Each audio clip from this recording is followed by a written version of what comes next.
YouTube, we are live. We are here with Death Stranding 2, Day 1 release. Early access. Let's get it going. So, let me share the screen, and we'll get playing.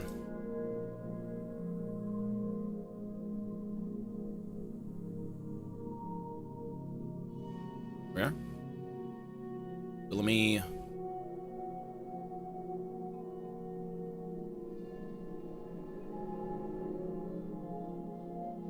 Perfect. Okay. No. We're gonna roll with it. We're gonna play campaign regardless. And there's only campaign anyways with like minor multiplayer things. So, everything's downloaded. Let's play the goddamn game. Death Stranding 2, Day 1. Let's get it. So, put YouTube up here, this over here, put this up here. Let's go. We're just gonna start. Nothing else to do. That we have to turn off, though. Hope you have a good day, my man. Thank you, sir. Hey, you too, brother. Ray, thank you, sir. You just reminded me to mute the alerts, but thank you. They'll still play out, though. And I still will read them. All right. Bonus data found. Early unlock machine gun. Oh my god, all of these early unlocks. Battle skeleton. Oh, let me mute the other thing. There we go. Early bonus data unlocked. Lovely. So I think we should do a Death Stranding recap. Let me check the options first. So off.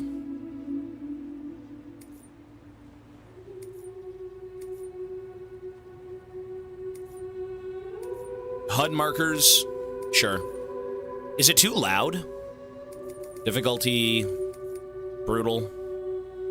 Recommended for those who want a real challenge to accompany the story. Completing the game in this difficulty will test all your skills and provide a true sense of accomplishment. Your reputation will be legendary. I feel like it's the exact same thing. All of these things are... It sounds like the exact same thing from, like, the first game. The game is not loud.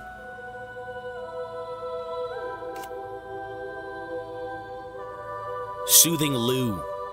Horror Lou, soothed warrior.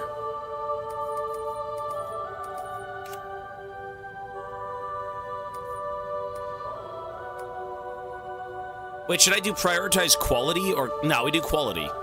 We do quality. Subtitles are on. Why would I do performance? Why would I do performance? I've got a PS5 Pro. Ain't no way I bought a PS5 Pro to do performance. Is it really? But you want me to do performance, bitch? What? I'm gonna do quality for now. If it doesn't work, we'll go back. The timer's working. I'm gonna do quality. We'll try quality. If it's bad, we'll do it again. We'll change it. All right.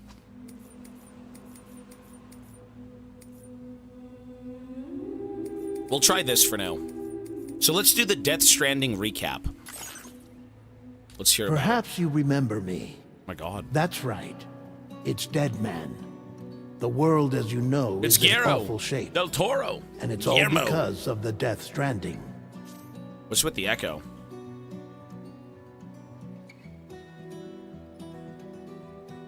Perhaps you remember me. That's right. It's Deadman. The world, as you know, is in awful shape, and it's all because of the Death Stranding. The dead started to find their way into our midst, crossing over from the other side.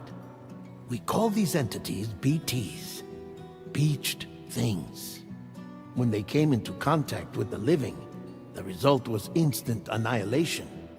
A void out, leaving nothing but a massive crater in its wake. I feel like you should... Well, you know why they have this? It's because not everyone's going to remember the first game that you played. And the first game has a lot of shit going on, so, like... I mean, we know this stuff, but... I hope nobody started with this game. I hope there wasn't a single person on Earth who said, you know what? I want to play Death Stranding 2 and not Death Stranding 1. I hope that wasn't the case. It's still fresh in my mind. Yeah, we played this game maybe a month ago. month and a half ago. But that was only the beginning. Strange rain fell from the sky, rapidly aging everything it touched. Yep. A phenomenon we came to know as timefall. Structures would rust and collapse, and people grew old in an instant. The world transformed into something completely unrecognizable. That's an echo for you guys, right? It's not me with like two different sounds. You hear it's an echo, correct? I feel like I'm losing my mind. It is? Okay. Just to be sure. Those who survived these changes came to fear both timefall and BTs alike. They withdrew into the remaining cities, which in turn closed their doors to outsiders. People ceased to travel and stopped meeting in person. They grew distant from one another and became further isolated. The social, cultural, and political bonds between humans began to crumble. The Death Stranding was hastening humanity's extinction. Seeing this, Bridget Strand, the last president of the United States of America, founded Bridges, an organization committed to making America whole again and providing a future for all humankind. Making America whole again. However, Bridget died before she could realize this ambition. It was you, Sam, who took up her cause and resolved to see it through. Sam, the humble porter, who also possessed the unique powers of a repatriate, the one and only person who could save humanity. So with Bridges' Cupid in hand, and accompanied by the Bridge Baby Lou, you embarked on a journey across North America. The craziest thing is, again, if you've never played this game and you tried to listen to all of this stuff, you'd be like, what the fuck was in the first game? What was even going on? The fact that that president ain't no president, brother. That ain't no mother of yours either. Of course, you had struggles of your own, often phasmophobia, or the fear of being touched. The despair of having lost everything was just too much. But despite it all, you strive to bring people together. By extending the chiral network across the length and breadth of the continent, you would enable the rebirth of the United States as the United Cities of America. You were also to rescue Bridget's daughter, Amelie, who had been taken captive by terrorists. These were the vital missions you were entrusted with, Sam. We were? Of course we were. We, your friends at Bridges, did everything we could to support your efforts. There was our director, Die Hardman, a close associate of Bridget, who was dedicated to fulfilling her final wishes. His commitment to American Reconstructionism was absolute, and for that he was named the first president of the UCA. And of course, Sam, the incomparable Dead Man, yours truly. I'd like to think we became the best of friends. As you may recall, I was born from an artificial womb, and over the course of my life was the recipient of numerous organ transplants. I've always got on with the dead. I used to be a coroner. Anyway, I pushed myself physically and mentally to help you and your BB, Lou. Baby Lou! Mama and Lochna were twin sisters, as you may remember. Skilled scientists who developed the Cupid, which was essential for chiral network expansion. A personal tragedy caused the two of them to grow apart. But they've since reconciled, with both their souls residing in the same body. For the sake of this playthrough, I will not be... I'm going to pause the timer for this playthrough, because it's not technically part of the event. People said they wanted the timer to keep going, but I'm going to pause it. It's not part of the event. This is for me. I'll still be here all day, obviously. But we'll leave it at that. But this is a recap of the game. Yep. This is a recap of the game. Hartman. Every 21 minutes, his soul departs his physical form, and for 3 minutes, his body is clinically dead. During this temporary They'll death, still add time. his soul Yeah, they is will. sent to the beach. That's why he knows more about the beach and the Death Stranding than anyone else. His knowledge proved indispensable in the execution of your mission, Sam. Fragile, leader of the private delivery outfit Fragile Express. Exposure to timefall caused her entire body from the neck down to age significantly. It was the mark of a terrible betrayal. Higgs, a former comrade, used timefall as an instrument of torture, you see. To no surprise, Fragile was hell-bent on getting revenge. But after meeting you, Sam, she had a change of heart. As your friends, we would stop at nothing to see you succeed. But ultimately, crossing the continent was something you had to do on your own, with only Lou for company. And with no end to the forces that stood in opposition. Deadly BTs, unforgiving terrain and unpredictable weather, ruthless terrorists. The list goes on. Oh my God, it's Higgs. Your greatest enemy was Terrorist Higgs. scum. Convinced that humanity deserved to go extinct, he kidnapped Amelie and tried to torment you and countless others. But neither he nor anything else could stop you from achieving your goal. The chiral network was finally completed. The bridge to the future was built, but your ordeal was not yet over. You had to learn the real nature of the Death Stranding, a secret that Amelie had kept hidden from us all this time, and a terrible truth you had to face. But you accepted this final revelation, Sam, and did what had to be done. America rose from the ashes as the UCA, and as the people celebrated your accomplishments, you carried out one final mission in secret. This is the best mission in the game. To save Best your song in the baby. game, I should say. To Baby! save Lou. Or a You Lou! removed the child from the Baby pod that was Lou. their prison and began a new life together. And so it was that the two of you vanished without so much as a trace. That was probably one of the hardest things to listen to that I've ever heard in a game. Why is there an echo? I have no idea, and thank God I know what the fuck the game's about. I would have no clue what I was listening to. That is ridiculous. Why did they add an echo? That was hard to listen to. I mean, Guillermo's great. Like, remove the echo. Remove the echo. Remove the echo.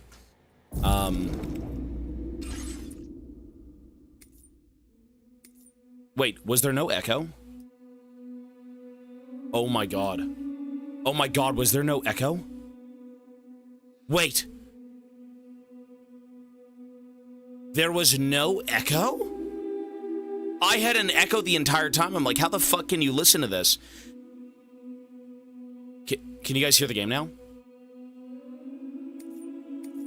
Oh my God, I had two audio sources running at the same time for the game. I had to listen to Guillermo say, beach, beach. Beach thing, baby, baby, Lulu. Oh my God, I'm like, how do you listen to this? That was my bad, sorry. Well, you know what then? Okay, that probably does do it. I don't know why the fuck. Sorry, you can still hear it now though, correct? It's all good? I had to mute the screen on my end. You can still hear it? Okay. Excellent, now I can only hear one. I'm like, why the hell is there an echo to Guillermo's voice? Well, anyways, I still understood the first game. You know, you're a delivery man, you're a porter. You go around the U.S. delivering packages and saving people's lives with, you know, very important things that they need. And the president tasks you with reuniting America. Go save your sister. She's all the way at the other end of the country. A terrorist had taken her. It's your job to go get her back while also reuniting America with the Cupid. The chiral network is what you're trying to get everyone onto. It's the internet. Through all of that stuff, you do it. You save the world. In the meantime, you get a baby. That baby is someone you hold on to quite dearly because you did lose your own family, and so you kind of, you know, have that fatherly love for this creature, is what it is. It's a creature. And at the end of it all, you know, you stop an apocalypse. You stop the end of the world. You stop the next Big Bang, the giant catastrophe to wipe out humanity. So, I mean, this game, I like this game's story, and I like the game's concept where it's like, you know, hey, everything happened because of a Big Bang. Everything happened because the universe clapped back again, right? And it stranded the dead on Earth. So from the gist of what I got in this game, from the first game, is in the first game, you save the world, you reunite America, and you have your child, which isn't really your child, but it's now your child. So what left is there to do? You've saved America. You've stopped the apocalypse. What's next? From the trailers, from what I've seen, this game is going to be about leaving the U.S. and going to reunite the world, or going to reunite certain things outside of the United States. So that's where we are right now. All right, so let's get it done. Let's go save the goddamn world! Bring together all of these other broken countries. Show them that America's number one! Jeez, I don't know about the UK. Let's go. The game supports auto-saving. An icon can be displayed at the bottom right of the screen while the data is being saved. Do not exit the... Okay. Brutal.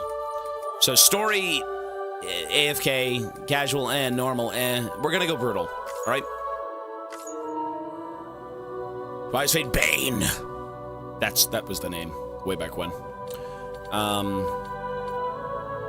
Birthday. I never got this. Why was this birthday thing initially in the game? Why we had to do this in the first game too, and it didn't do anything. At least I don't think it did. Yes. Whilst doom can afflict almost anyone, those born under constellations with a greater connection to the beach, including Cancer, Pisces, Cetus, Delphinus, are said to be more susceptible to developing the condition. Well, I'm Cancer, so... It is believed that such individuals are fated to walk a life path fraught with disquiet and turmoil. All right. Let's get it done. Kojima, he's gonna cook! So we are playing this on the PlayStation 5 Pro. This shit looks good, though. Damn.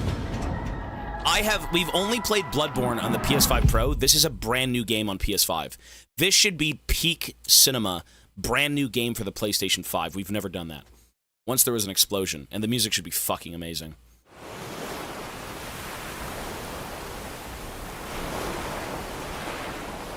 A bang that echoed around the world, a phenomenon known as the Death Stranding. A bang that echoed around the world, okay. Beach things, BTs, lost spirits of the dead found their way into our midst. When they came into contact with the living, the result was an instant annihilation, a void out. We're aware. Since most could neither see nor sense BTs, people lived in fear of them, withdrawing from the outside world. Cities became isolated and humanity crept towards extinction. It's a scary thing to deal with. To unite what was left of America, a porter named Sam forged a bond with a bridge baby BB called Lou, who possessed a special connection to the other side. Together, they journeyed across the continent, reconnecting the people through the chiral network.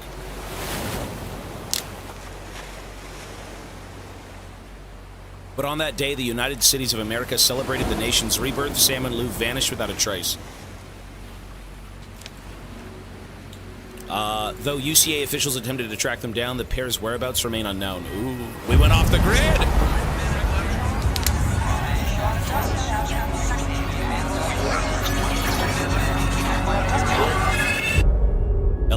Months later. So that was at the very end of the base game. That I believe that's all of the extinction entities or something. It's all the different Big Bangs. Me? Sick. I've always loved porters. Through freezing rain and biting wind. Across rivers, mountains, and endless deserts. Excited. They come to deliver something priceless. A glimpse of a life I've never known. They're my fragile. My sole connection to the outside world. And I know they'll be back again today. -61.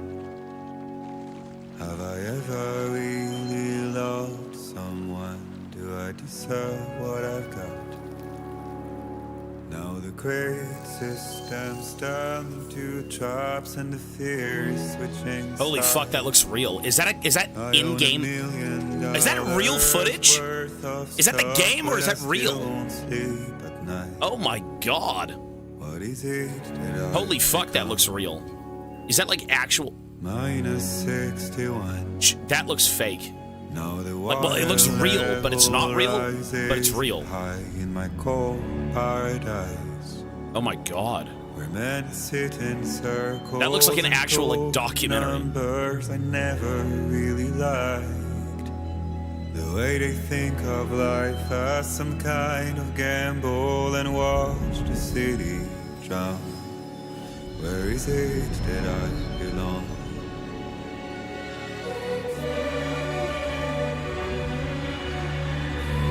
I'm like, what was that manta ray thing? Is my voice loud enough, folks?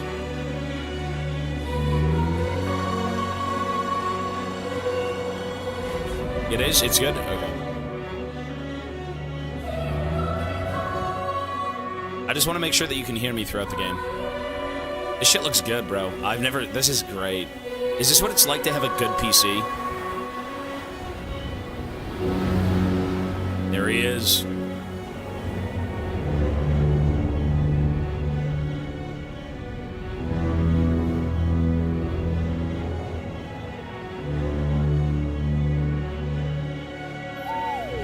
-61. Now the wind cuts the leaves like a knife, and the sun is out of sight. I see the world I built, Baby. lose at the trial what is left and what is right. I made the worst mistake one can. I like his duster. That's dope. Look at that. What is it? I think we're just playing. What the fuck?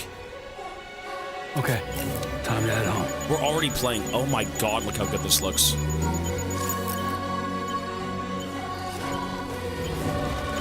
Oh my god. Should it... Hang on. Should I put it on performance so it's at 60 FPS? Is that why?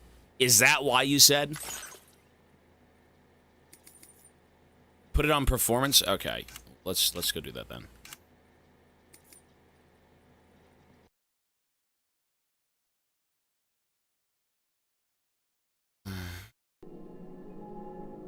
Adjust display.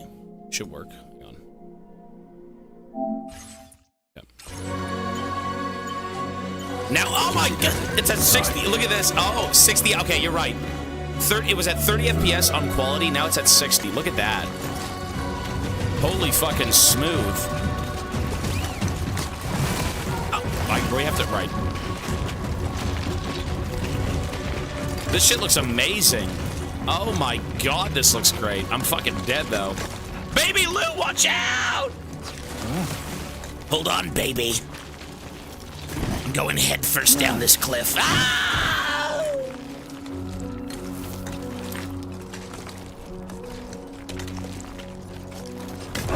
Yeah, apparently there's supposed to be dynamic music to when you're moving around, you hear it.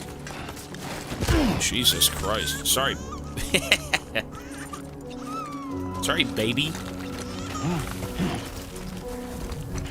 This looks incredible, dude. The sound design, this looks great. How do you even know where you're supposed to be going? Well, we're pretty far from home. You have left the delivery area. Hold L1 to activate the compass. Right. See, I'm not aware of how to play this game again because we played on PC. Oh, we have to go over there. Okay, right. So we gotta climb this again.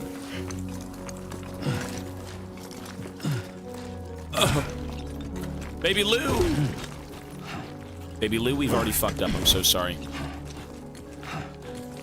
What a great start. This is Death Stranding. This sums up the game. How are we... Okay, we've got problems. 1 second. We've got issues. Let's go back up. Oh! I think I can't leave Tutorial Island. This is probably what he meant by everyone found it too easy, and he's like, you know what we gotta do? We gotta make everything CBT. I'm not reloading. Audiences were able to find their way out of the tutorial. Make sure it's impossible. He literally said the game was too easy, so he went back and changed it. That's exactly what he changed. God damn, dude.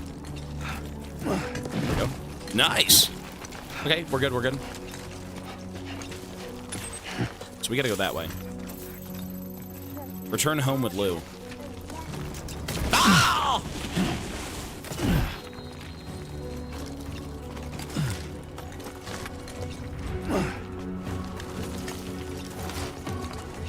The music. Oh, see, now that we're back on track, the music's picking up again. Do you hear it? Look at now that we're heading to the right direction. Yeah, or in the right direction.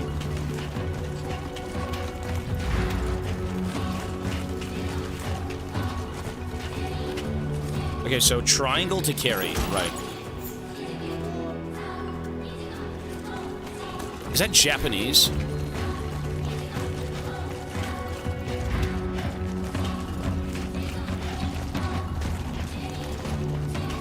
Writer Hideo Kojima. Produced Hideo Kojima. You're just gonna see his name everywhere.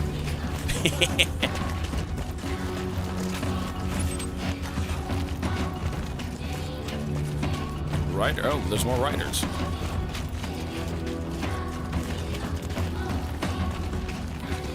Yeah, I did read that. He basically said he wants you to like the game more and more as you keep playing it. You want to be surprised as you uncover more.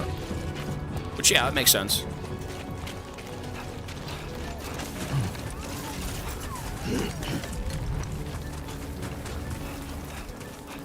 I mean, this shit looks amazing. This is awesome looking. And it feels exactly like Death Stranding 1. Which, I'm sure there will be more mechanics for, like, you know, hey, we've got this and this and this, and it's better. Yeah. Well, I would imagine the pacing has to be a little bit faster, considering we kind of know the name of the game. We've experienced...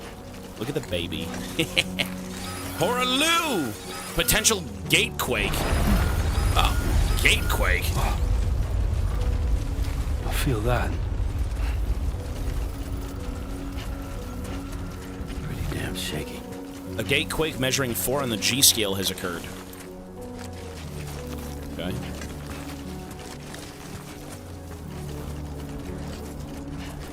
So we gotta keep going this way. Shit. You can't even move when it's going on. Look at this. Oh my god.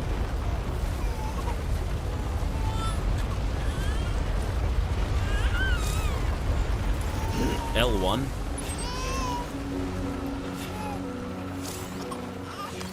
Baby!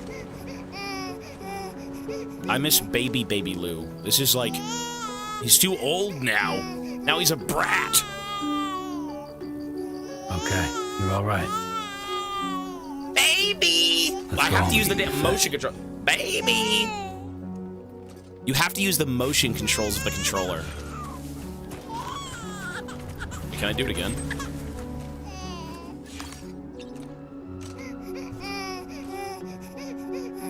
Is this how you Well, do it? now someone's in a good mood.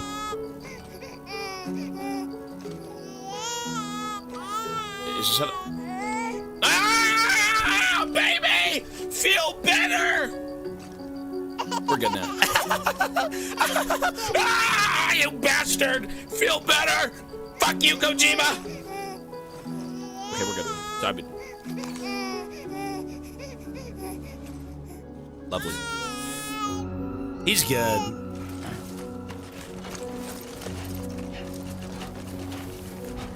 It's almost VR.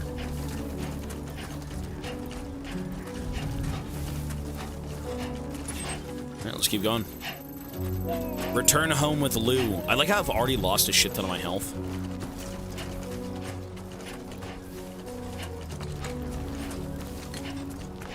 You know, I do miss rocking the baby in his little pod.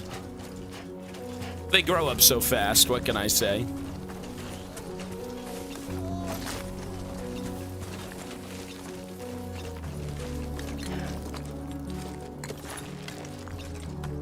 Everything sounds so dusty, which I mean, as it should. It's a desert, but the sound design is excellent. The sound design is almost like ASMR. All the bits of stone and sand.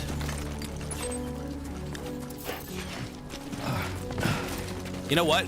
This is a tutorial, for sure. I don't think there's any sort of established road that I've seen. You kind of just have to make your own. Now it's gonna rain. Here comes Timefall. Ooh, shit. Are those BTs up there? Is that what that is? Are those BTs?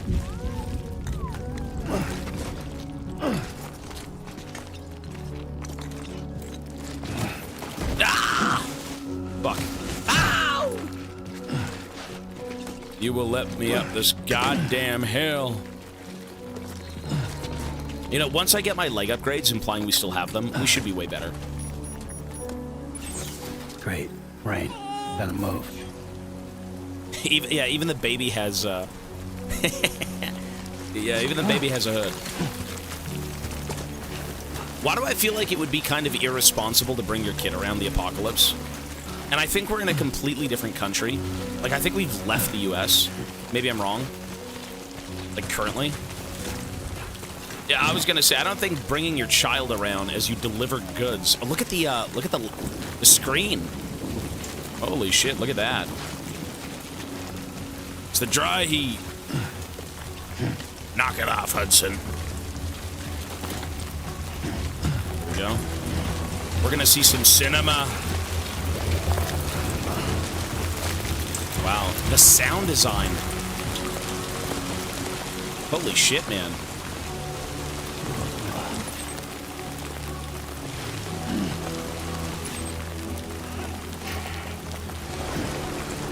If you use your zoom in feature, you can hear the rain splash like in your ears.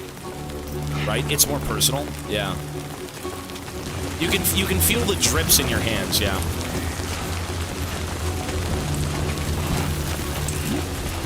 I can feel every raindrop in my hands. All of it. I don't know if that's like something I care for too much, but it's cool. Look at this, my God.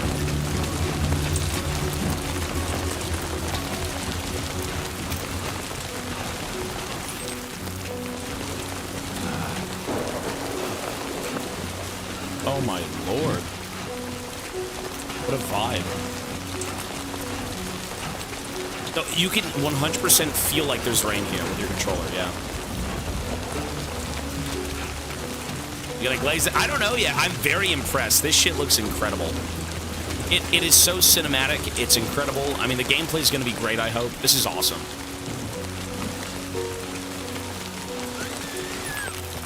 We got some BTs coming up. Definitely don't want to fall here.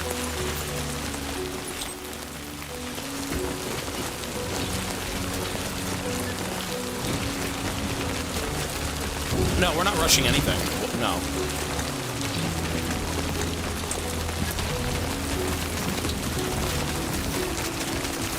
Apparently the combat in this game is supposed to be a little bit more amped up.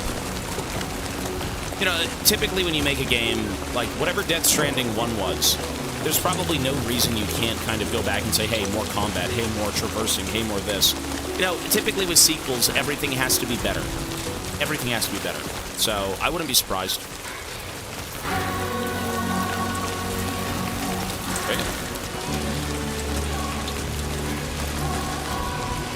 Nice music, though. This is the start of the game, yeah, we just started. Almost there. Like with DS2. Yeah.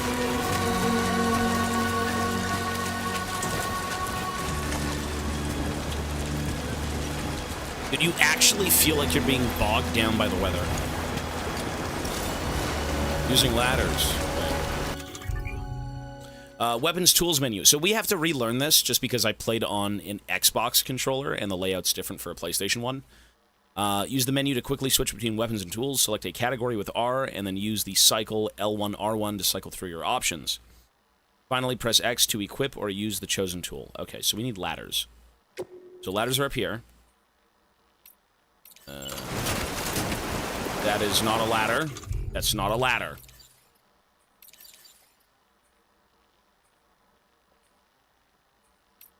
That's a ladder. Whip.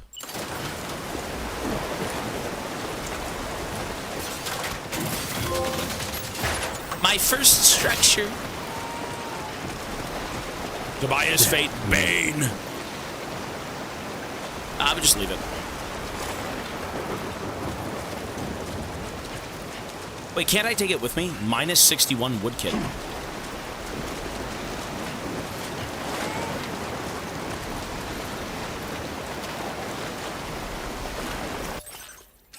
How do I... What's the key to disassemble? I don't think you can disassemble it, right? I don't think you can. I don't think in the base game you could take them with you either, right? You just kind of left them. I have to look... I don't know what the hell's on the controller. I gotta look at what the hell I'm doing.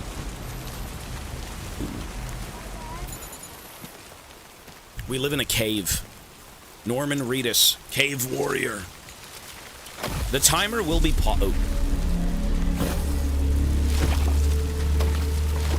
BTs.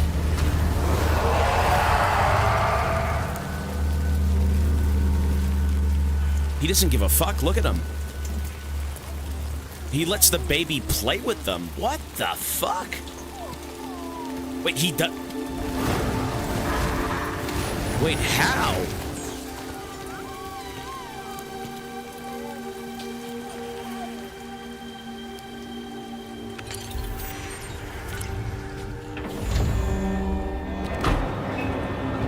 Oh, it was a simulation so he could hide himself. Oh, he was hiding in plain sight. Oh, I'm like, what the fuck? Yeah, it was a security measure. Yeah. Wow, look at that. Kojima! Metal Gear reference. Yeah, because no one's going to want to walk over there. Dude, that's crazy. This game is sick so far. Okay, now we're DMCA'd.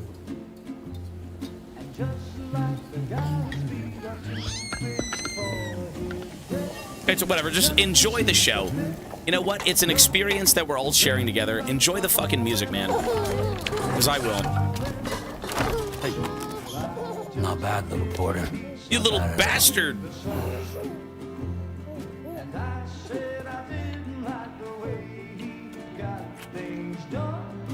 Okay, little. Time for some nom-noms. Nom-noms. I like how you have the ducks there from, like, the hot spring. Open up. There you go.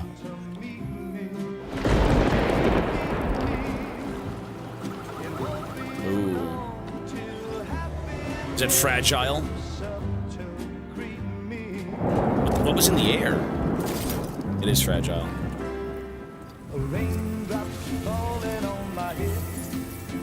Oh, she knows.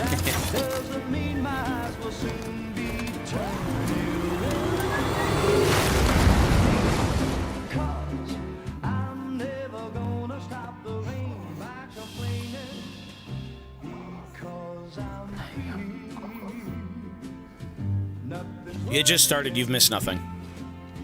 You've missed us walking across a hill.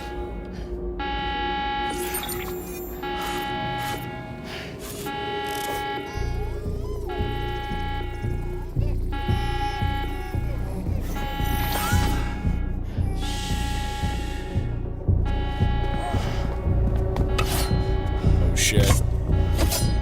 What?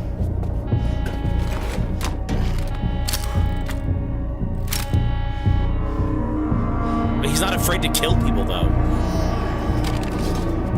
Okay. And you can't kill anyone. Who's that?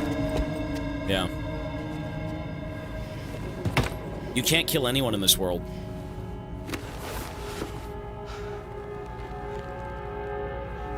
What's up with those hands, though? I saw them in the trailer.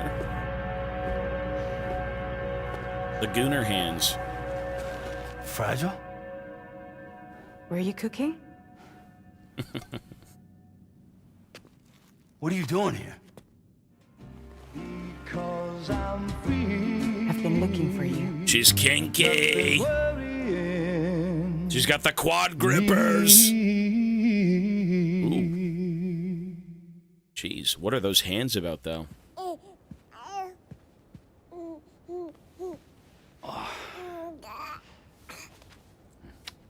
This game looks fucking good. Wow. Lou's growing up fast.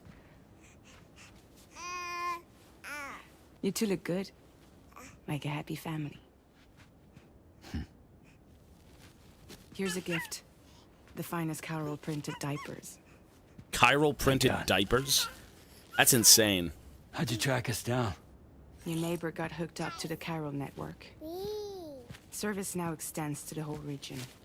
I let Diapers. myself in with this. You can use Carol printers now, too. Guess This is it's only time to 11 talk months about later. moving. Maybe further south. You know, I'm surprised you used the front door for once. My jumping days are behind me. Overdoing it left me with some kind of syndrome. They call it jump shock. You care for a drink?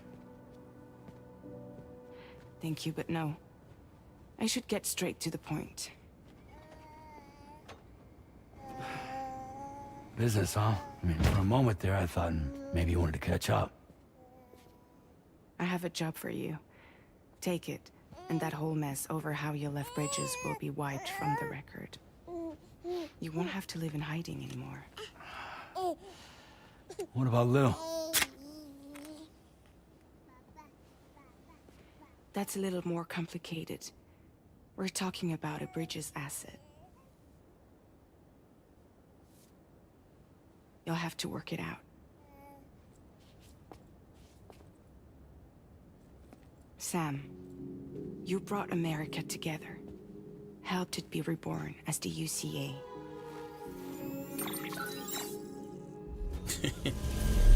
More of these thumbs ups. But I'm afraid the Death Stranding is far from over. Humanity is still in danger. Still on the brink of extinction.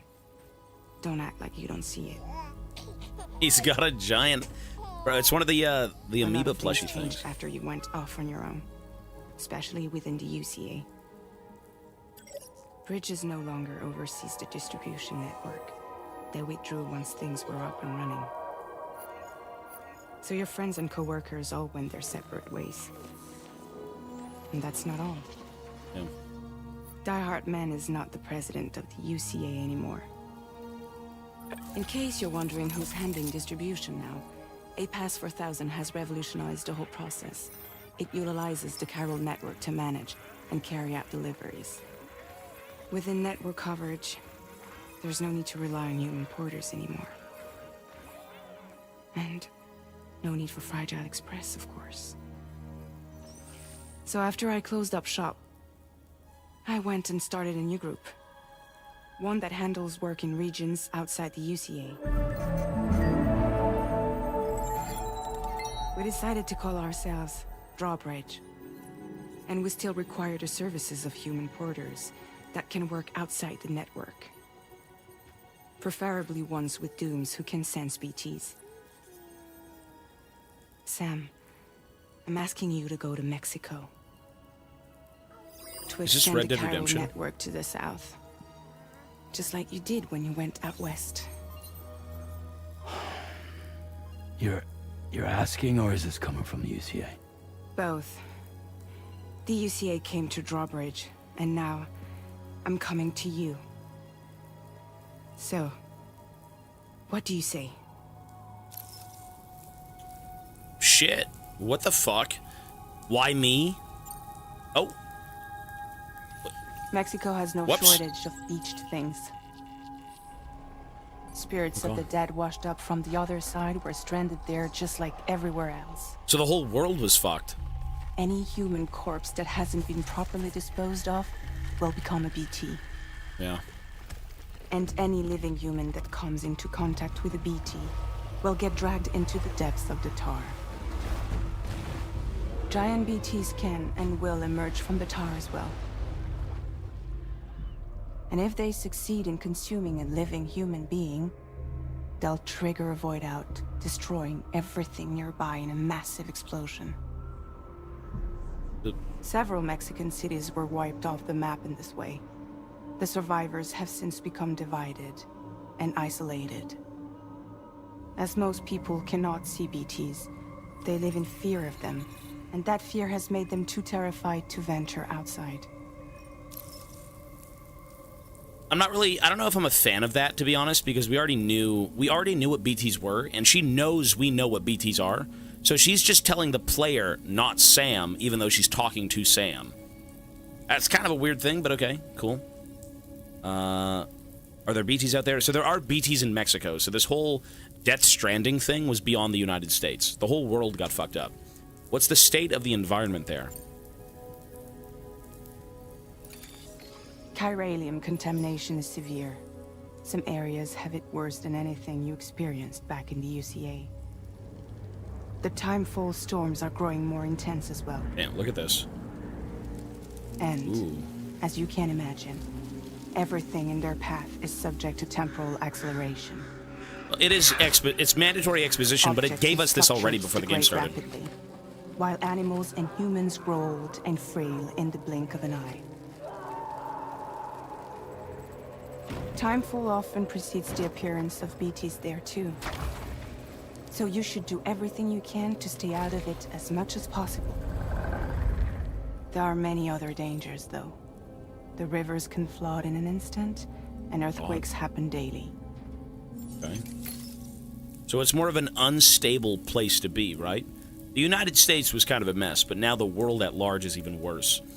Well, I mean, the exposition is nice, but again, before you start this game, you do have a recap. Why is it raining in here, by the way? Why me?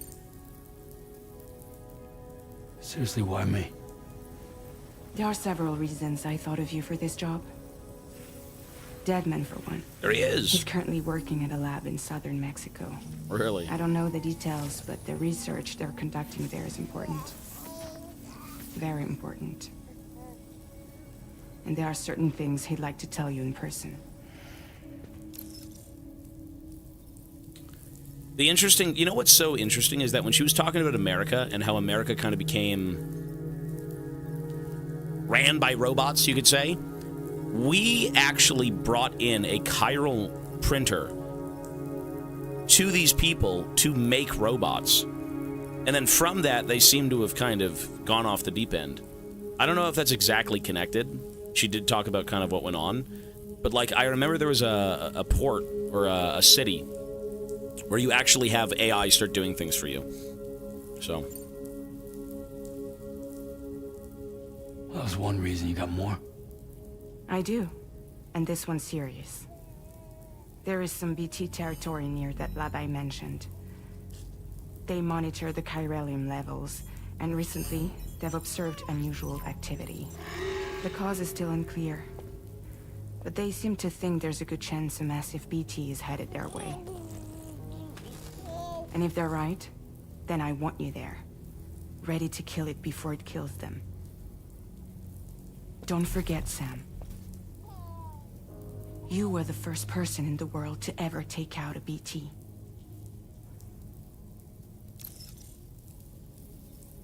Can I ask you something? Ryan, hello, sir. I guess that makes sense. But something's still bugging me. What? All this talk about extending the network into Mexico. Isn't the UCA basically expanding their territory? Taking control? Claiming it for their own? Sam, it's not like that. They're not trying to take over the world. They just want to link up new areas with the chiral network. Like the internet before the Death Stranding. Public infrastructure to connect people. Which is why, instead of turning to an established government agency like Bridges, the UCA contracted a private organization, like ours, who then decided to employ the services of a freelancer like yourself. So please, Sam, won't you help us out? I mean, you either I won't do it or I'll do it. Wait, what the fuck? Now I have options. So she wants me to go out and reconnect Mexico into the chiral network. I mean, that, to be honest though, the quality of living is much better if you're in the chiral network. I mean, what if I do say no? The quality of living goes up, right? You can print anything, you could see anything. Whatever information is shared, you can just make it, you can understand it. I'm gonna, if I say I won't do it, they're probably gonna gaslight, not gaslight me, but they're gonna force me to say I'll do it. So let's say I won't do it. Let's just say he wants to live alone and...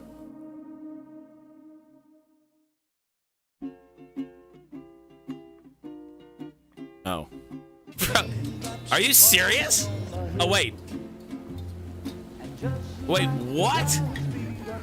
Welcome to Kojima, bro. Wait, what the fuck? Is this... It's the same damn thing. Wait. Not bad, little porter. Not bad at all. Oh, the game's over. That was Death Stranding 2, folks. I'll see you tomorrow. What the fuck? I thought she'd try to convince you and then have you... Oh. Inception.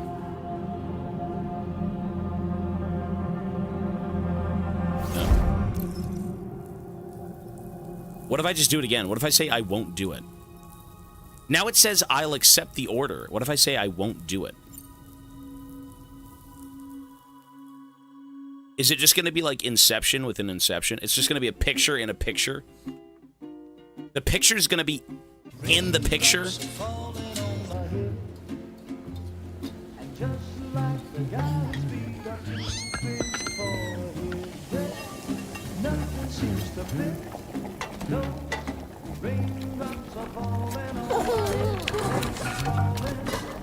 Hey. Not bad, little porter. Not bad at all.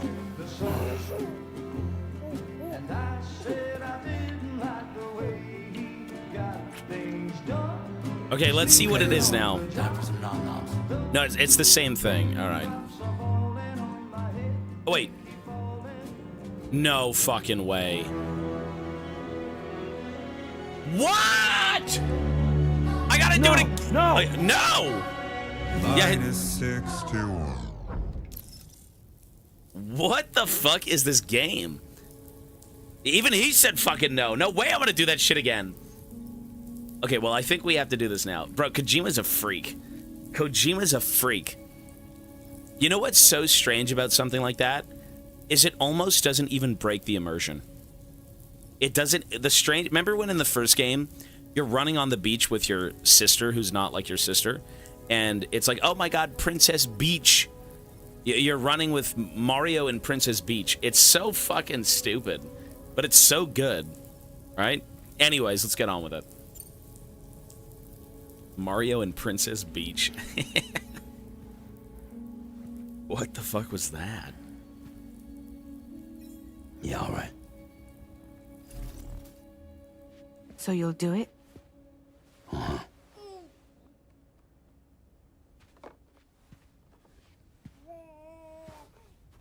What about Lou, though? It's not like I can take my kid with me.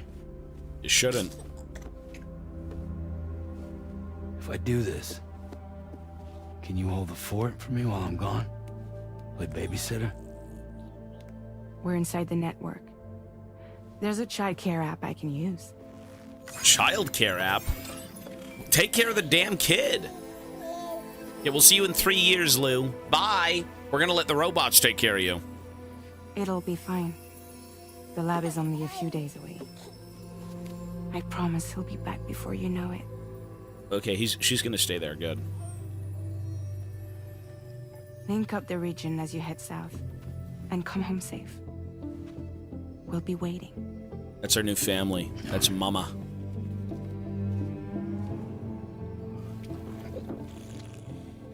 It's not Monster Energy.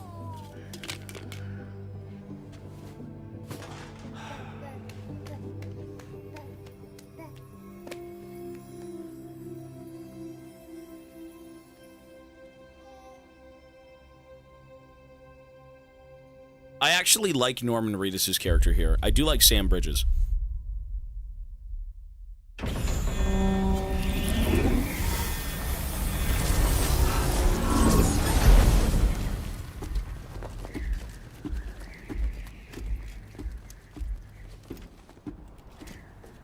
And there we are. Look at us back in action.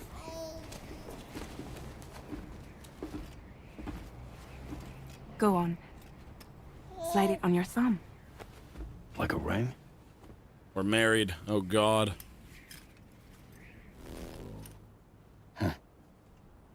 Try sticking your thumb out, like you're giving me a like. Activate. Wait, how? What? What? Activate ring terminal. How do you do that? Like, what are you supposed to do?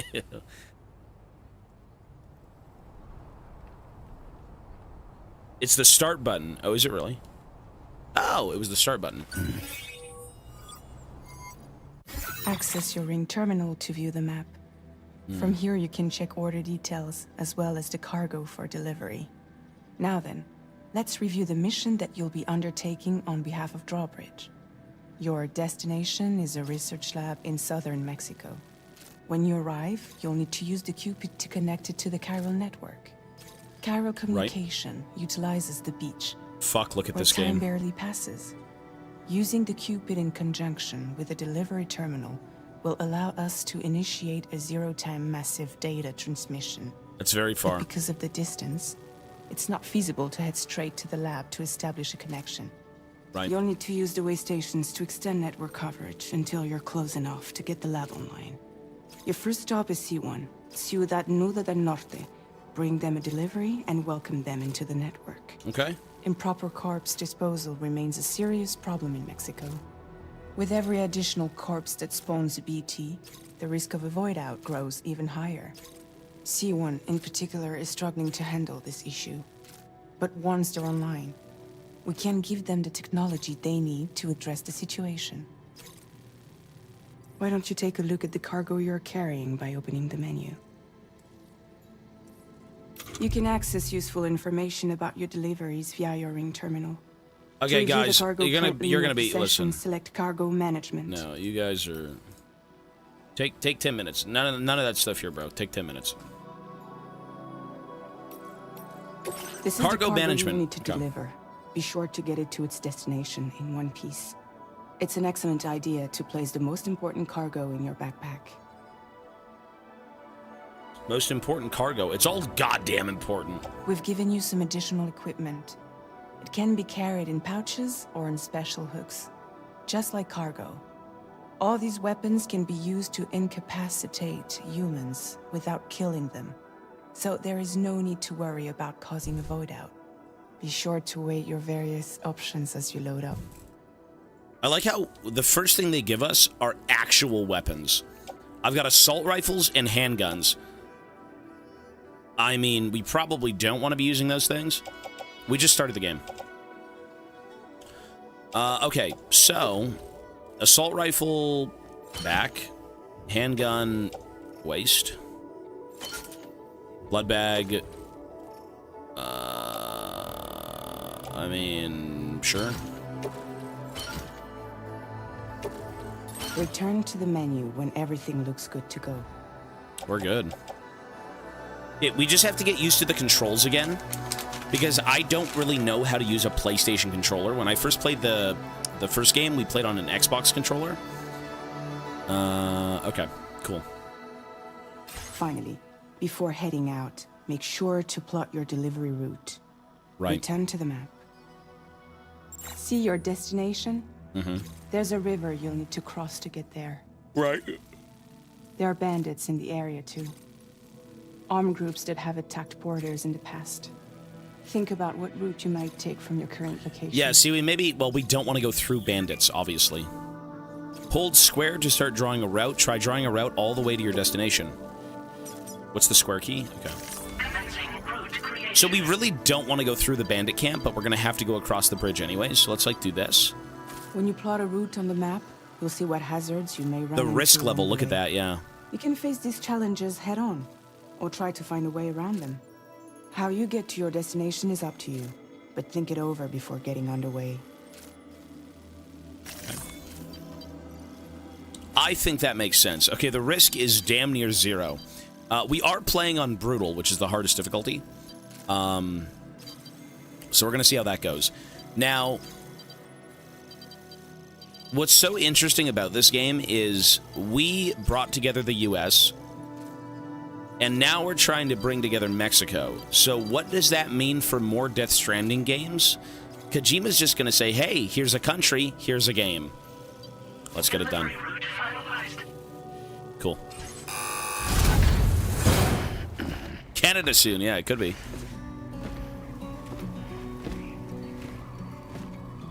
Latest model Cupid. Look at that, Just fancy. completed.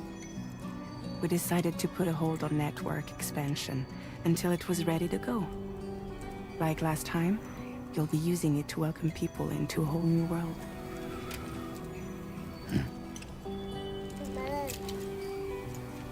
I mean, despite what you think of the UCA, you are bringing people into the greater sphere of the It world. won't be any harder than before either. The Carol network terminals are ready and waiting. Bridges saw to that. Yeah. Amelie's expedition split into 2 groups midway. The first continued west, while the second cut south into Mexico. Oh. But again, they were only able to lay the groundwork. Until you bring those terminals online with the Cupid, the network can't grow. She's gonna eat that thing, isn't she? Oh, God. Feed it to the baby. Hungry? No. It's the same thing for... Oh. No more baby food for you. She's British. Yummy food. The music. Let you get fragile any trouble, I'm gone.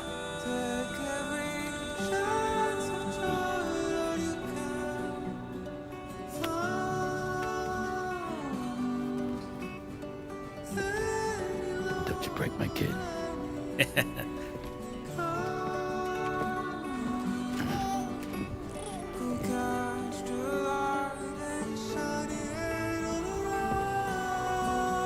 Now who wants to eat?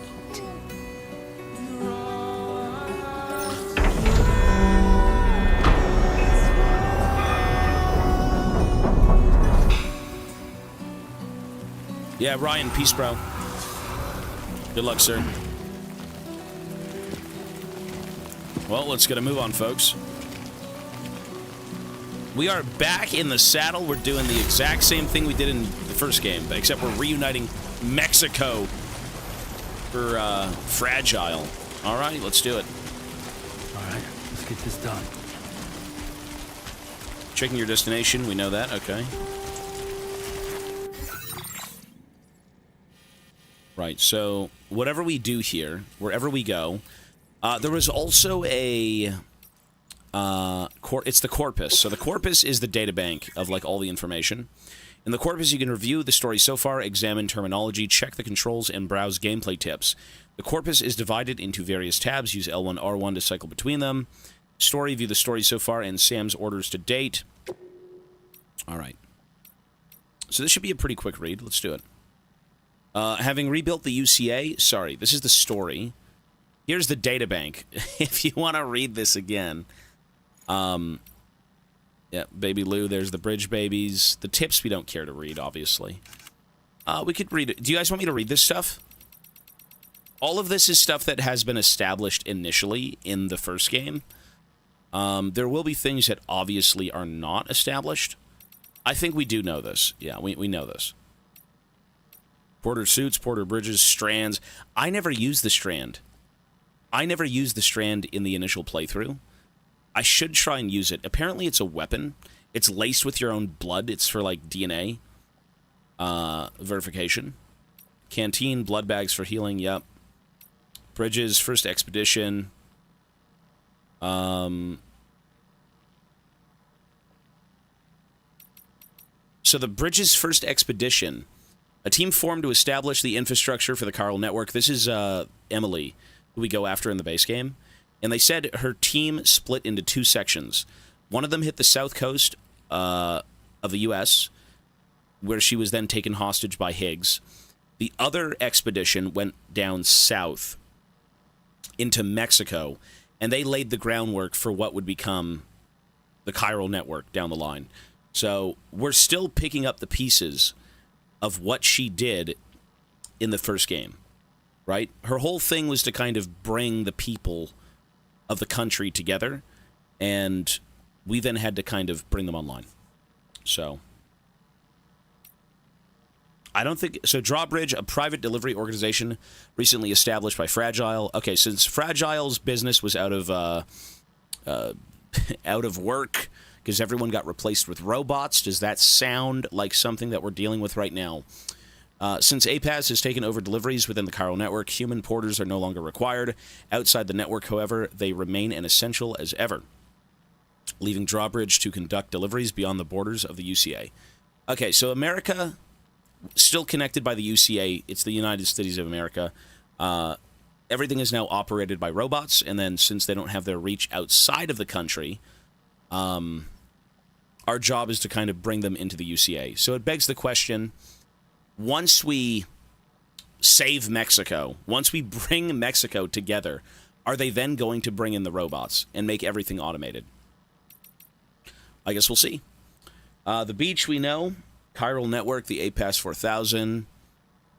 The Automated Porter Assistant System, right? The Death Stranding, the Void Outs, the Jump Shock. Syndrome caused by performing repeated jumps on the beach. It is clear that the syndrome is brought about by the accumulated strain that multiple jumps place on the body. The exact causes are unknown, and no treatment has yet been developed. It is still possible to perform jumps while suffering from the syndrome, but doing so puts one's life at risk. Okay. So the gatequakes are brand new. Earthquake-like phenomena that is triggered when matter passes through the plate gate. Unlike ordinary earthquakes, the strength of the shaking does not always correspond to distance from the epicenter, which could be considered the plate gate itself. The strongest shaking often takes place elsewhere, at a seemingly random location. The fuck? The seismic waves appear to be strongly influenced by the tar currents. In extreme cases, localized shaking affecting only a 100-meter radius has been observed. Gatequakes can also cause abnormal reverberations within the tar currents. This is believed to be the reason why strong quakes have occasionally been observed in areas that are very distant from the plate gate. Okay.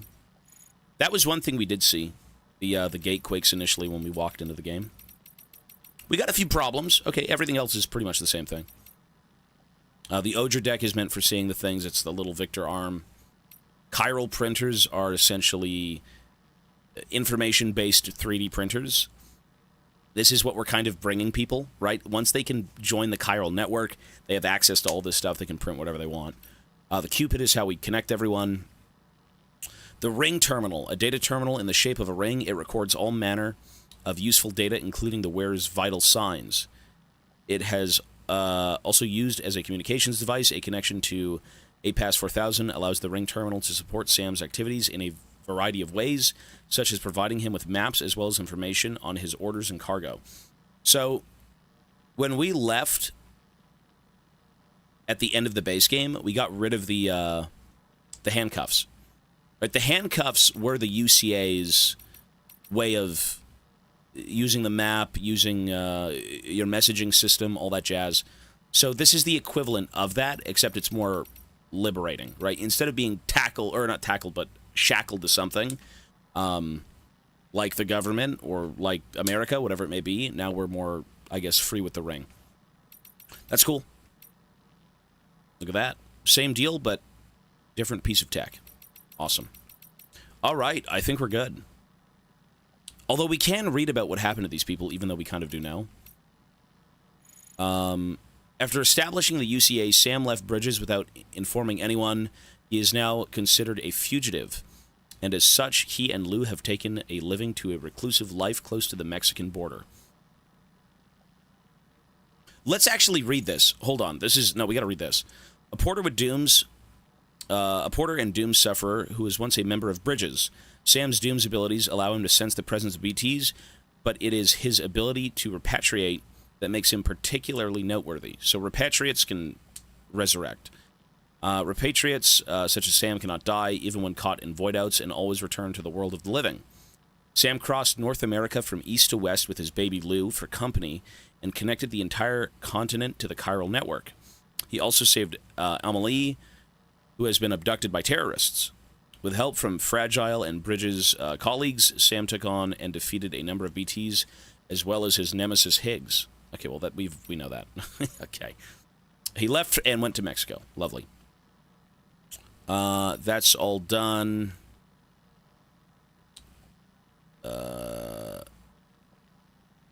So, Die Hardman is completely missing. He stepped down, and no one knows where he is, so maybe we're going to see him again. Deadman also went to Mexico and is now doing research here. Okay, so we're probably going to see Deadman down here, obviously. Maybe we'll see Die Hardman. I mean, he seems to just... He bugged out, he's gone.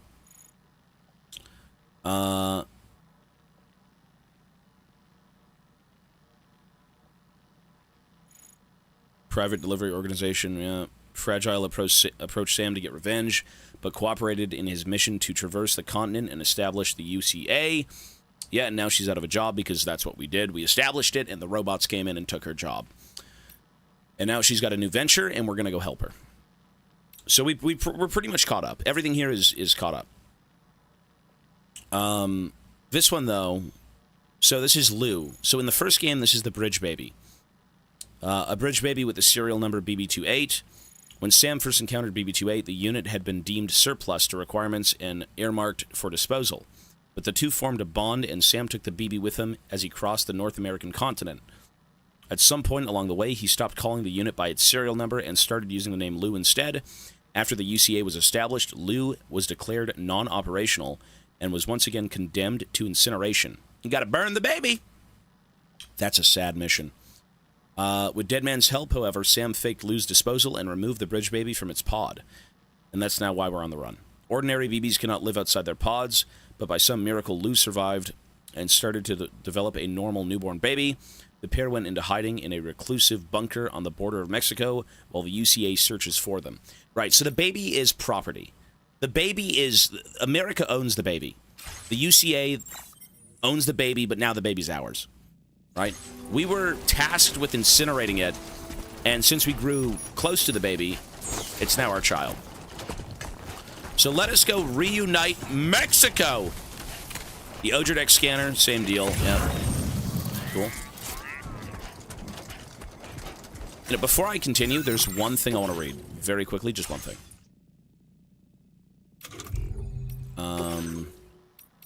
It's not the databank, it's the story so far. Let me just get this underway again. Having rebuilt the UCA, Sam and Lou are living a quiet and reclusive life close to the Mexican border. Yeah. One day, Sam's old friend Fragile pays a visit and asks Sam to connect Mexico to the chiral network by trekking out to the research lab where Deadman is waiting for him. Sam leaves Lou in Fragile's care and sets off to deliver a chiral network gateway to his first destination, Ciudad Nudo del Norte. After connecting North America, Sam and Lou leave the UCA in an attempt to evade the UCA's attention. They decide to live in hiding. Okay. Right.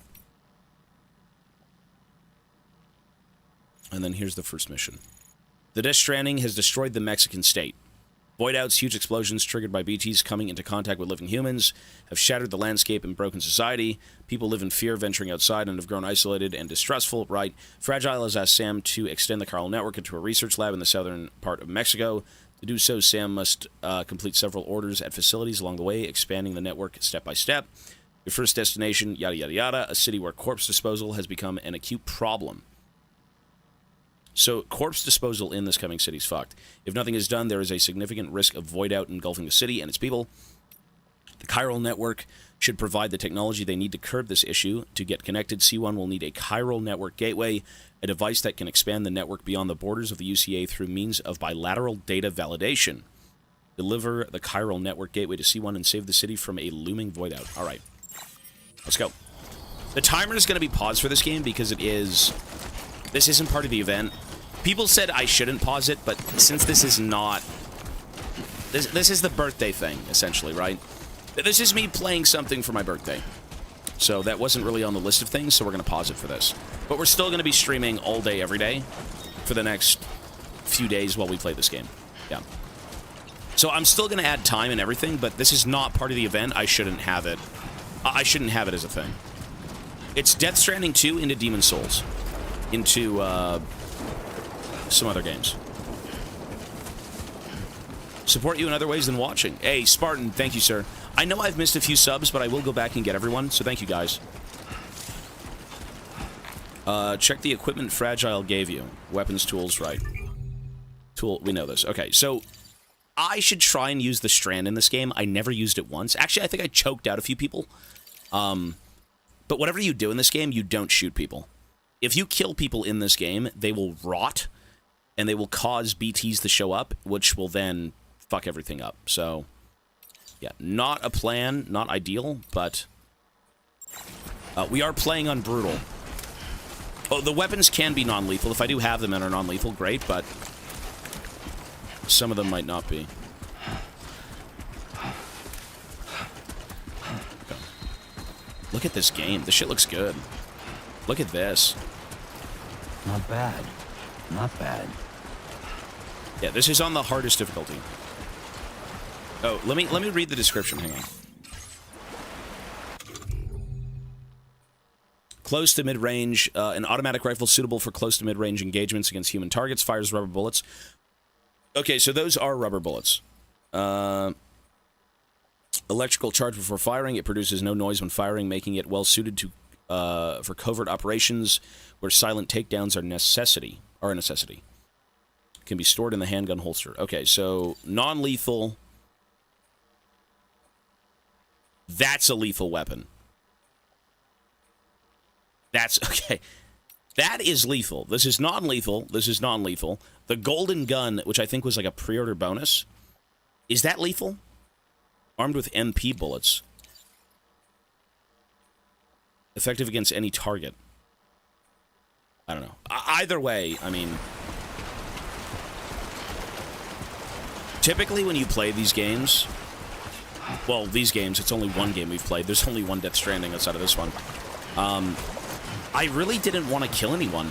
Well, no shit, but like I never wanted to engage in combat. I never wanted to do anything dumb like that, ever. Oh, it has a skull? Okay. It's humans? Well, we'll see. Let's take a look at it again.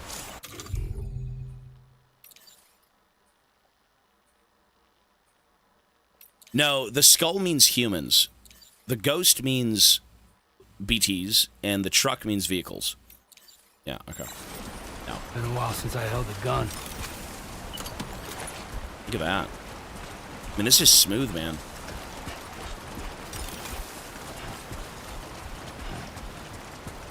Master the handgun, or the Maser handgun.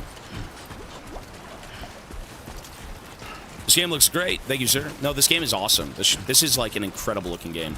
It sounds great. Everything about this game is amazing so far.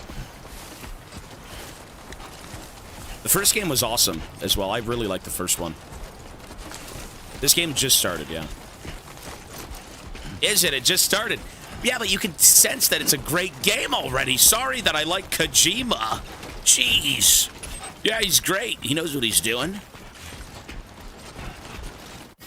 Kojima is the GOAT. Calm down. Okay, so this is the bandit camp, which we did not want to walk through. We wanted to go around the bandit camp. You know, if I do enter the bandit camp, I can potentially find more things. I'm gonna go in. This is the greed of man destroying sand bridges. Okay. Entering the bandit camp, stealing their gear. Yeah.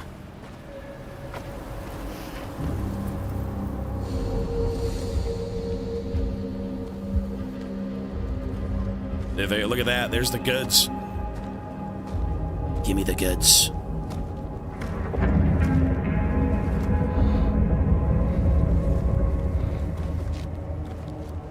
The FedEx cartel. Marking enemies. Use L1. We're in Hold enemy territory now. to enter compass mode. Any enemies detected in compass mode will be marked.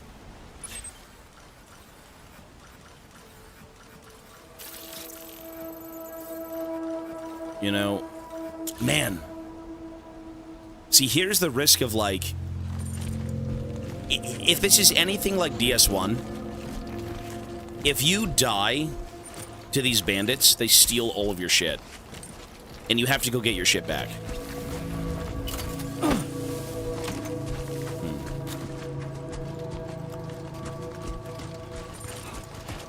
Okay, there's a... Okay, cool. I mean, I do want to go through it, right? Even though I said I'd go around it, I mean, who knows what we can get. Let's use the assault rifle. Yeah, okay. I'm good. Use the rope. That would be worth it, too. I mean, I am on brutal difficulty. You know. The rope is stealth takedowns, but you need to get behind them. So we'll see.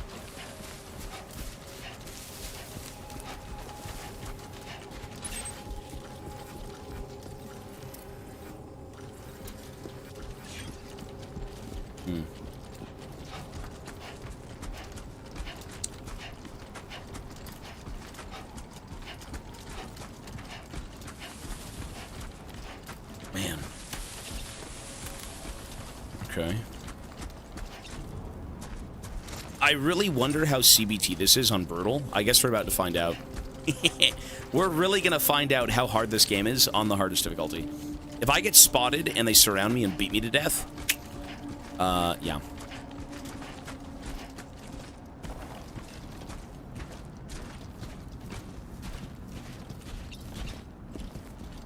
What? Bind with strand. What the hell is that circle? It is circle. Ow!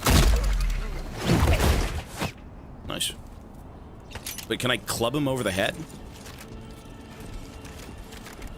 Okay. Lovely. I mean, that is so Metal Gear. That's just Metal Gear. Awesome. You know what? Let's keep going around.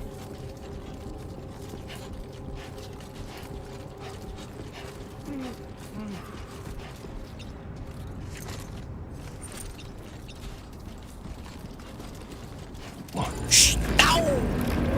Whoops. Shit. Oh my god. How have I already fucked up? Ay, ay, ay! They've got the spears!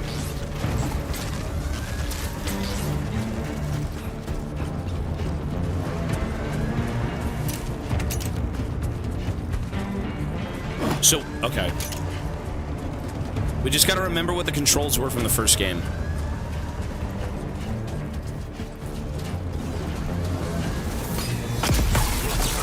Good God! I mean, this is... Okay, we're boned. We're boned. Loss of consciousness. Holy shit, it's jammed. How do you lock on to people?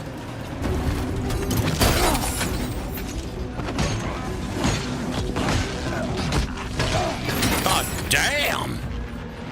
Okay, what? Okay. Well, there goes the delivery. And now we gotta go find it. Fuck! That is CBT. So do I spawn with nothing? You've been taken to the garbage dump. Stolen weapons have been placed in a mule post box. Okay. Yeah. Okay. All my shit's gone. Do I have a weapon of any kind? Okay, I have no weapons.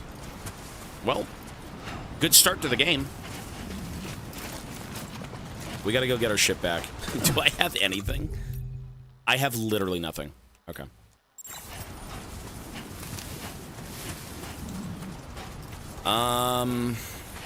So here's the good news. The good news is we can get our stuff back. And thankfully, it's right there. I thought it'd be worse. Nice. Look at that. They leave it right in front of you. Excellent. Great.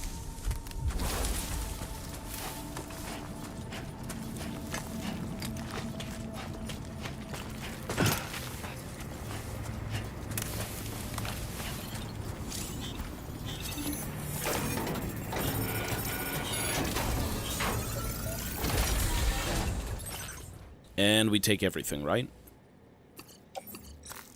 There is no way to do multiple at once. Remove all. No. Okay. Go commando this time. Oh, I will be. I just gotta get used to the controls. I just gotta get used to them. That's it. Okay, so... Yeah, okay. Hold on. Sure. This is problematic. This is actually problematic. Yeah, okay.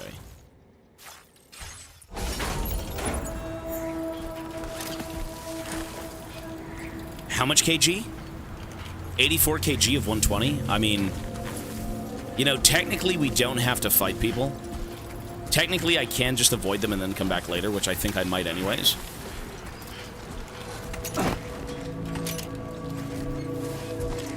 In a way, that is kind of the name of the game. You're not meant to kill everybody.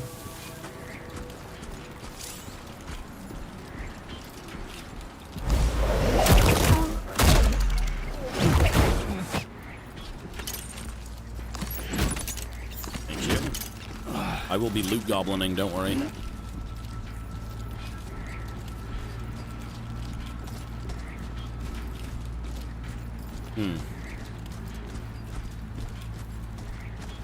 I mean, I do want to explore this place.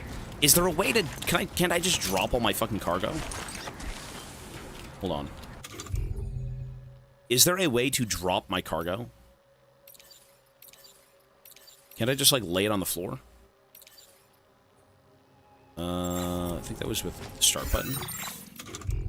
Cargo management. Here we go. Auto-arrange cargo is usually very useful.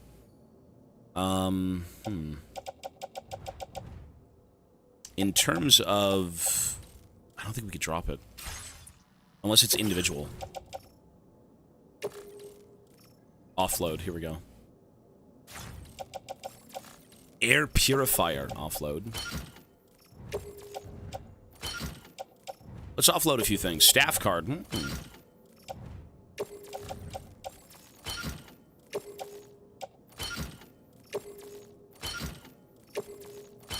Lovely.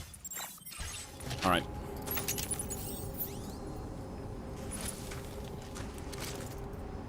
Don't offload, use the radial menu to put the backpack. What's the radial menu? What is... oh, you're talking about... Hang on. Because I remember offloading a lot of my gear when I wanted to go check bases, just to be able to bring more stuff with me. So the radial menu is this thing, right? You said I can drop my backpack in the radial menu?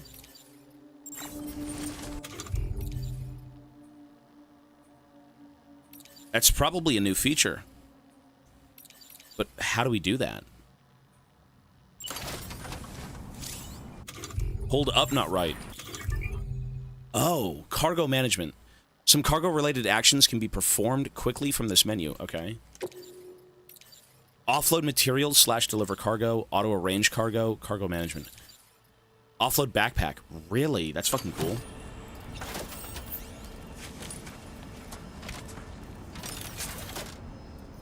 One sec.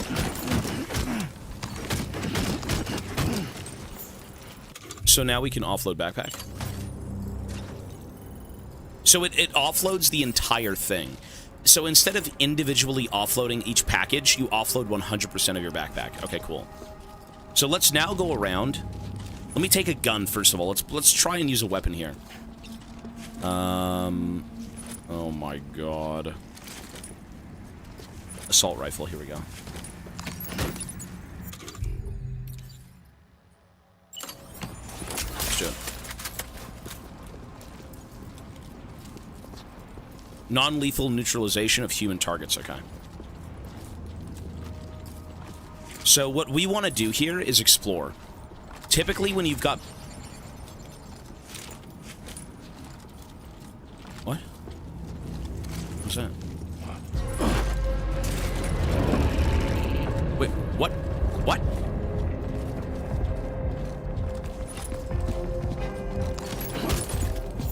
I think we have to take that regardless.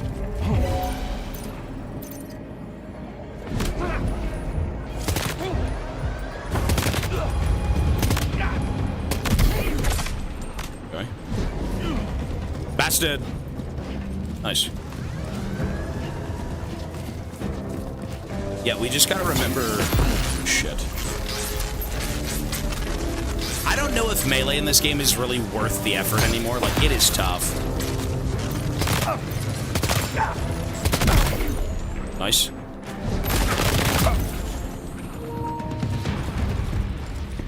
That's... One sec. Cool.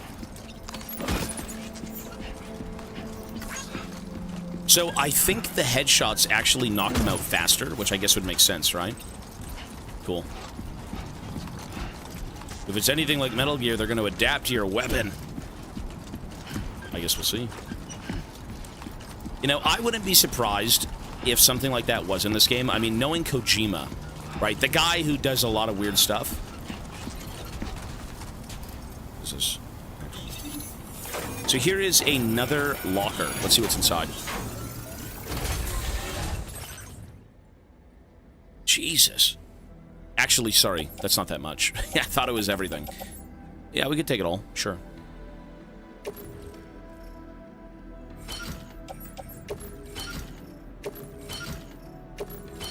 Nice.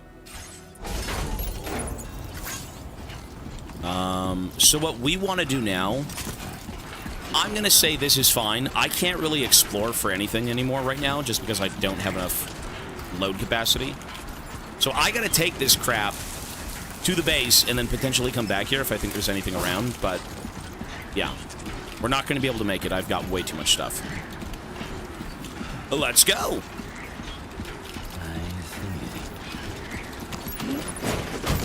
Oh, my nightmare. Oh, my days. So, I have greeted so much in the base game for how to carry stuff. It's a bit of a nightmare, but you can make it work.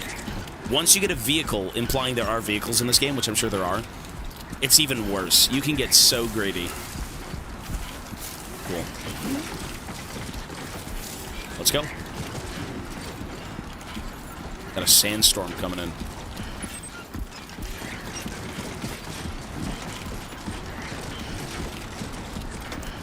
It feels good to be back in this game, yeah. Don't worry, you got this. It almost feels like I never left, because it is so familiar to, like, the first game. As it should be.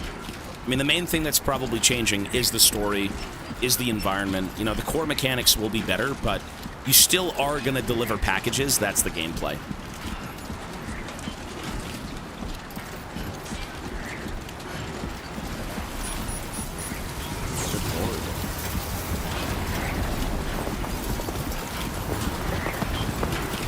It was about a month ago, yeah, roughly, for the first game. Look at this. Oh my god, my eyes! Walking in a strong headwind is hard work, but a strong tailwind will speed you up. Moving around during periods of strong wind will drain your stamina. Good lord.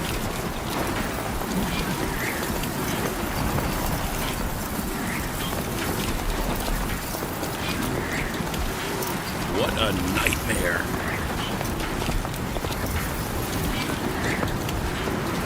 How are the eyes doing? That's what I want to know.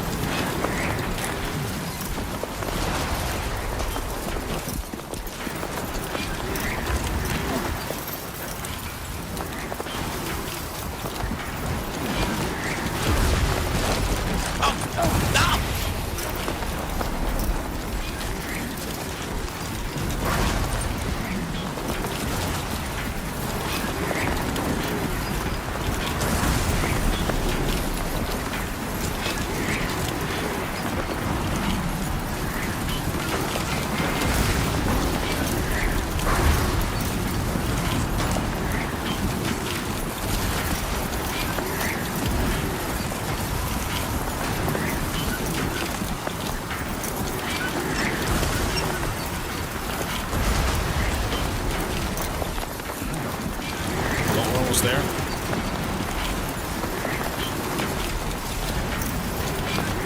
Move up close to a wall of a structure to take shelter and avoid strong winds.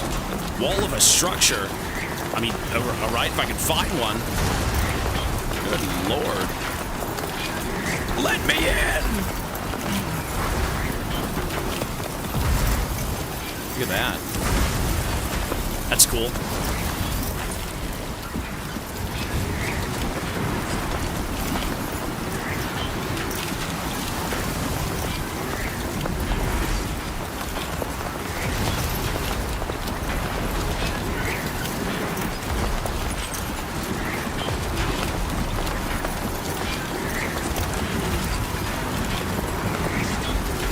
My gear's getting pretty disgusting, but hey, we're making it work. See, this isn't chiral rain, though. This isn't actually destroying my gear. I don't think it's deteriorating it, right?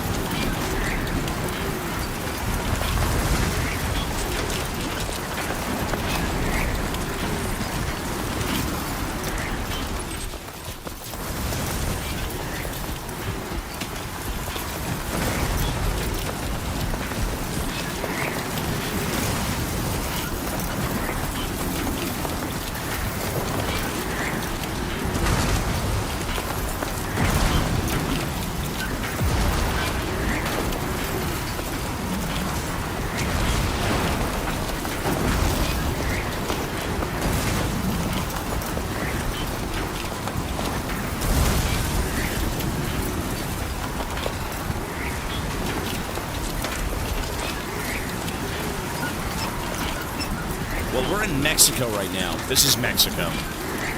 So we may see some Breaking Bad characters show up soon. It's kind of got the yellow filter. Ladder. Home free, baby. Nice.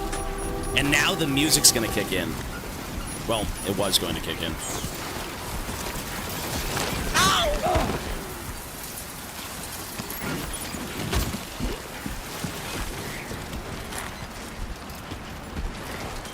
Wait, where'd the music go? Okay. So much for dynamic music. I thought there was music playing. All right. Let us get across this nonsense.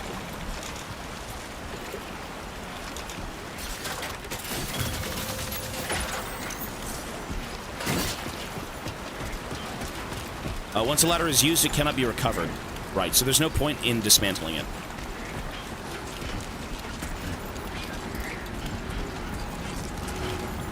There we go.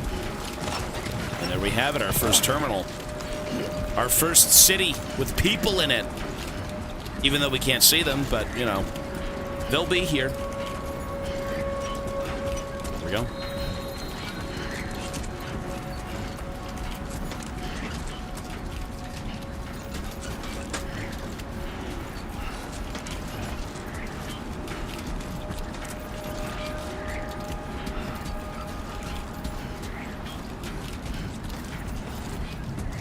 Believe in yourself. More of this stuff, eh? God damn, dude.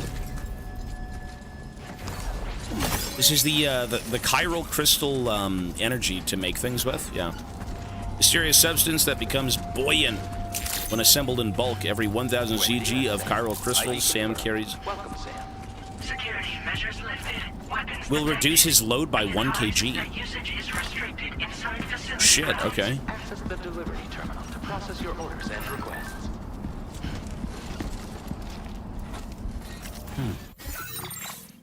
Did I just get a message from Fragile? What the? The Social Strand Service. Using the SSS, you can view messages sent by people all over the world, look back on the likes you've given to and received from porters in other worlds, and enjoy the screenshots you've captured in photo mode. Okay. How does it feel to be back out there, Sam? I'll try to use the SSS to keep you up to date with everything over here. Lou was having fun playing around just a while ago and now is fast asleep in dreamland. Smile emoji. I'll send you another message soon when you can check out on your Ring terminal. And don't worry, I'll take care of Lou. Flex emoji. Like. Take 4 likes, woman. Nice.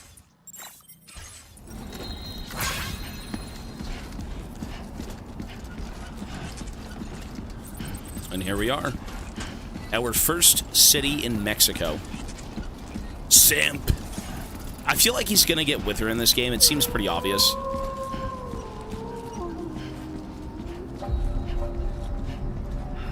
C1 delivery entrance. Norberto Puente.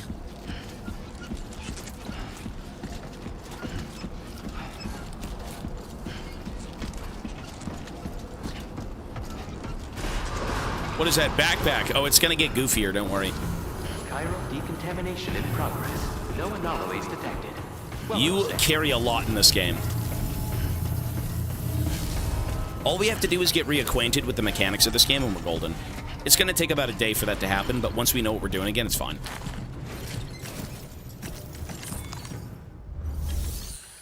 Alright, deliver and report.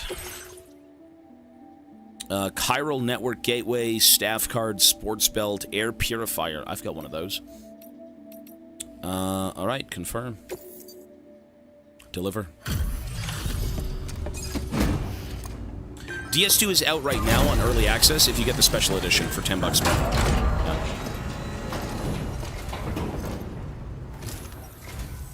Yeah. You must be Sam. Yes, sir. It can't have been easy to come this far south. You're here to bring us onto the Chiral network, right? Ah, that's a relief. We'll be able to dispose of corpses properly once you've got us online. That'll be one less thing for our residents to worry about. Anyway, I believe you have some cargo for me, yes?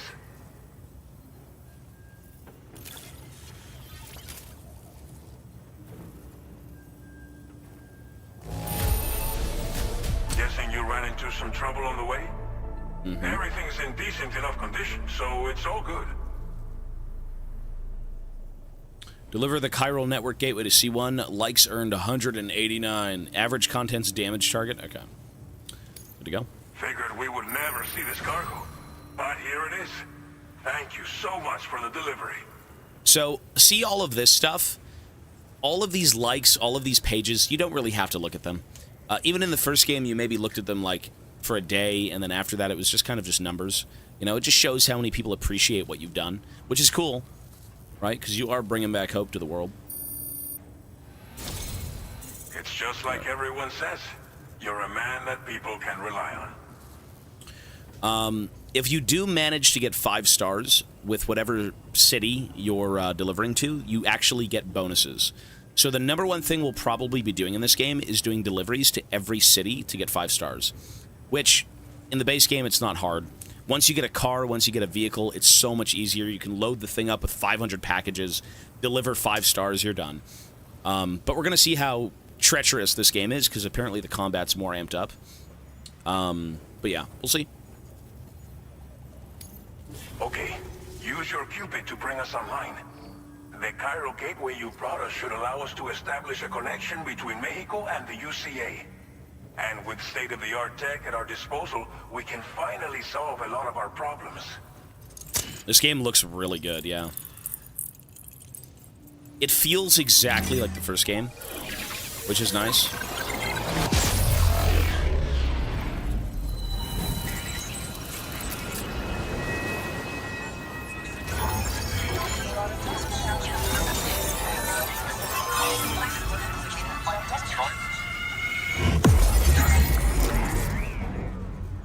Cool. And they've joined the internet. There they are. Starting point, Chiral Network Coverage, Mexico. Quitted Nudo del Norte. I'm going to butcher every name in this game. Norberto Puente. Okay, sir. Chiral network coverage successfully expanded. Commencing data collection. All right, now we get the lay of the land. So whenever you reconnect a part of the country, you get to unlock the visuals of the country. Usually that has to do with online. We can't play online right now. But once you unlock a certain portion of the world, you get to see where people left bridges. You get to see where people put ladders and lights and all this stuff. So you essentially lift the fog of war once you start reconnecting the country. Machine gun. A powerful mid-range weapon with considerable ammo capacity, fires MP bullets effective against any target. Reloading is slow, but rounds retain their power over distance, making it effective against large enemies at longer ranges. Comes fitted with a light and supports semi-automatic full auto fire. Comes fitted with a light, by the way. So I'm assuming we're probably going to have to deal with things in the dark at some point. Okay. Now displaying your current porter grade.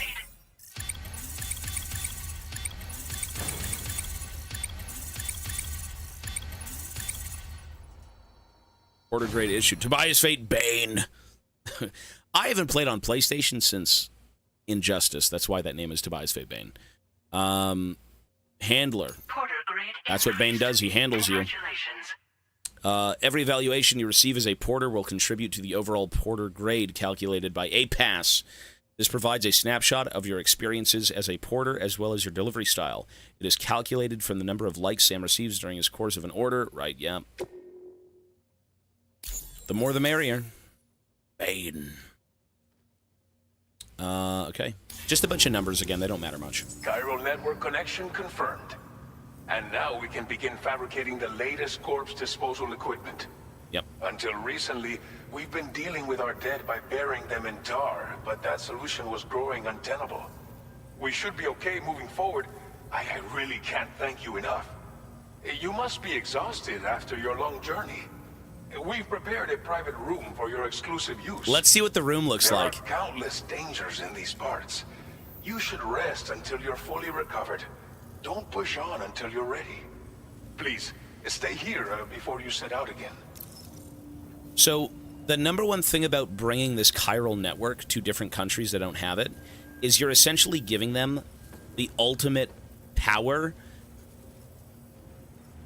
in pretty much fabricating whatever they need. If the information is out there on a chiral burial system that like disposes of bodies, it's uploaded to the chiral network. Once these people have that network capacity, right, you've locked them in with the Cupid and you give them the printer, they can print that equipment. All of that stuff is obtainable. It's essentially an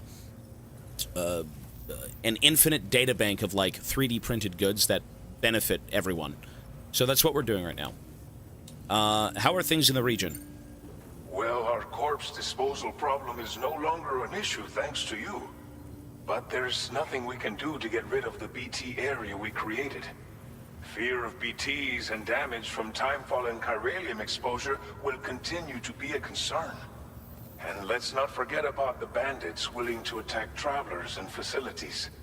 But so long as we remain connected to the network, we'll have access to new tools and technologies to help combat these threats. You brought us more than a connection to the outside. You brought us hope.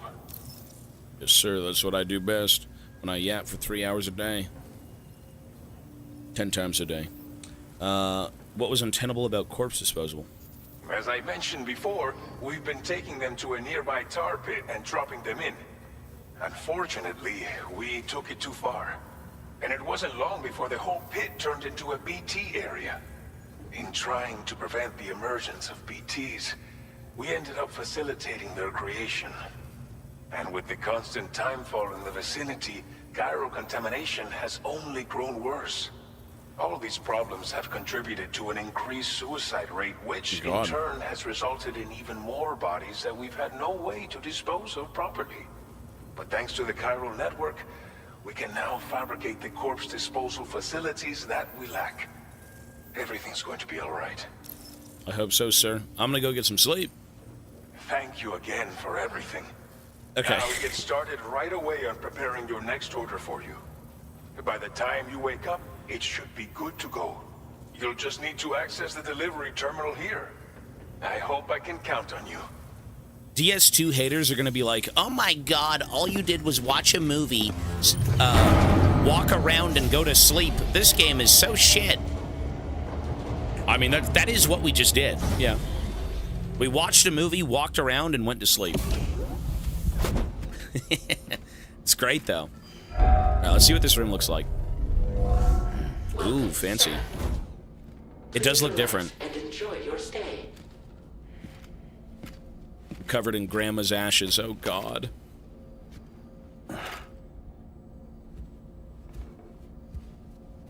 I love Mochi Cam. Hey, he's down there. So we gotta go shower. New entry added to the corpus. Noberto Puente. Story so far.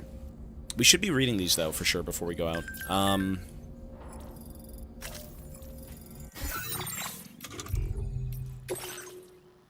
Sam, the shower and toilet are outside your private room. Chiral crystals will be recovered from any waste you produce, so go ahead and make use of the facilities. Really, outside our room now? That's not fancy. The hell?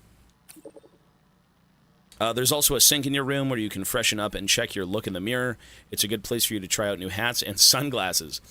You've also got access to an armory where you can check out various weapons and learn about how to use them in VR training. Go ahead and give it a try. It's definitely worth checking out everything your room's got to offer once you've rested up, of course. Okay. So, if we want to use the shitter, we got to leave the room. We've got our collectible shelf of, like, plastic army men again. There's the armory. Let's see. I mean, let's go use the shitter. Is it going to be full-blown nudity? Has Kojima ascended?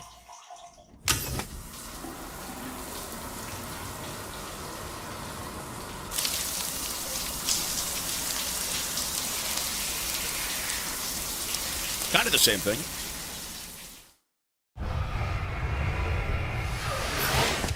Yeah, there's no more advertisements in the game, eh? You have showered and cleaned up. Sam's sunburn has healed. Okay, so what about the mirror?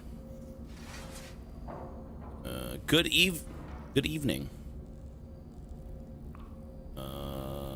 So where? What is this? Sleep?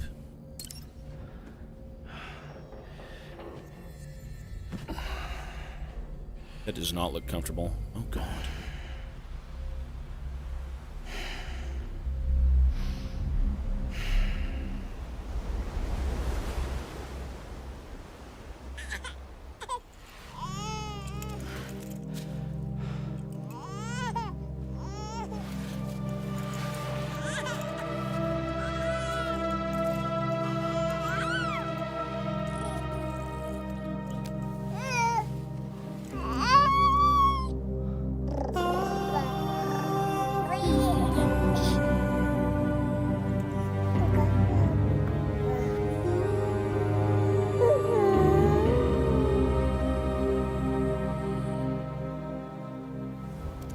Oh no.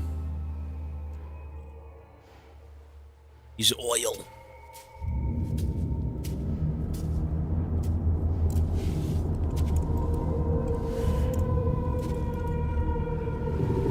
Oh God, they're everywhere. The babies! Oh, all the horror-loos. The baby loos. Jesus.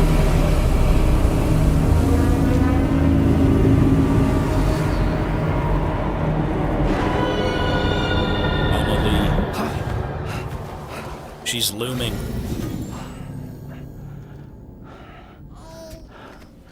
Lou. Are you alright? If you're worried about Lou, don't be. I'll admit, the stuff is pretty new to me, but the app has been a big help. Figuring out why a baby's crying, getting the milk just warm enough. It's had the perfect advice for every situation.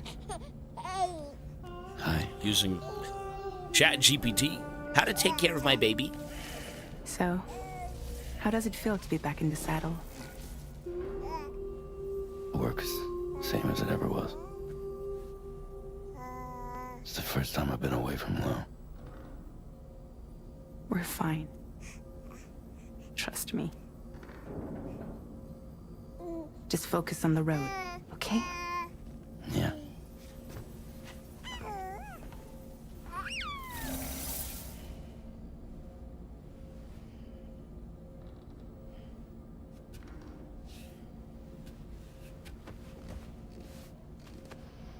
No, Fragile, I don't think she's... I mean, I don't think she's sus. Yet, at least. Private rooms, chirogram patches.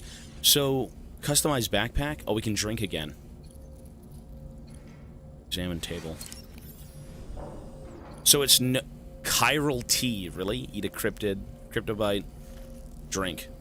Give me some of that. First it was Monster, and then I think it was beer, and now it's chiral energy. Lovely. Taking a sip. I love this stuff. Hashtag ad. Let's eat some of these things. Spicy. Okay. So where's the mirror? Is that it right there? Change screen image. Okay. Oh!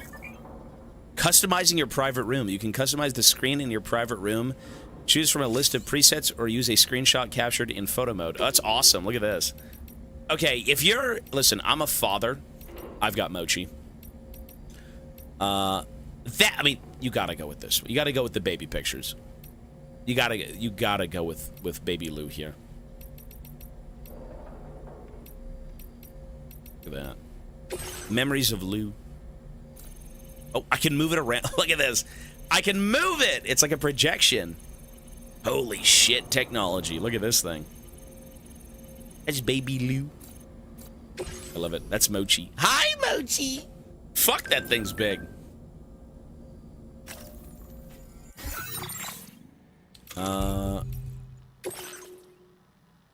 We finally connected the chiral network. It's been 4 long years since the first expedition set up the terminal, and we've been waiting patiently to get hooked up ever since. To know we're not alone out there, that's all humanity wants, right? Yeah.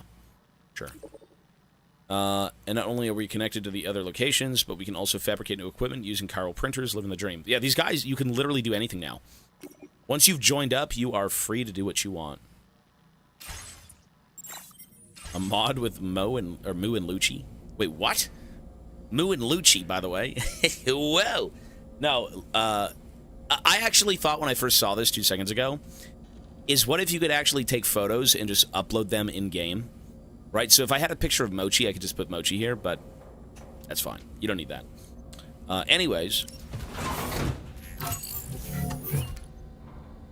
Customized look, wash face. Let's see what Kojima was cooking. They're gonna show off their technology. Do some faces, dude. Customized look. Luden's mask. Sunglasses. Sam's sunglasses. Luden's inspired sunglasses. A reminder that one should never forget their playful side, fitted with special, dirt and reflected sunlight. They are a perfect fit and show impeccable craftsmanship, fitted with special lenses that block direct and reflected sunlight. Why me? Fuck. What? One of Sam's favorite hats, adorned with the slogan, "Why me?" When worn, it slightly shows the rate at which stamina is depleted. It slightly slows the rate. I thought it said shows the rate. It slightly slows the rate at which stamina is depleted. I could change the color of it. What the fuck? Interesting. Sure. Okay. Nice. Nice. You know what? Nah, I can't. That's just min-maxing. Listen, let's actually take that off. I don't really like that. I'll suffer with CBT.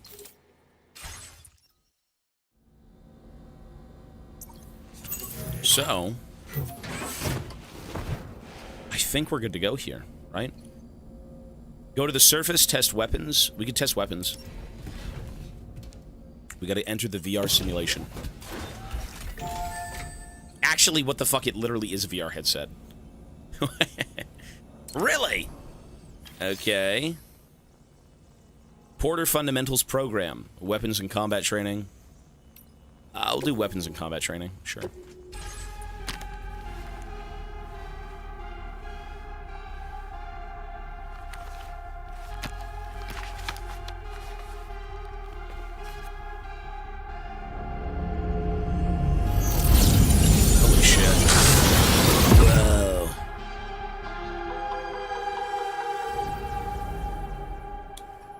was pretty good looking. Jesus. And we've got our own VR music too. That's dope. So the assault rifle.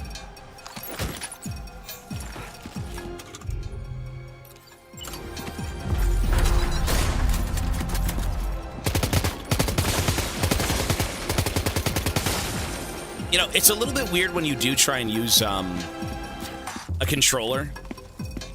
Like, of course, mouse and keyboard's infinitely better, but, like, you gotta be a bit slower with this.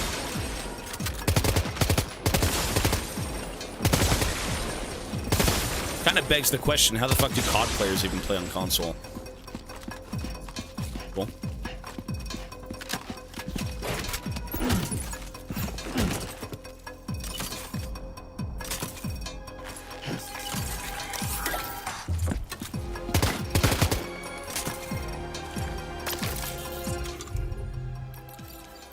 All right.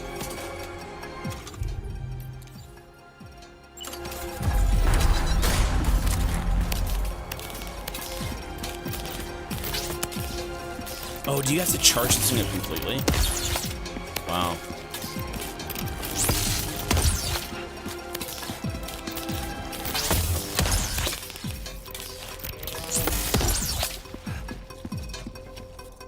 See, I think the initial bonus for the first game was like a maser rifle. And now I think it might be a maser pistol. All this thing is it's a charged electricity gun. It probably is a one-shot, 100%. Yeah, for sure.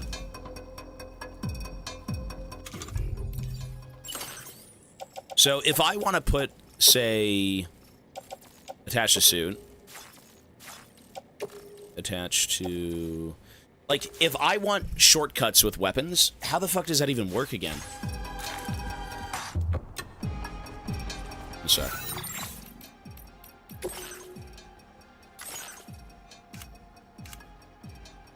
I want to turn the volume down just slightly because my brain is just hurting.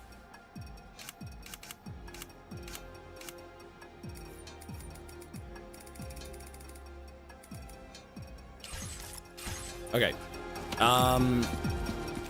Is it the radial menu?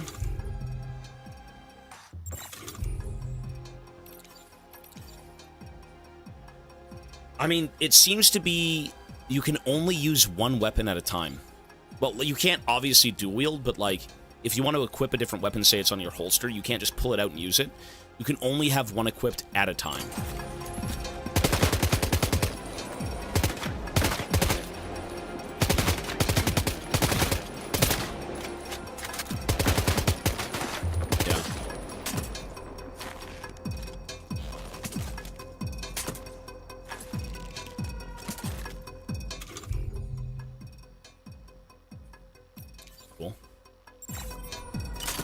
Is it maybe twice? No. You can only equip one, it seems. I mean, okay, it shows,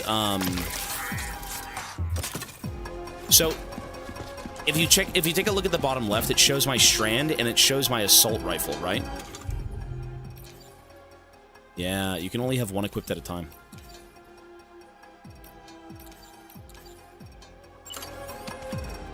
And now it should show the pistol and the Strand. Nope, same thing, okay.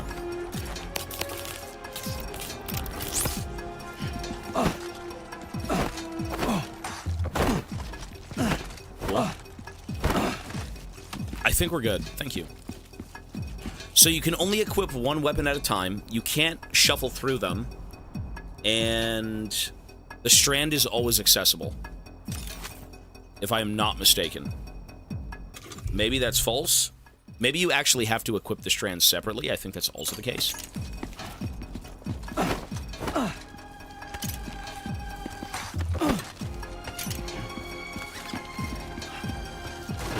There was a drop kick in the first game, yeah.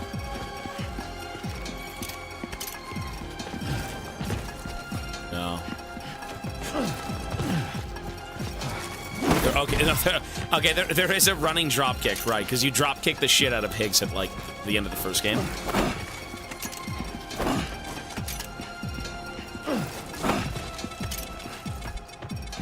You've got a knee and you've got a drop kick. All right. And punching seems very, very inconvenient. I can spawn enemies. Holy shit. Okay. This should be pretty useful. Let's see.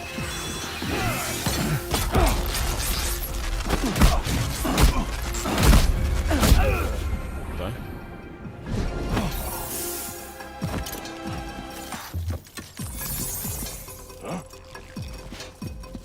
There's no way to lock on with melee.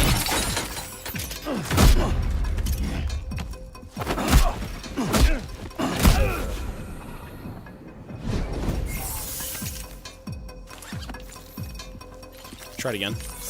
All I want to do is get used to the, So how do we parry this guy?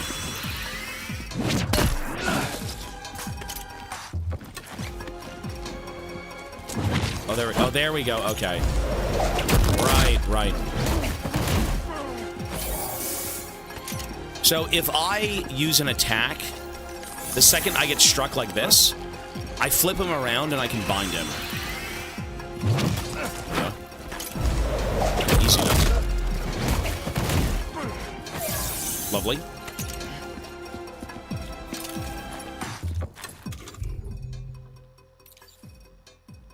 Now, it's still interesting that you kind of have to pause the game to really switch out your weapons, but you can probably make it quite quick.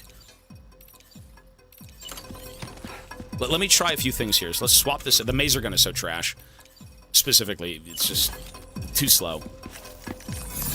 I was throwing hands in DS1 too, yeah. So let me try something here. So...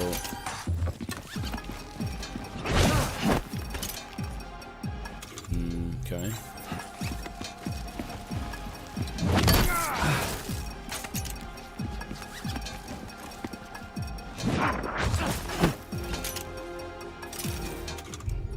Oh.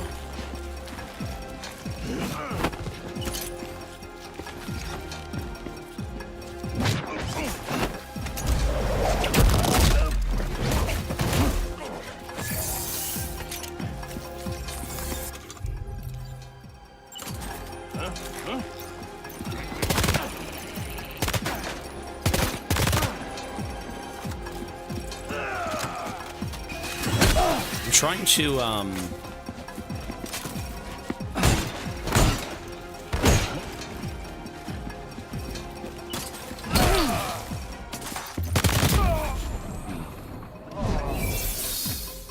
You know, sometimes what I would do in the base game, I say base game, the first game, is I would try and shoot them with my gun to not waste so much ammo, even though you can make so many later on, and then I'd punch them. And that seemed to work pretty decently. You weaken them with the gun, then you punch them like once and they're finished. Let me see if I can do that.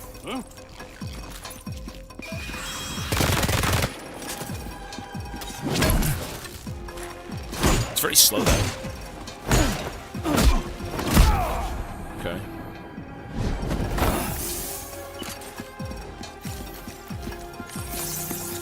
The bola gun was great too, and then you stomp on them, yeah.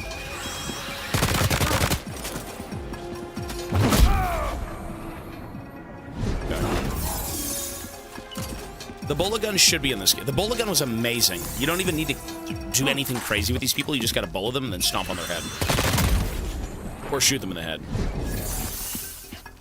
Let's try the maser gun.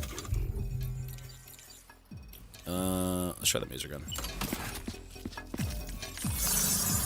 What?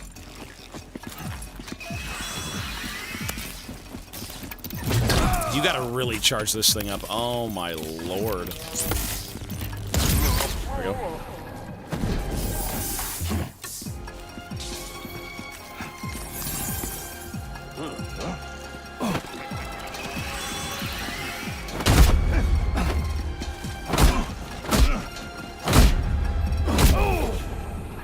The combat seems to be a little bit more cinematic as well. It's cool. The maser's a stealth gun. Oh, for sure. 100%, yeah. Whoops.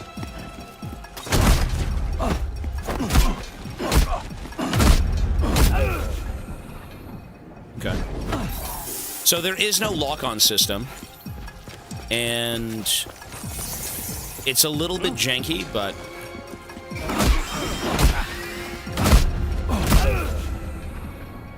You know what?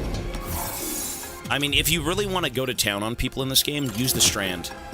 You can parry everyone with the Strand and just instantly take them out. I would say that's kind of your go-to. If you don't want to waste ammunition, which you probably get more later on anyways, but look at this. So easy, done. Easy. And you can probably do that over and over and over and over again. Right?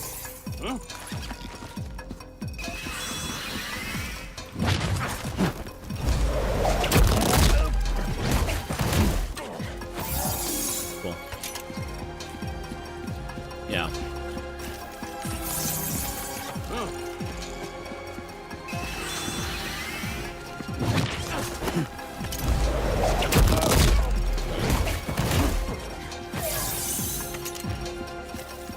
Well, until they have guns. Yeah, until they have guns, then you're fucked. Well, you have to have a running start for the drop kick, right? Shit.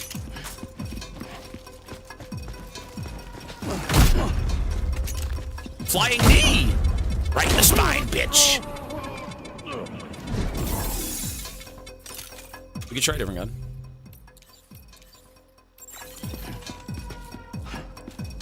Machine gun. Isn't this the exact same thing I picked up? This is not. Okay, this is the machine gun. Now, this thing's got some goddamn firepower, son. Let's see it.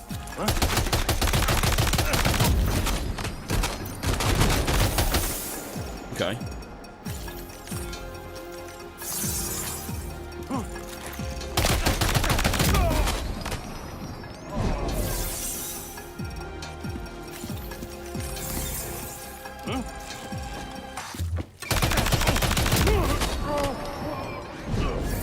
So, honestly, the fact that you have a machine gun, is it even worth making the assault rifle?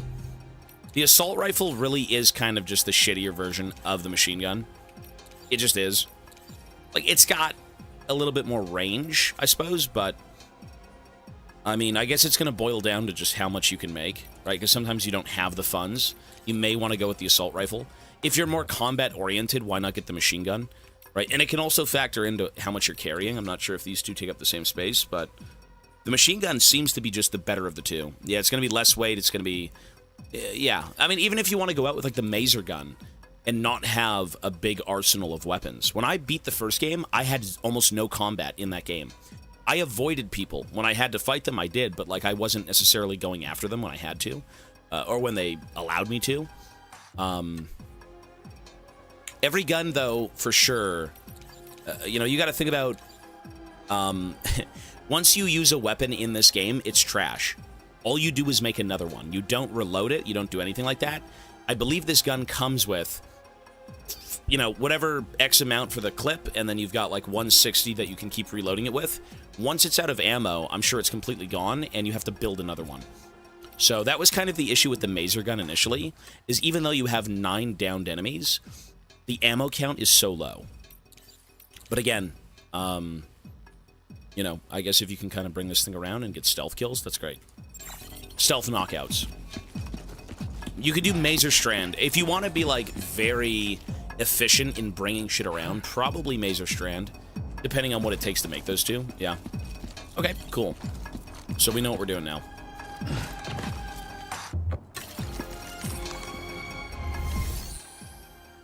Porter fundamentals. We do know this, though. That's the basic game. Okay. So, combat feels different. I don't know if you guys have ever used, like, a PlayStation 5 controller, but the triggers are so gross. They almost have this, like, two-step to them, where you have to kind of hit a certain level in pressing it, and then it has to be pressed down even more to really go all the way. It's weird. But, alright. We will get on with it. No more baby! Oh, can you disable that? Really? The triggers are immersive. They have soft triggers and hard triggers. Well, I mean, it's an interesting concept. I'm just not used to it yet. Okay. So I think we've done everything here outside of maybe read That we've read. Photos. Offline, okay.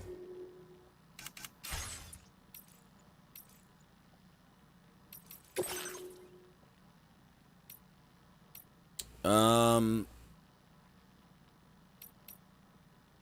next location that needs to be connected to the Carl network is Villa Libre, a small prepper settlement populated by elderly people and a pregnant woman. There is no doctor in Villa Libre, meaning its residents live a precarious existence without medical support. As such, you need to bring them a remote medical unit. When connected to the chiral network, the device allows medical diagnosis and treatment to be conducted remotely. It also allows APAS to provide support for patients. There is a significant bandit presence near Villa Libre. They have requested several pieces of cargo, but if one of them is safely delivered, it should allow their facility to be connected to the network. To ease the anxiety of the Villa Libre residents and earn their trust, deliver at least one remote medical unit to the facility. All right. So before I continue, Jaybird, hello, sir. Loading into the game yet? I have not done that now. I reset a setting which restarted the game, but yeah. Folks, give me 5 minutes. I'm going to take a break. It's pretty hot here. I need some water and bathroom. So I'm going to plug my controller in to charge at that. And we can leave it plugged in while we're playing. We're going to take a... Oh! God damn.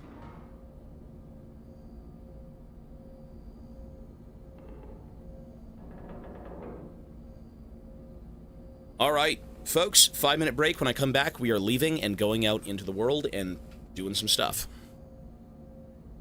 The loading is pretty fast. Oh, is that what you meant? Everything in this game feels pretty fast, yeah. It's very smooth. It looks amazing. Turn off in the PlayStation options. Also, vibration kills battery. Oh, it's okay. We're going to leave it plugged in while we play. Folks, 5 minutes. I will be right back. Here we go. Here be 5 minutes.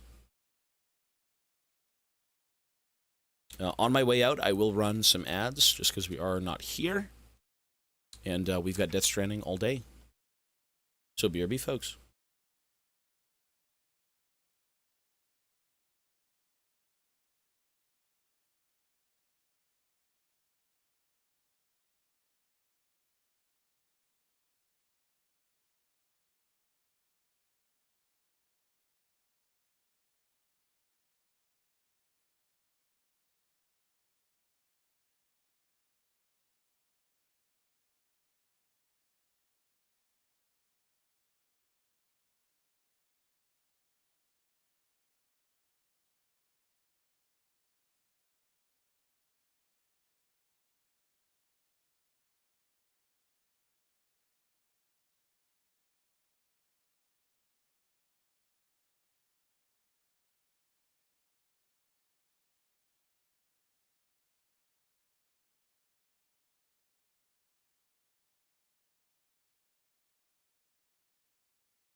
Folks, we're back.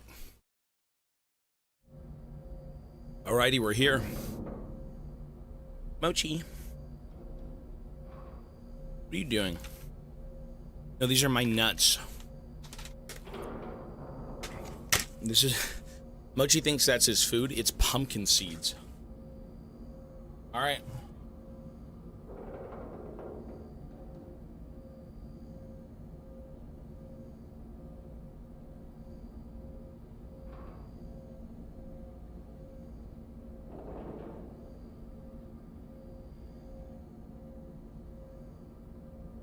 Let's go.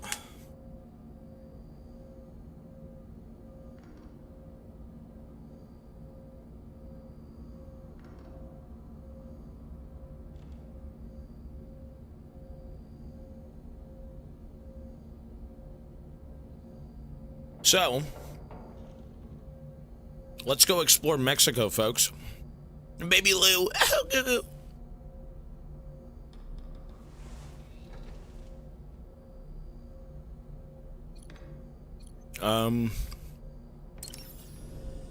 Let's take a look at customizing the backpack real quick.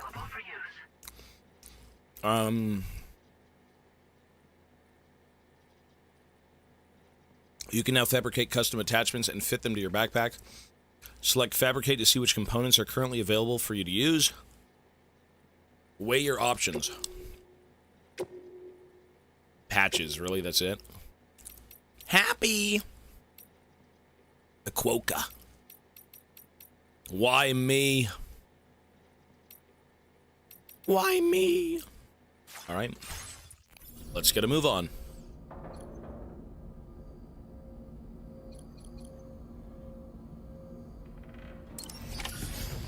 No, Mochi.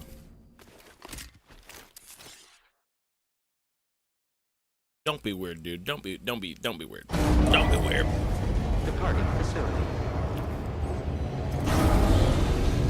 Okay. New order available. Please review and confirm.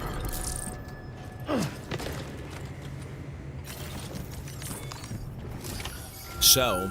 Good morning, Sam. Did you have a good rest? We're already making progress in addressing the corpse disposal situation here. Nice. Once again, I've got to thank you for that. If you access the delivery terminal, you'll find that you can fabricate equipment for yourself now too. We have some materials on hand Any here vehicles? that you can use to make supplies for your journey. Take as much as you need. Now, we don't have all the things we're not weird, you're boring. you have access to in the UCA. True.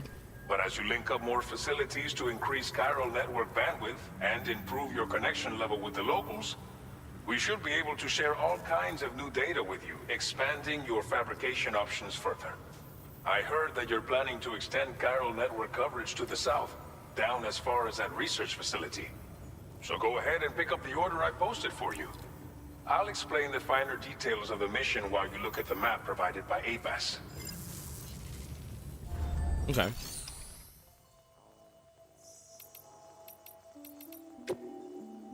Fabricating equipment, backpack customization. No, can't do anything there. Maybe, actually, hang on. What are you licking? You're a demon. This thing is a demon. It's... What are you doing, little demon? No. No. Please select an item to fabricate. So, you need boots. I never used repair spray.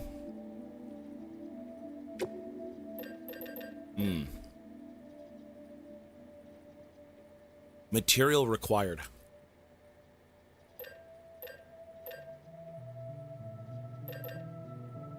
We have nothing, no? Where is my current material count? Do I even have any? Why are you wearing the Christmas hat? I've been wearing it since 7 months ago. We've done non-stop streaming for 7 months straight.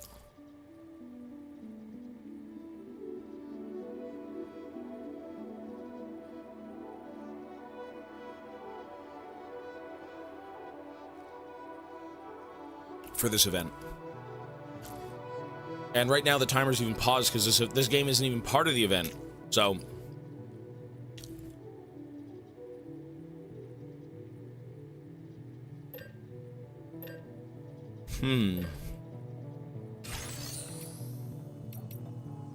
Recycle and store, claim material. Oh, I've got some materials, bottom right. Okay. I don't need to claim any of them. Claiming would be like to take them elsewhere. We don't need that. Recycle and store. Here we go. So, we need to take some stuff off.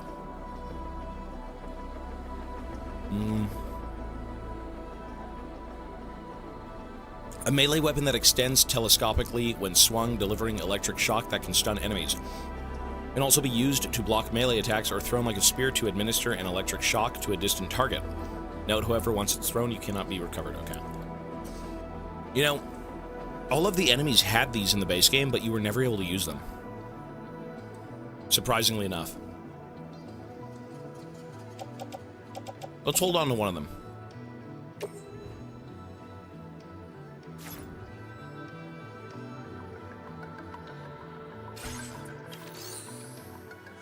Recycle and store.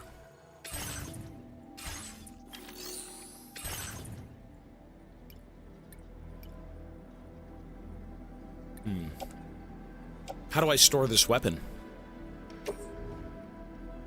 It only lets me recycle, not store. Why? It said store. Do they mean recycle it and store it? I finished the hobby zone, I want more. Hey, fill it up first before you get more, sir.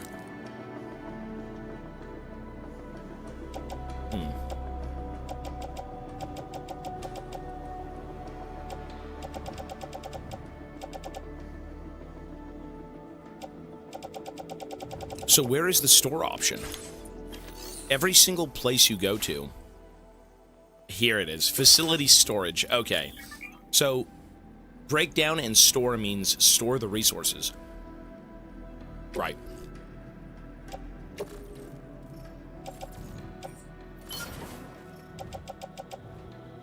So the number one thing I'd usually do before I go out is essentially store everything and take all the stuff I need and take it with me. The boots I'll always take, actually. Those are useful. Handgun, sure. Okay.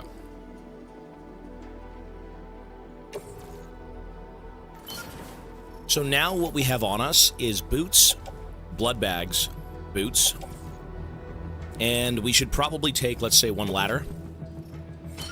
We'll take one anchor. We'll take... we could take an assault rifle. Yeah. The mazer. Do I really want the mazer? I feel like I don't need the mazer right now. Fuck the mazer. And we'll take an electro rod. Actually, no. No electro rod. Oh, sorry, the mazer's already in my holster. Right. Done. So we've offloaded everything and we've taken what we need.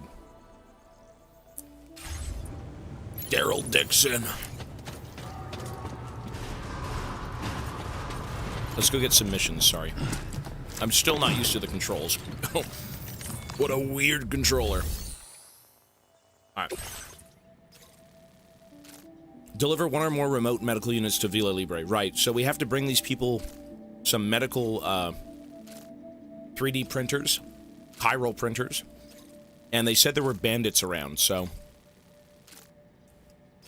to help the residents and gain their trust, bring them at least one remote medical unit. Right, let's do it. Your next destination Old is people and a Villa pregnant woman. The people there don't have enough medical equipment to meet their needs. If you bring them this delivery, you'll be sure to earn their trust. And once you've done that, you'll have an easier time convincing them to become part of the chiral network. Timefall is coming down hard in this area. Cargo containers that are exposed to timefall will begin to degrade. If you carry container repair spray with you, I'll make can one of use those it to mitigate these effects before it becomes a problem. Keep an eye out for the rivers and bandit camps in the area too. Hazards like these can make your life much harder. On your way to Villa Libre, you might pass a post box we built. We left behind some spare equipment in its shared locker. If you see it, take a look inside. Everything is yours to use as you deem fit. There should be materials in there too, enough to fabricate something if you like. Also, if you have any extra equipment, you can use the box to donate it to other people. With a moment's generosity, you can make another porter's day. Finally, each postbox has a private locker which can be used to store equipment for later use, and a recycle feature that will turn any unneeded items into materials. So what do you think? That's new. Have enough information to plan your journey to Villa Libre? Uh-huh. Take your time to finalize your route. So I don't have online enabled. My internet connection is so trash. I may try and do it tomorrow so we can kind of see what people are doing. Even though this is like the early access game.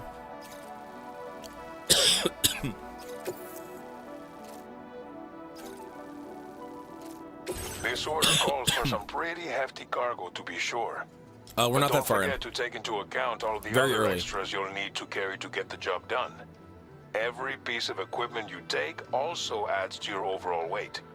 So think carefully about your loadout. Try to pick critical items that won't weigh you down and wear you out when combined with your cargo. Run out of stamina halfway through a delivery, and you're in for a world of hurt. People have already built bridges and roads 2 days in. Did they really?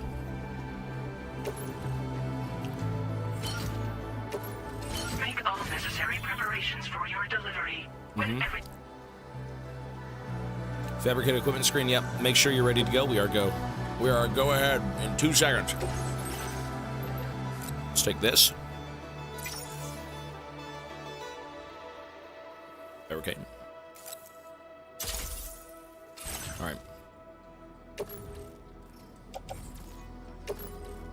Lovely. We're good.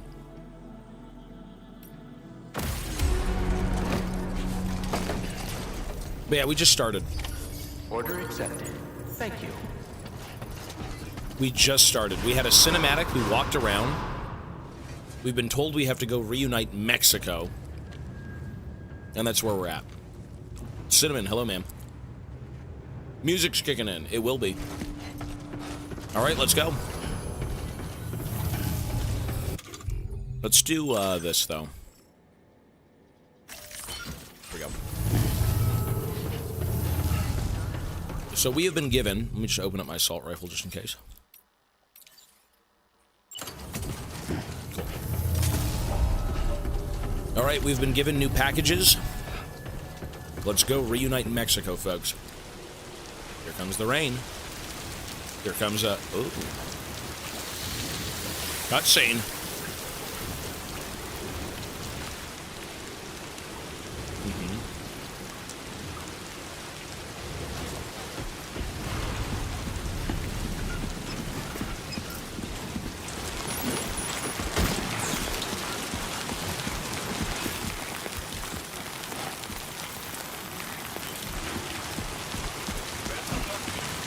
Thank you, sir.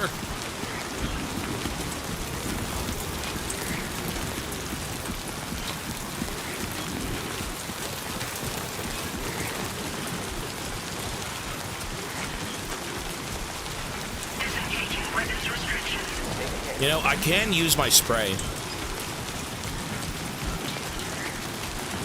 And we are playing on the hardest difficulty for the first time through, so this is going to be a bit tough. I've already got shit on with my first encounter. So.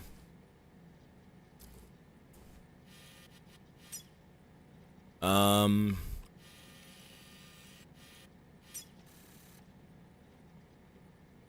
right, we've got 10 minutes.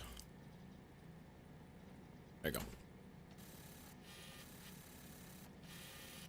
We want to go... I mean, I can go through the camp. I kind of want to go straight around, to be honest, but I need to hit the post box.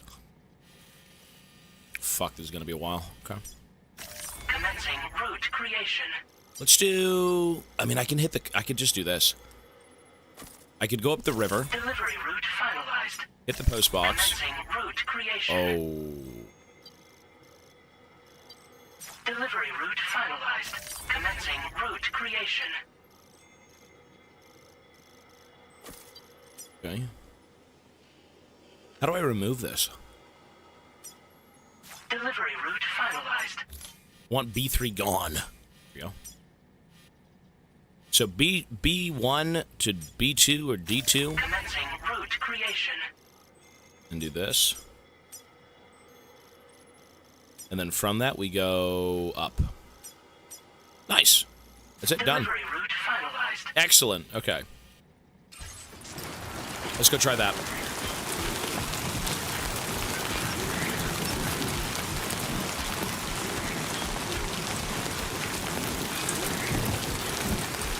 Oh, the container's ruined. Rip.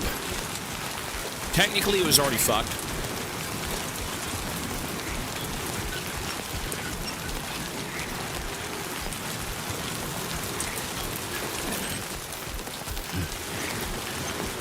Well,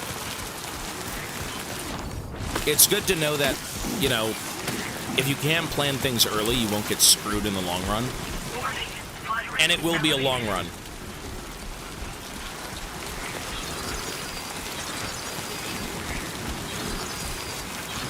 The water level is rising. Look at that.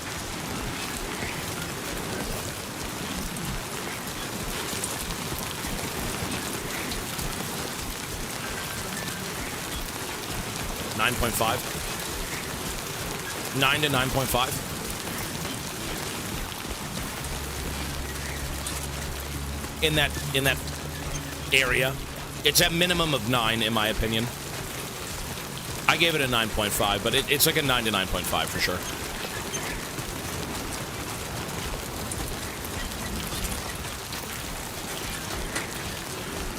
You can't rate this game because it's not on the list. Well, I'm going to anyways.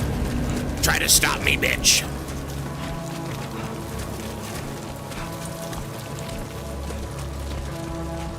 You know, I can go bully them. Why you bully me? Why you bully me? Let's do it.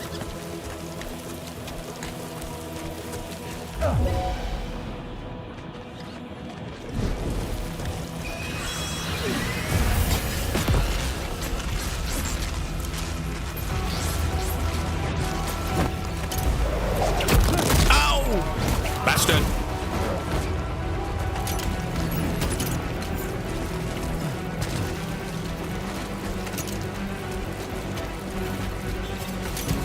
Why you bullying me? Oh shit.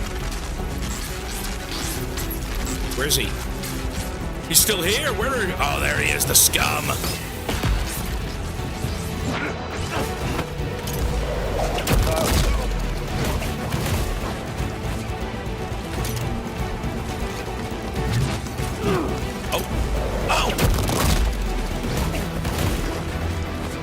Lovely. And that's all she wrote. See you later, folks.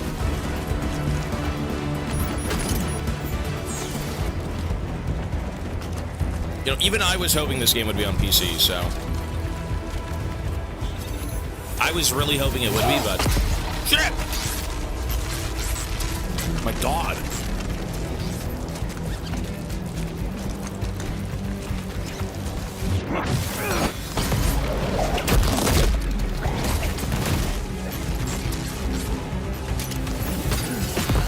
There's more of them. Fuck, there's so many. Oh my lord, there's so many of them.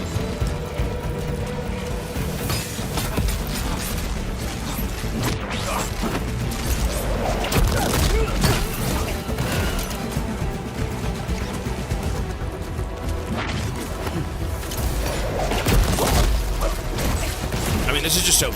What the hell kind of exploit is this? I'm just cheating.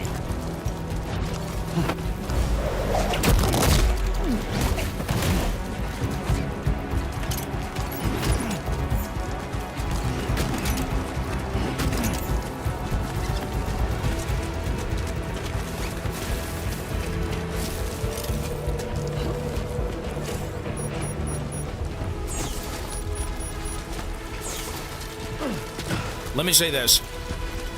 This is the greed of man. This is how man destroys itself. When you go after things for resources, you will lose your packages. Ceramics, really, okay. This is the greed of man. We've spent way too much time out here. House Flipper. My girlfriend plays that. Guermer, thank you, sir. My girlfriend plays that game. Me? Maybe not. I'm a mule.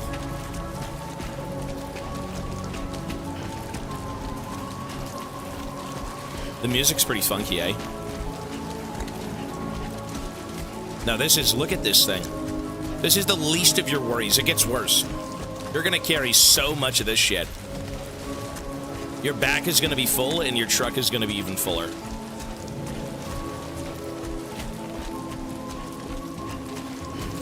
No low roar. I don't think they're in this game.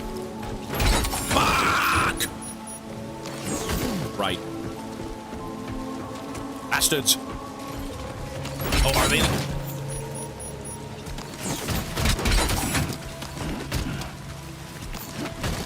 Lovely. Here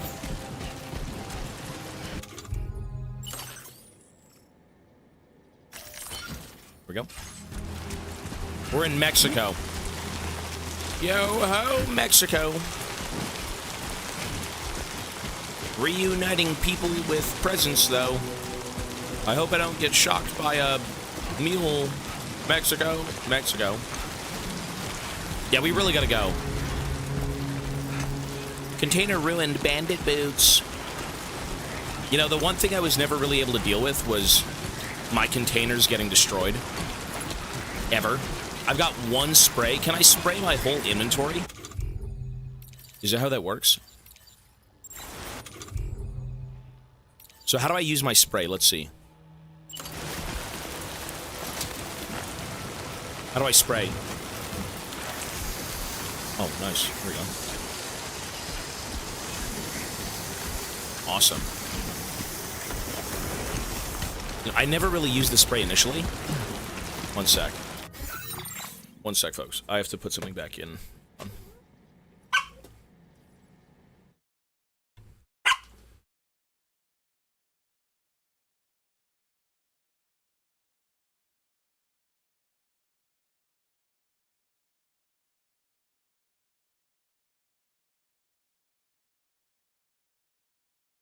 All right. Macho. We're good. I just had to reconnect something. Ivana needed help. So, let's get back to it. So the spray seems pretty useful. The spray seems really useful, to be honest. Oh, shit.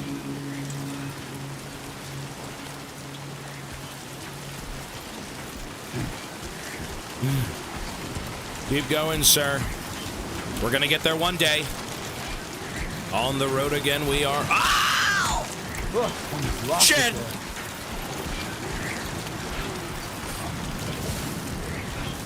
Good lord. Yeah, the knees, brother, the knees.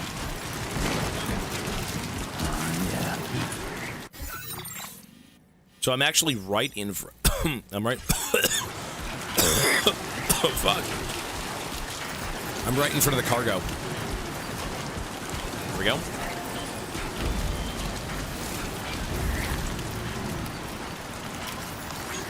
Thanks for the help. Take a photo. Thank you, kindly. All right.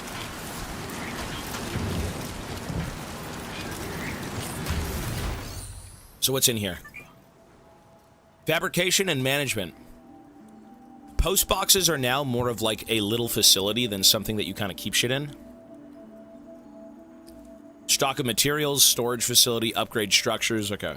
Same deal, but now you have fabrication and management, which is cool. Awesome. I mean,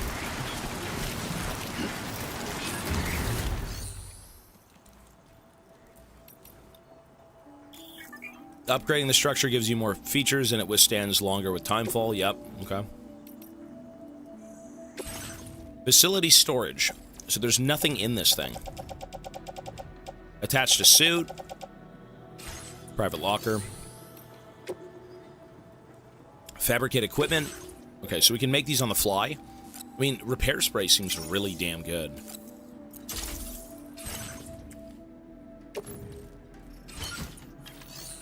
One sec.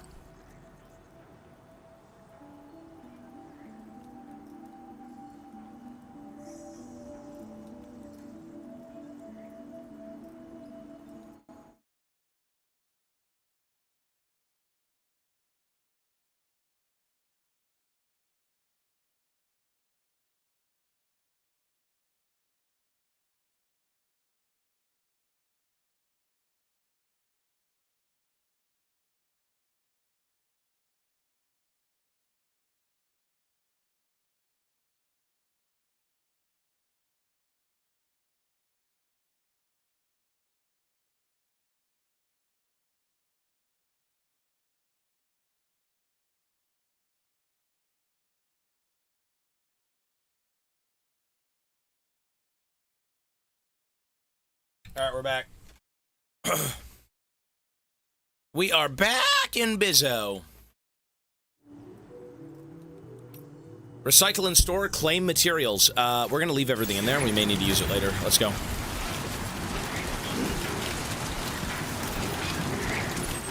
So we still have to go to the villa. The villa. Good God, my ears are in heaven.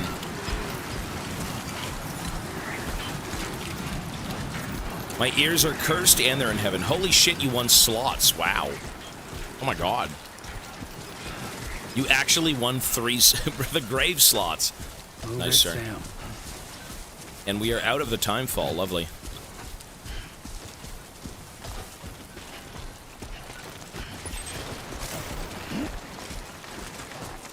Canteen, right.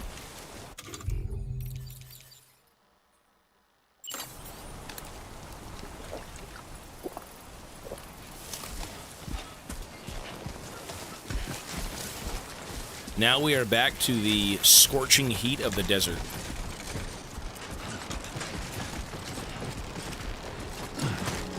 Oh, here we go.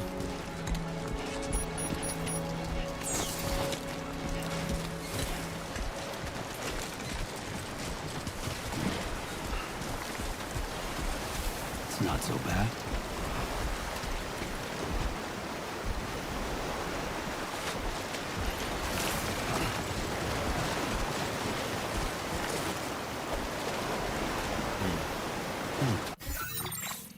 So regardless of how we want to tackle this, we have to cross the river. We have to. Yeah, you got to. Okay. So... Ah! Ah! God damn. Fuck. It sucked me in!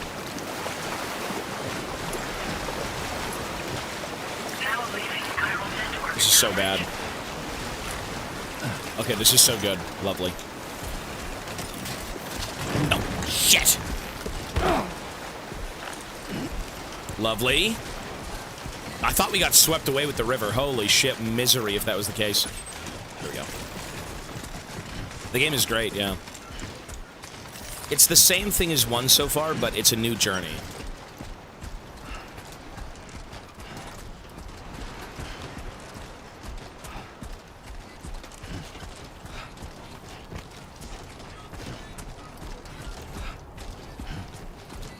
I did not lose a single crate. I'm just the greatest porter there ever was. What can I say? Just push on through.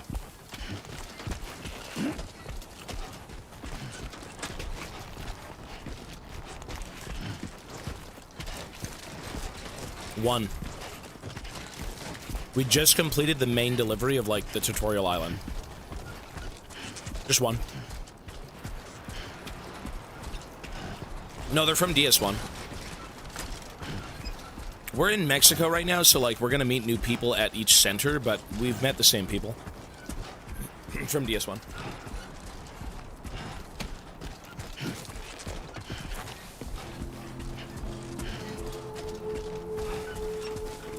Is that low roar? No.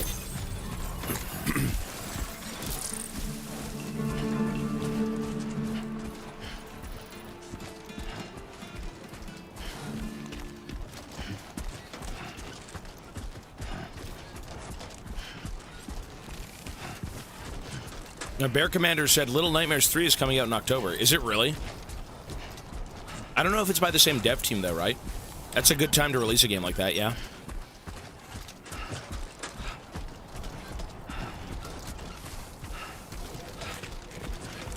Javier, where are you, Javier? Mr. Escuela. First delivery.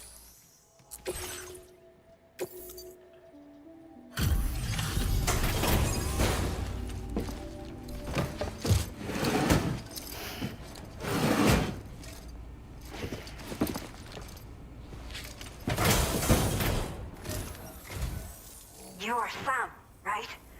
Did the Timefall give you a lot of trouble? Thanks for making the trip. Allow me to assess the condition of your cargo.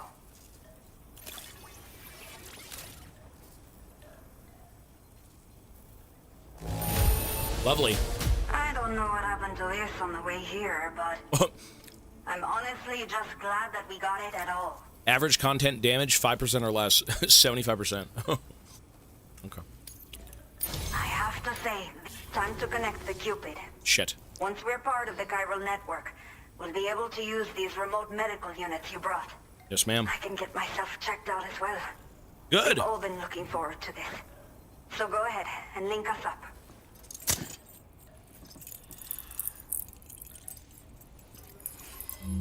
The Elderback? The what? Oh, the guy on the hill? He's the one person I never went to. We went to him like twice and that was it.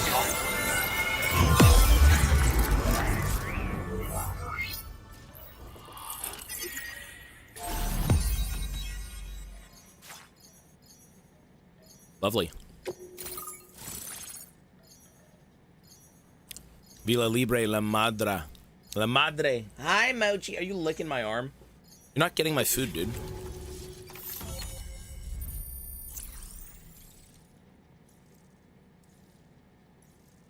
Oh, is that really it? Does he die and become a BT? Damn, that's fucked up. That's actually kind of fucked up. PCC level 1. Okay, so we can actually create things with these, like buildings. A device that allows the basic structures within the chiral network. Build the basic structures. Building structures consumes chiral bandwidth, so keep an eye out for how much you have left. This device can be used to build watchtowers and post boxes. Yep. Bonus data has been added. The Quokka. Hologram data for structure customization. The hologram will appear next to the structures when selected. That was a DLC bonus, the Quokka. Is that my Mochi? Lovely.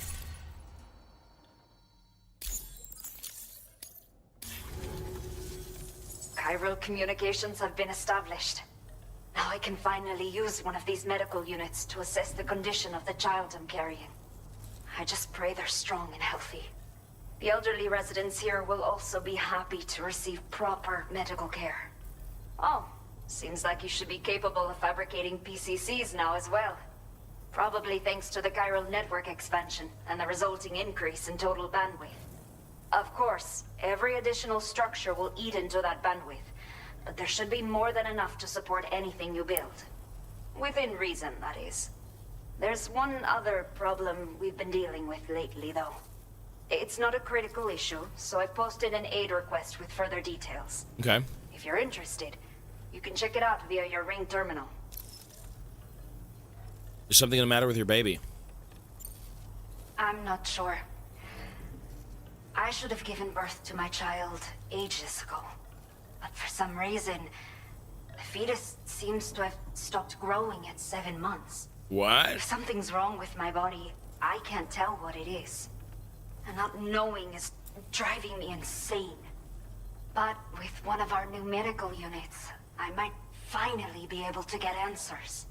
I want to believe I can still bring this child into the world someday. That was your birthday present. I'm liking it so far, man.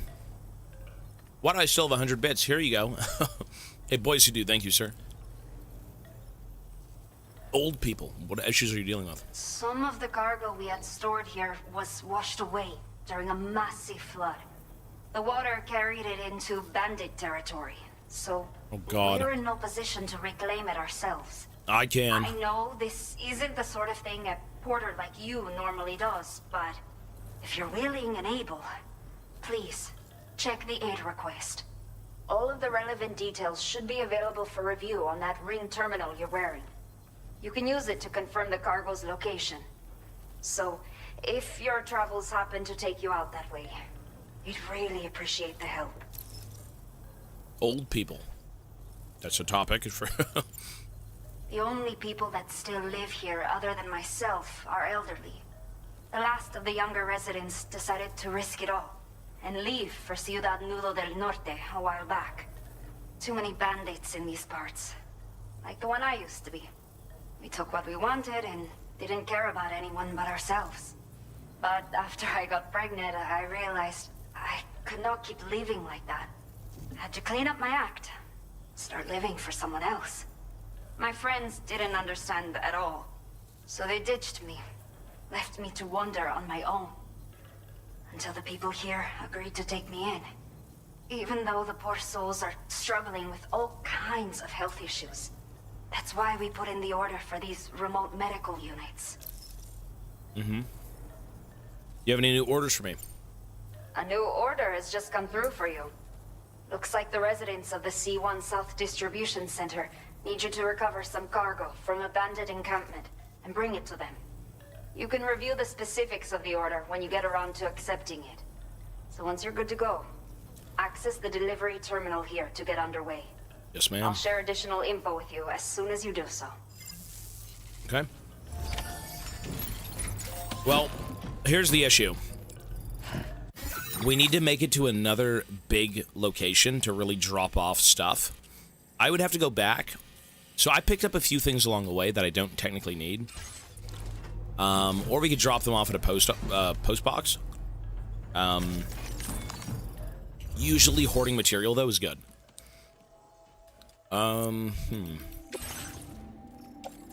there is nothing in here.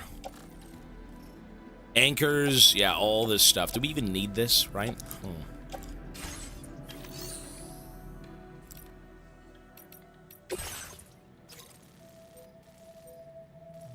Recover the chiral density gauges stolen by bandits inside of a wooded area. Okay, cool. A set of chiral density gauges en route to the C1 South Distribution Center have been stolen by bandits. They are essential for predicting BT movements and ensuring deliveries can be safely in the area, or made safely. Recover all the gauges and deliver them to the distribution center. Okay, so we hit that, and then we go back to the distribution center. And then at that point, we're good. Okay, Sam. Are you ready? Oh, then I'll bring you up to speed with what I know. The order you've undertaken is to recover chiral density gauges that have been stolen by bandits and taken back to their base. Is that Minecraft? The base is located in some overgrown ruins, so you'll have a hard time getting a clear view of it. Jesus. You might want to construct a watchtower nearby before you charge in. With it, you can get a better handle on the situation and improve your odds of getting the job done quietly. Right. But that's not all, of course. Other porters are also able to make use of your structures. This way, you can help out the people who follow in your footsteps through this area. Think about what I told you and finalize your route. Best of luck to you out there. I mean, it's at the very edge. So there's another distribution center here, which is exactly what we need. So we have to go through the mountain, through the woods, and to the distribution center. CBT.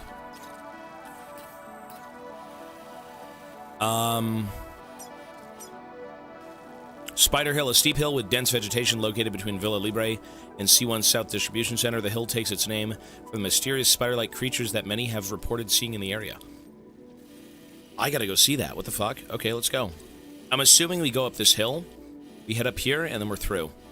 Let's go see what that is then. Damn, okay. Commencing route creation. Let's go there for now. I mean, this seems like CBT. We'll try and make it work. Lovely. Delivery route finalized.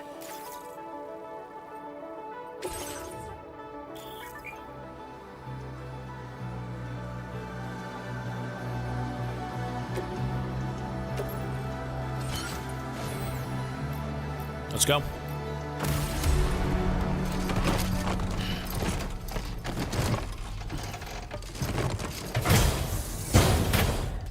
There are spider-like creatures in Mexico. Let's go see them. Watch out for bandits on the road. Yes, ma'am. She did kind of sound like Judy, eh? You're right. A little bit.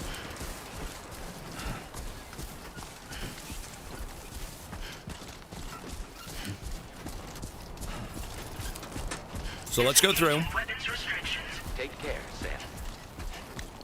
See, I'm a little bit scared of using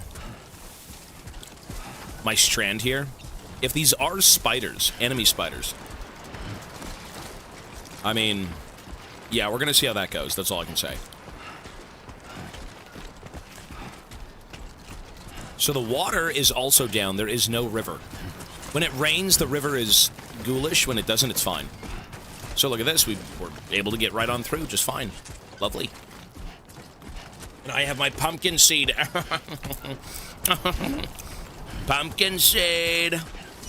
Pumpkin jockey. Just getting started. Lovely. Dan Porter, American Eagle. Obesity Trump, BBC Stars, Hollywood, Kojima Strand, Stick, BB Beach. Package bridges. I'm curious to see what the bugs look like. This place is called Spider Hill, and they're supposed to be giant, weird bugs. Okay. Let's go take a look. That could be exceptionally ghoulish.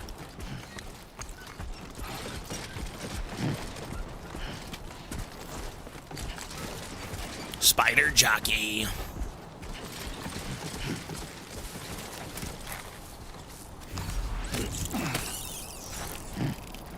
The crypto biotes. Let's go see.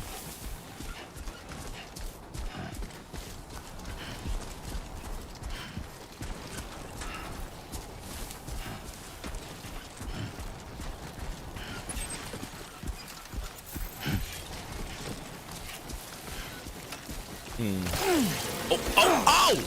What the fuck? Ow! God, what the fuck? Warning. Analysis confirms that Chiral creatures. are chiral I didn't even see them. I thought they were bigger. Fuck it, I didn't even see them for some reason. FedEx Simulator.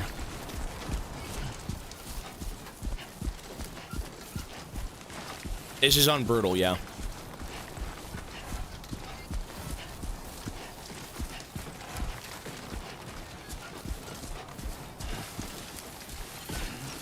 You know, I'm not entirely sure if Brutal even means much. Too close. We beat the other game on the hardest difficulty.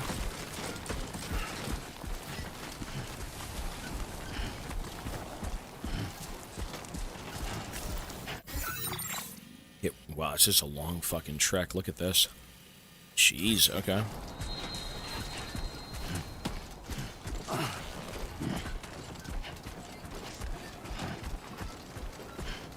I died in the very first area, but I didn't know the controls.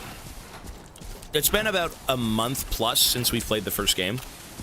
And, you know, if you're playing on a very hard difficulty on a new controller, yeah, it's going to be a bit tough.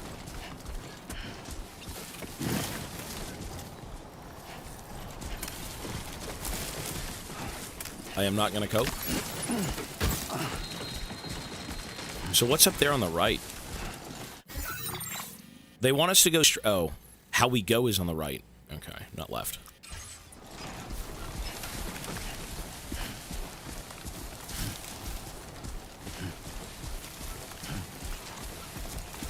Shit. Get a move on. The chiral critters. So what if you end up falling into a pit of these things? Is it CBT?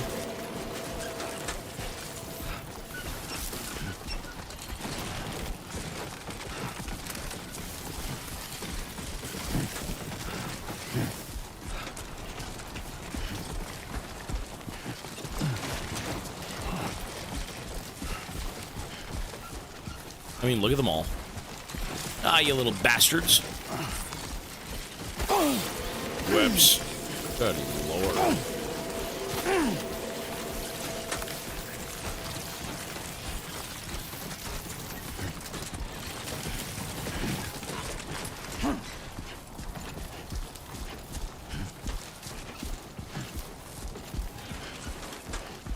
You know, I'm very curious to see what the vehicles are. Very, very curious. They do exist in real life, yeah. This is actually a concept. This is real. I think it's in, like, rural Japanese places where you have people load up shit tons of packages onto their back, and they actually trek to different villages and give them things. Yeah.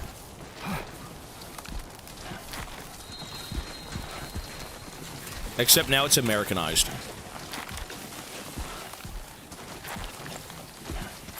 Twitch is freezing every 10 seconds. Is it really?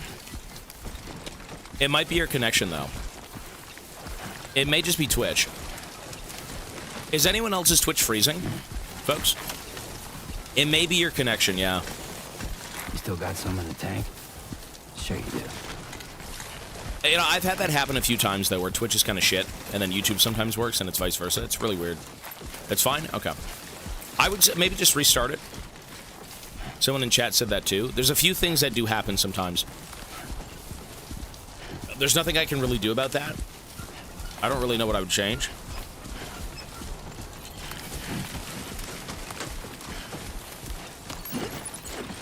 Oh my god. Well, here we go. Ow!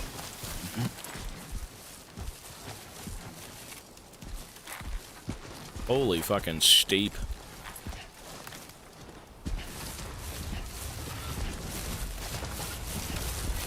Is that an earthquake? No. It's a G-quake!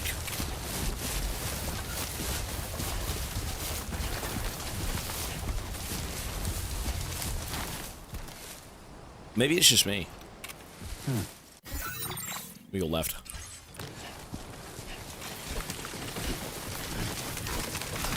Shit. Shit.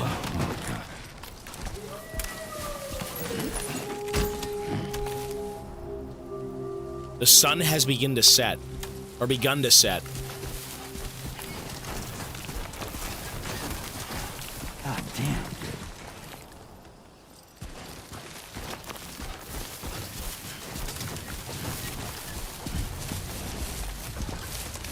What am I listening to? Okay, so this is where they want me to build the watchtower.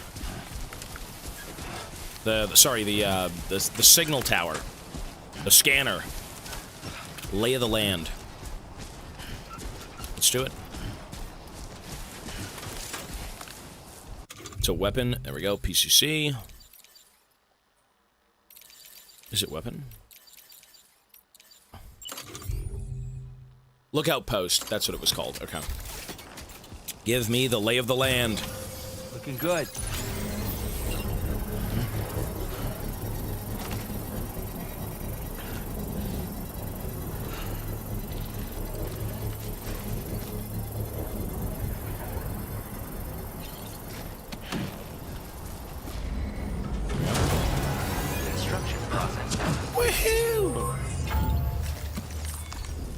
Cargo and enemies. I mean, look at this. Come on, it's cinema.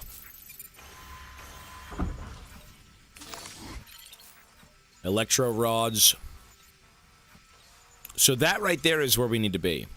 We got to beat the hell out of everyone in there, take their loot, and then move past the camp and get to the drop-off point. As she said, let's do it. We're Gucci.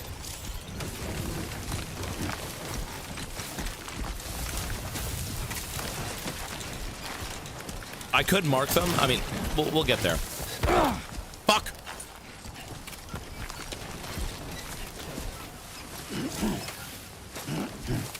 Moving at night, hold the fieldware menu, select the Ozerdeck light, and press X to switch it on or off. What?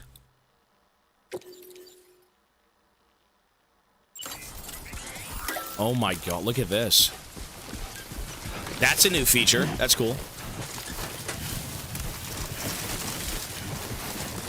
We now have a flashlight. That's awesome. The thing is, though, I don't even want the flashlight. I don't want it. We can sneak around and beat people up. We don't need that.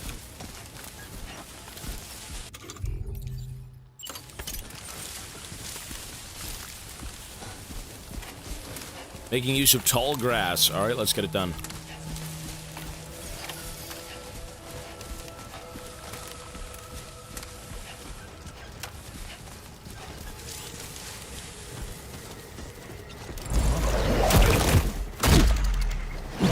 Oh, was it in DS1?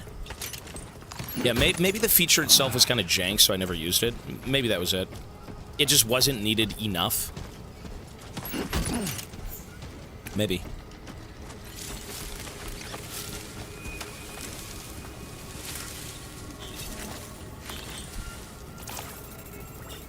I'm enjoying it. It's great. I just came home from a long walk. Well, now you get to watch me walk around myself. Ceramics, I will take. I don't need the assault rifle. Take this, though. Cool. We're almost at max KG. We're almost doomed. Oh, is that really where it was? Is that what that was, really?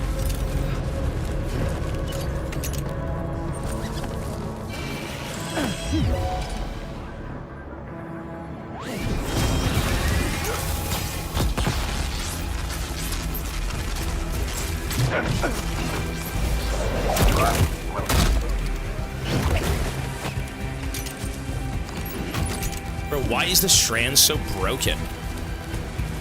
The Strand is unironically like the best weapon in the game. At least for now. It's really good. It's super fucking good. Always has been. Well, for unarmed fighting, it's really OP. It's a one-shot.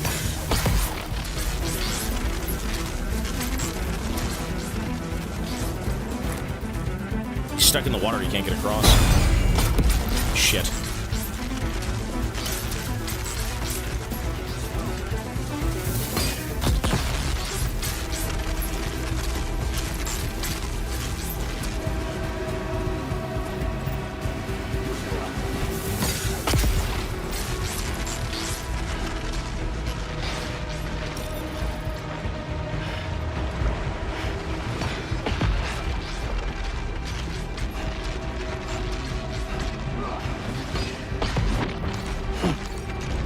It's really just OP as shit, dude. It's actually kind of cheesy how OP it is. Fuck.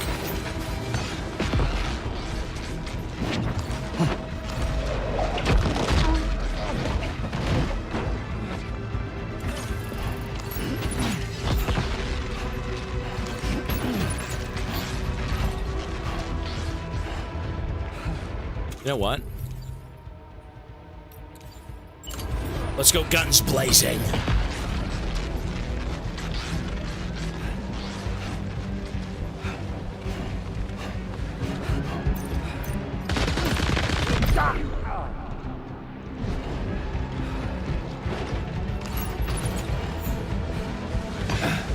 Shit.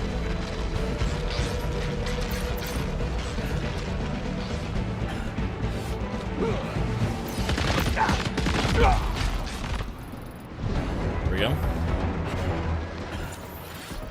Easy enough. I mean, technically, we are still in Tutorial Island. It's supposed to be easy. You're just kind of getting the lay of the land.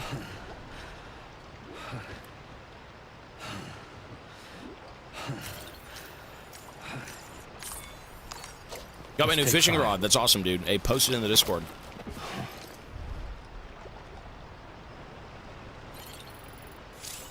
Massage shoulders.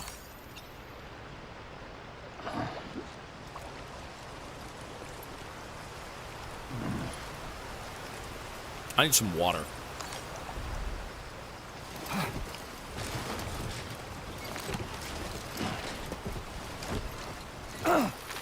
Oh, fuck. I need some water. Water! Where is the water?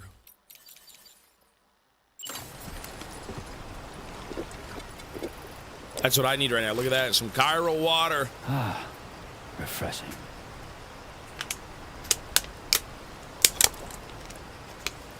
Extra weight, probably. I always gain weight in-game and out.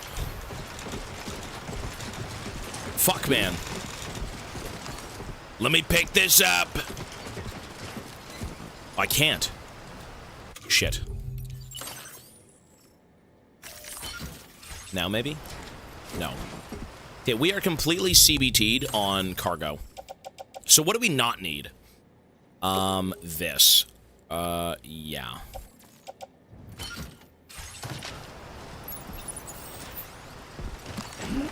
No, I don't want that. I don't want this.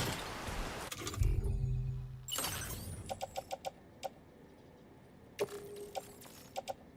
we go.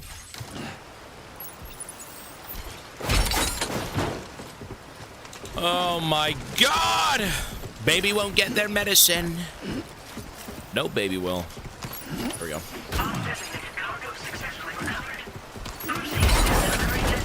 You motherfucker.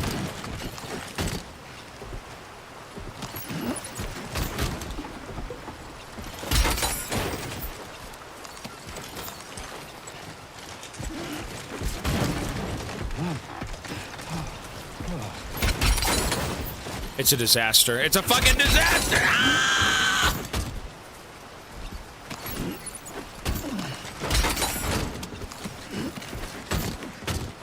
Average FedEx employee delivering mirror to front door with its explicit instructions.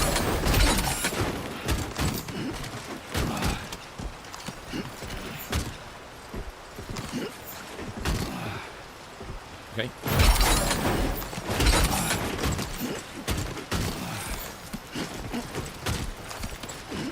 Yes!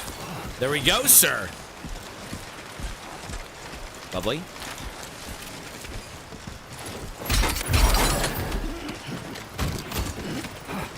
Holy shit, we did it. That's a PCC? Okay. So let me drop one of these electro prods are pretty useless. They're not useful.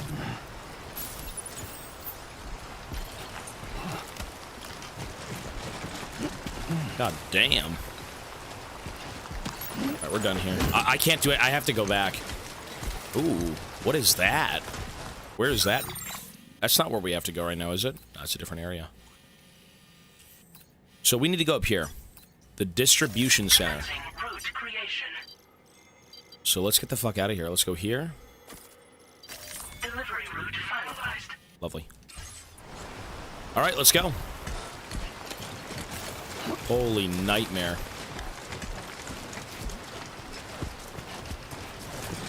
So this is exactly what CBT is in this game. If you want to become the min-maxed delivery employee of the fucking century, you will basically overburden yourself as much as you can and try to make it work. In doing so, you get more materials, you get more reputation, you get more things that will benefit you in the long run, but you have to sit there and kind of cook a little bit.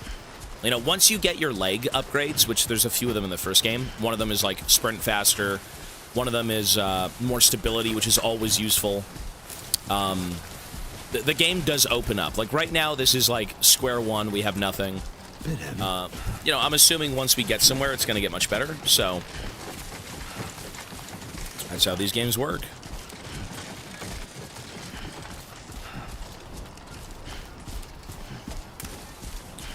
So I can punch people, but there's no cufflinks. There's a ring in this game.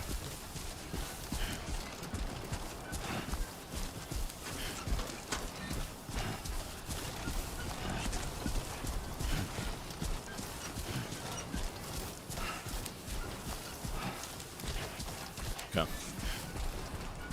We just started maybe a few hours ago.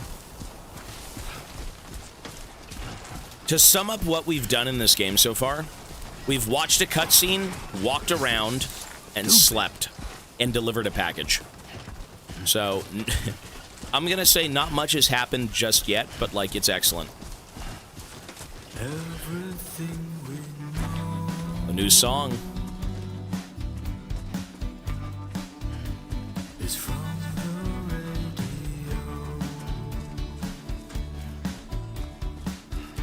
New genre, too, yeah. It's a new atmosphere in this game.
Everything you ever want is here.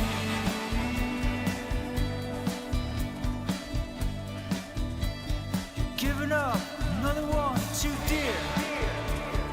I like it. It suits. It fits. You know, in this game, you are a lot... You're a lot more of a human being than the first one, right? In the first game, you're very closed off. You're quiet. You're dealing with all of your traumas, you know, silently. And now that you've found your reason to live again and do different things, hey, it's a little bit more upbeat for sure. It's cool. You're gonna cramp up if you don't drink something. You know. That usage is restricted inside facility grounds. Access the delivery terminal to process your orders and requests. It's interesting that people said they didn't like Norman Reedus in the first game. I thought it was excellent. I thought he did a great job. I thought, you know, Sam Bridges, he was a sad dude in the first game, and it took a long time to kind of have him open up and be a person. And by this game, you know, he is so much happier. He's living his best life. So. Well, a lot of people said he was kind of flat in the first game. But that's kind of his character, right? His character is so... He's just miserable. His family's dead. The world is fucked. And, you know, he's just doing things for other people. Right? And he's done that for God knows how many years. And he's been tasked with, like, reuniting America. It is a depressing world, for sure. But, you know, by the end of it all, he did find a way to, you know, find that joy in life again. With Baby Lou. Baby Lou! Oh. So this game should be a little bit more upbeat, for sure.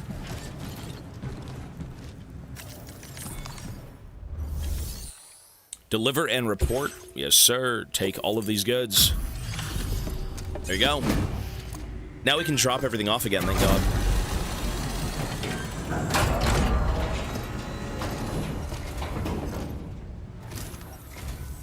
Hola, you're Sam, right? Well, it's going to be depressing, but... You're here to drop off that stolen cargo of ours? Yes, sir. With those chiral density gauges in our possession, we'll be able to determine where BTs are likely to appear in the future. So, let's get a look at those containers and see if we're good to go. This game's going to take a really dark turn. But, like, you know, it starts out pretty nice. There you go, yes, sir. Yeah, it's practically spotless. Thank you. I just have to say that you're an absolutely incredible porter. Thank you, sir. Looks like our chiral density gauges are just about good to go. So, let's see what that Cupid of yours can do. Enjoy the internet. Don't be gooning too much.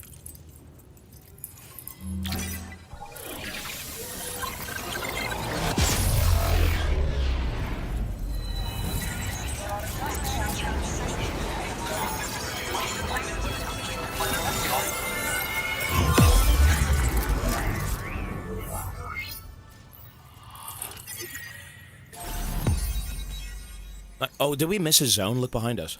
We're probably gonna go back there, maybe. Yeah. To the right. Oh, that's the place we just looked at on the right. We'll probably have to go there next. The blood grenade, a grenade that explodes or expels a cloud of blood on impact, damages BTs. The blood cloud lingers in the air, causing continuous damage and obscuring enemy vision. Can be stored in a grenade pouch, which we can make. The Timefall Shelter. Okay, so you build these, and it's like a big umbrella. And it also refills my canteen. Excellent. Now displaying your current porter grade. It's high time we got on the chiral network. Our BT research should go a hell of a lot faster now. We just shared some data with you that'll let you fabricate blood grenades, a kind of anti-BT weapon, and build timefall shelters too. I think you'll find both very useful. The chiral density gauges you brought us have been safely integrated into our systems. We can resume all distribution center operations and get back to business as usual. Enjoy, sir. A lot of lives are going to be saved thanks to you. What's a blood grenade? It's one of the fruits of our joint effort with the lab to develop anti-BT tech. Up until now, our primary weapons against these entities have been created with the blood of doom sufferers.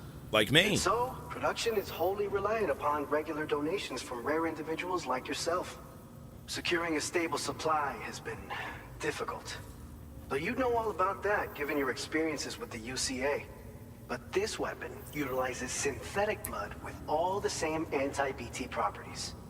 Derived from samples taken from doom sufferers, it can be produced at scale to meet demand.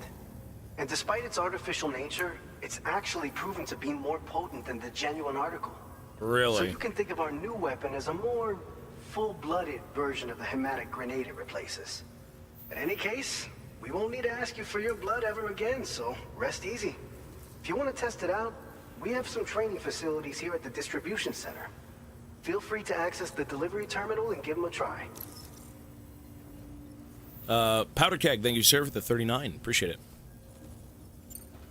This whole area is a chiralium-rich environment, so there's a much higher risk of BTs showing up. We've been coordinating with the research lab nearby, sharing data, etc.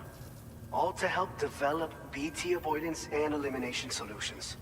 One of the largest void outs ever recorded happened down south, don't forget, giving rise to a massive tar belt. Down here so somewhere. Massive that it completely cut us off from the land beyond. We can't afford to let that kind of They never did have tragedy dialogue repeat trees, itself no. here. But between the cargo you've delivered to us and our new connection to the chiral network, I think we got a shot. We're gonna make it through this. Yeah, your blood seems to be a big deal. I mean, even your poo, right? This is just the, this is the new and improved version of what we had previously. So, you probably think timefall shelters are only good for getting out of the rain, right? Refill the canteen. Wrong. Our timefall shelters are different, you see. After extensive research and development, we were able to outfit them with a system that disperses a BT repellent fluid. Really? So if you've got one on your tail and it's about to grab you, these shelters are the perfect way out. Really? Only downside is that the repellent has a limited supply, so make sure you don't run low. It has other perks too. The shelter can purify timefall and convert it into drinkable water, allowing you to top up your canteen on the go. We've posted an aid request so you can fabricate a shelter to see how it works. Researchers at other facilities are also in the process of looking into how various structures might be improved. That's pretty cool. As you expand chiral network coverage, we'll be able to share information and coordinate our efforts more effectively. And I'm sure we will all make even faster progress as a result. So keep on doing what you do and linking up places for us. So everything in this game seems to be, remember that one thing, now it's better. Remember that one thing, now it's better. It's like Mexico cooked while America was being cooked. It's kind of what it was. By the way, you're planning to visit the research lab. I guess even Mexico got cooked. You'll have to pass through The some world is dangerous cooked. territory then. We'll do a quick survey of the chiral density, so you might not want to leave right away. And let's not forget that you just tackled one of our toughest orders on record. Tell you what, we got a nice private room here that you can use to catch your breath. And I will, sir. Get started on prepping the cargo for your next run in the meantime. Okay.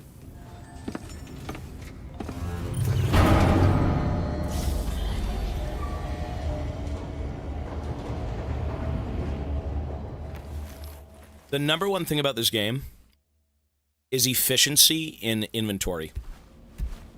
Hold on. It's my baby. Baby Lou.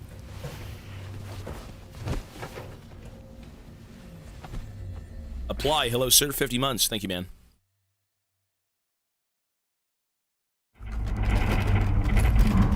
Cutscene.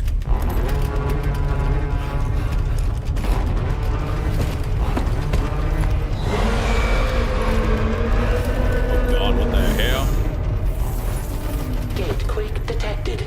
Please seek shelter immediately.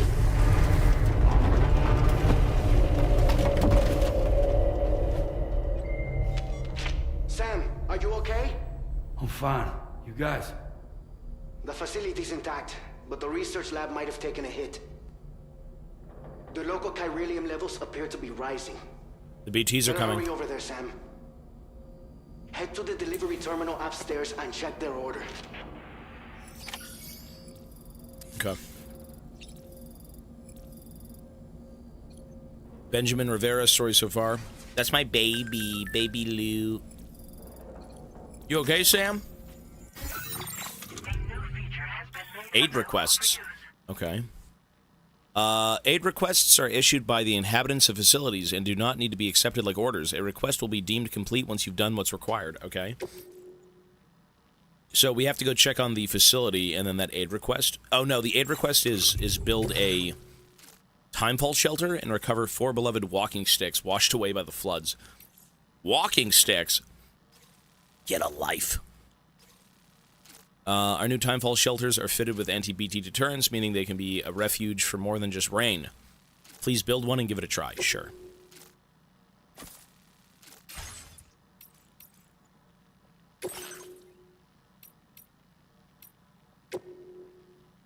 You okay, Sam? Here's another one. Looks like Timefall's been pretty relentless. You okay, Sam? Heavy rain sometimes causes the rivers over there to rise. Don't force yourself to cross them if they're too deep. Instead, look for a way around them. We just had a gate quake over here. Is everything okay where you are? A bit more shaking than usual, but no harm done. Lou's playing happily like it never happened. Smiling emoji. You're close to the lab now, right? Keep it up, Sam. Flex. She is raising the baby with a phone app. In the absence of a father. This can't get any worse.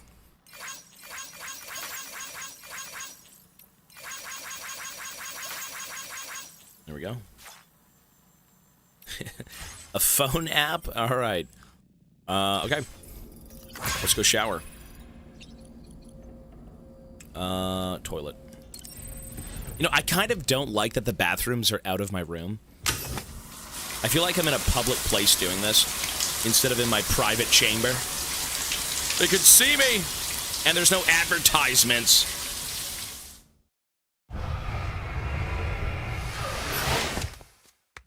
Well, I can leave likes. I don't know if I can comment. 47 chiral crystals extracted from my body. Can I actually message them back? No. It's conditions change quickly out there. It's important to be able to adapt on the fly by adjusting your route. Yeah, we know that. All right. No, you can't message them back. You know, eventually, what's crazy is I feel like Kojima's going to be one of those guys. First of all, if we stare at this guy in different spots, is he going to cross his hands? He's going to do it? He's not doing it. What about his feet? Wow, Kojima pulled out the Easter eggs. Why do I feel like Kojima? Oh, is it zoom? How do you zoom? LT? You can't, no. You can't zoom in here anymore. I feel like, you know what's interesting? Is I feel like if you are going to respond to NPCs sometime in one of these games ever, it's going to be done through, like, AI usage and Kojima. Something like that. It's going to be... They're going to have some sort of responsive features with, like, people, and you can have conversations with them. You know? Maybe not AI voices, but, like, some weird text system. I feel like that's going to be on the rise one day. Who knows? Let's see.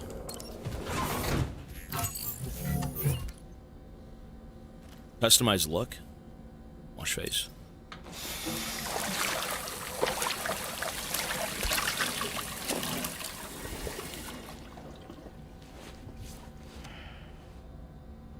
You can't peek on him in the shower, you freak. No, you can't. This game is P. Wait, actually, what rating is this game? Is it M? Is this an M for mature game?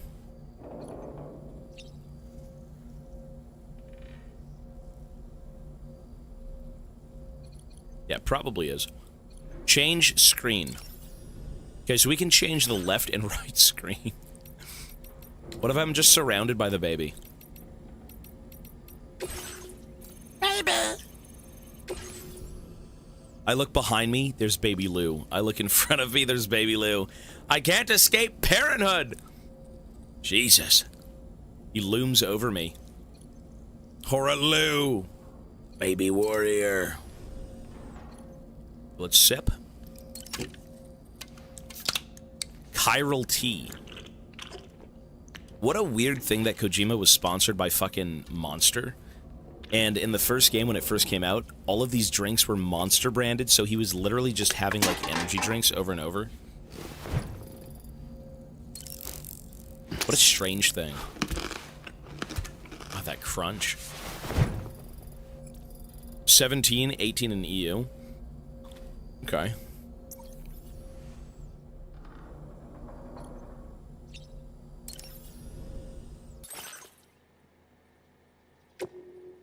I can't fabricate anything useful yet. Yeah, patches are cool. They do kind of just, like, make you look different, but once you can get grenade pouches and all that stuff, it's usually pretty fun. Anything else? Nope. Nothing. Ludens. A crypto bite and a monster energy.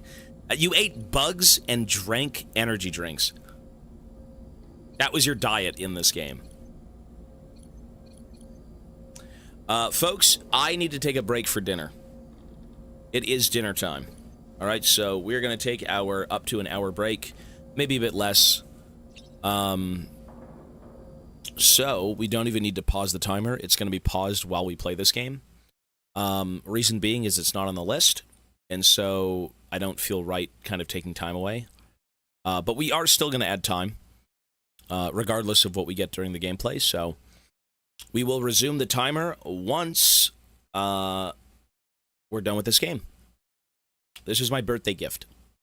What a convenience that this game came out one day after my birthday. What a convenience. All right, folks, I will see you guys in about 1 hour. The time right now is 5:30, so we should be back at about 6:30. All right. On my way out, I'll run some ads, and I will catch you folk in about an hour. BRB.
Yo, yo, yo, we're here. We're back. Hello.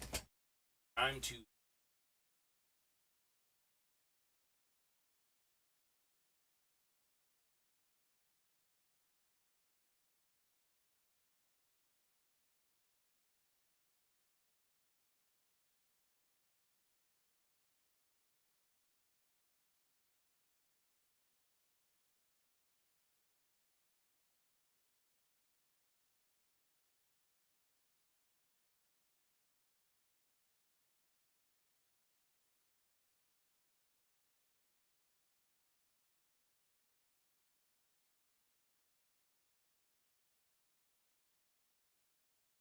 Hi, Mochi. Oh, no! Get out of the way! Get out the way, little baby. Oh, you're so cute. All right. Folks. Hello, we're here. Mochi, go. Go to your camera. Go to your place, little baby. Oh, I'm so cute. Oh, so cute. Oh, daddy's baby. Oh. You're not cute. You're so cute. Well, I gotta get a fan, folks. I don't have a fan here. One sec.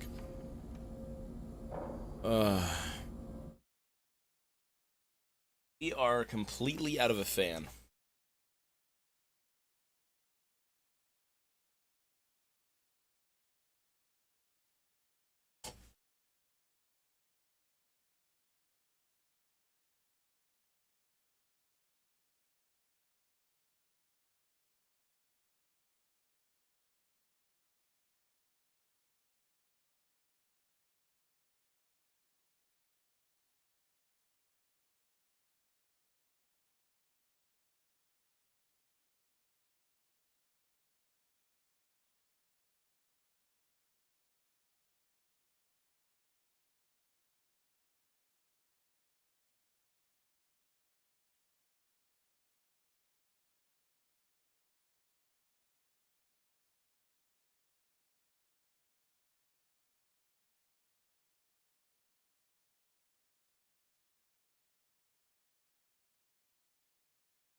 Oh, look at that. Moch. Lovely. Folks, we're here now. Sorry, I had to go get a fan. And now that we're back, we are here. Hello. All right. Can you hear the fan in the background? You shouldn't be able to, but we're good now. All right. You can't? Good. So let's go reunite Mexico. Let's go. Sam Porter Bridges. Yes, sir. So what have we done so far? We've had a cinematic. We've established that we're on the run from the government. Him and me both. Or me and him both. Sunset will be occurring shortly. Nice. So what we would like to do here is drop some packages off and figure out where to go next. Sam, we've got a situation. The delivery for the research lab is ready for transport, but the chiral density is higher than anticipated. This may be due to the gatequake just now. What you got? We've identified a new BT area in the vicinity of the lab. However, we have no BB pods on hand. I know you've got dooms, but without a pod, you're gonna struggle to determine exactly where the BTs are. Don't worry. If I can get close enough, I should be able to see them. Seems like my dooms level or whatever went up at some point. Steer me in the right direction. I can take care of the rest. Oh yeah? That's awesome. By the way, we finished a preliminary assessment of the BTs detected in the vicinity of the research lab. And we've prepared some weapons that should be effective against them. You're a pro. I know you can handle this. All right. So, what weapons do you have? The fact that he spoke to this guy is cool. He normally doesn't speak. They use an active agent based on compounds derived from the blood and bodily fluids of doom sufferers, making them highly effective against BTs. You can practice using them in VR training. If you'd like to try them out, just access the delivery terminal to get started. Your other weapons won't do any damage to BTs. Shoot them all you like. They won't die. Make sure you're well prepared. What kind of BTs are there? According to our initial survey, you can expect to encounter gazers in the field. Gazers. If you make contact with a gazer, then another type of BT, a hunter, will emerge from the tar and try to capture you. If they succeed in this, you'll come face to face with a massive BT known as a catcher. Now, you don't want to ever let a catcher consume you. It'll trigger a void out, obliterating the surrounding area and everyone in it. And when the dust settles, there'll only be a giant crater. So make sure to escape the catcher before that happens. Or use the weapons at your disposal to eliminate it. Rose, 7 months. Fruits of our love labor. The hell, woman? Rose, thank you for the 7 months. This game is good. So far, what I'm seeing with this game is it's a lot of quality of life, more so than anything brand new.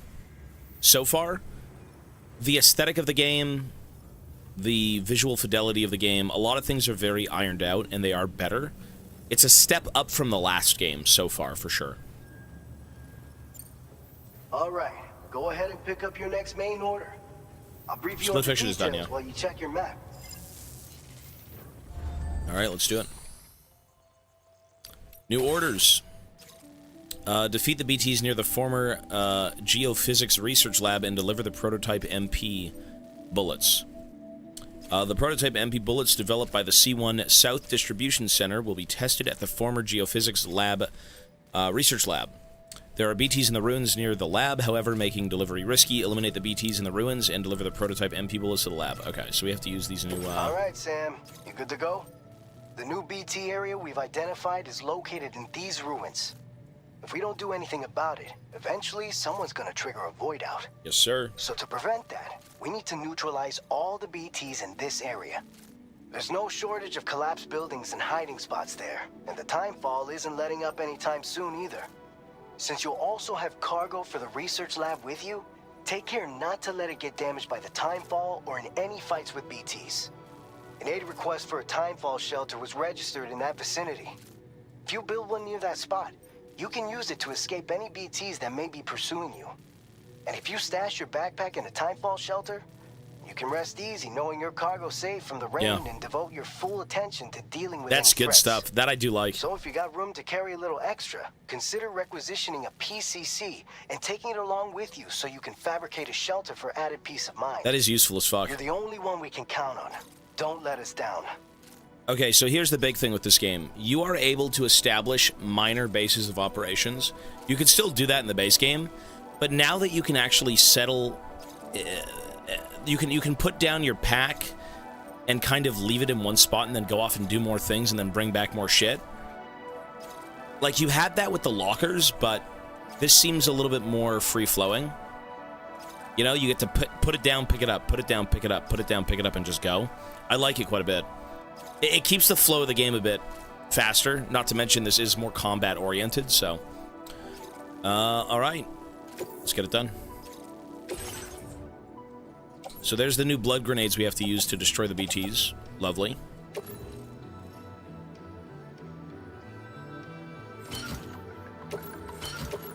Okay, what I have to do is... get rid of some shit on me.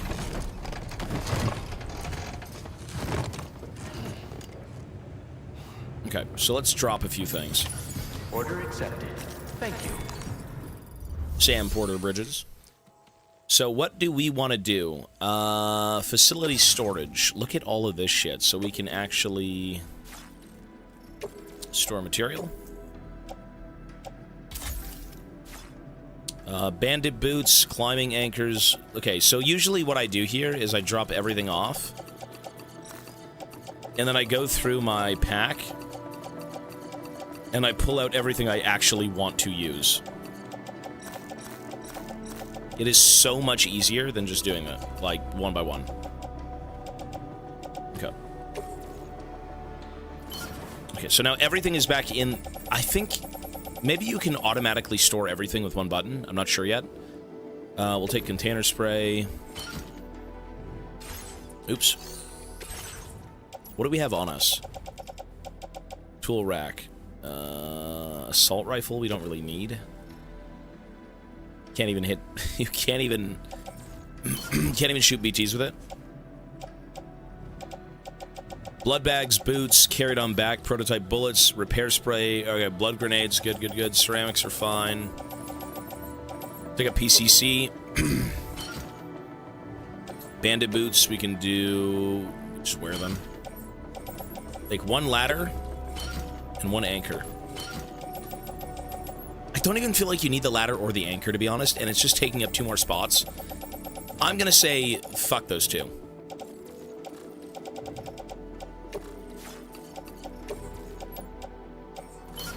Okay, I think we're good.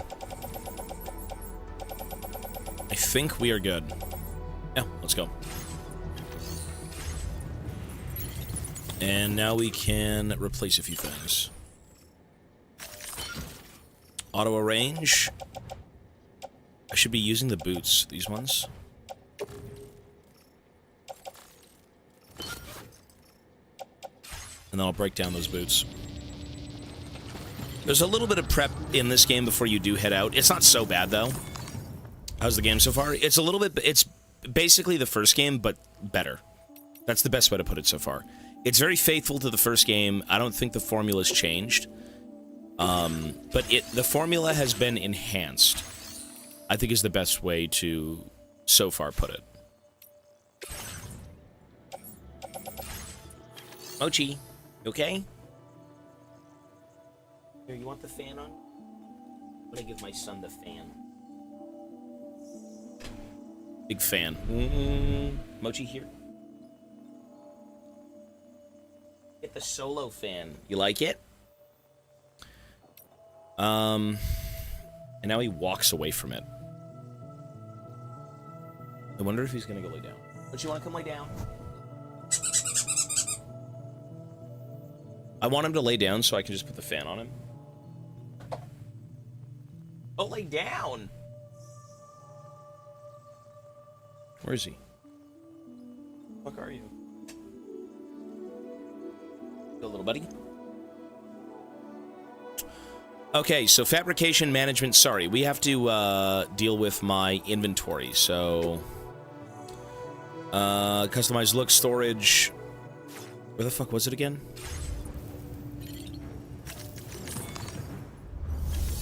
Where the fuck is my inventory system? No. No. Okay.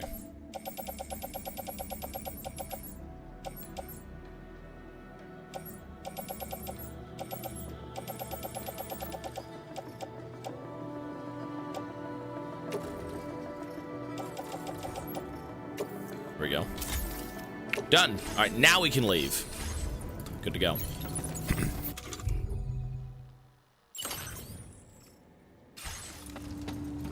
The only thing left I need to do is equip my grenades, which are right here. So, X. Good. So if we gotta go fight BTs, we can't shoot them. I don't have blood bullets yet, or at least I'm not aware that we do. So we gotta throw some blood grenades at them. Lovely.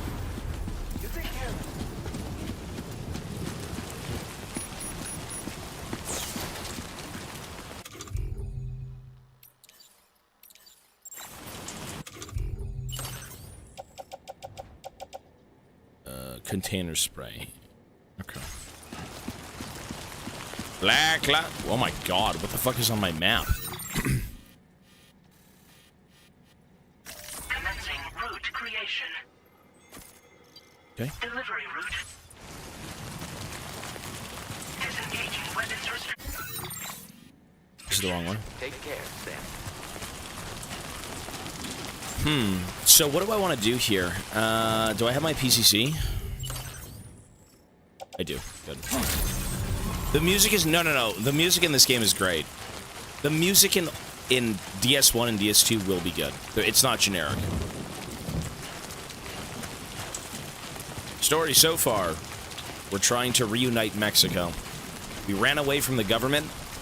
We took our child, which was government property. We said, fuck you. That's my kid. We're not going to kill him. He was an asset. He was a tool used by the government. And we're trying to live free with our family and help out an old friend. Rebuild their business. That's basically it so far. It's an interesting concept. We're rebuilding our friend's business. Oh. There we go. It should be on him. Well, friend, soon to be lover. I'm 99% sure. I don't think Sam's not going to be with Fragile. He probably will end up with her. I mean, she's watching his kid, for God's sake, right? Anti-timefall clothing. Okay. The research lab.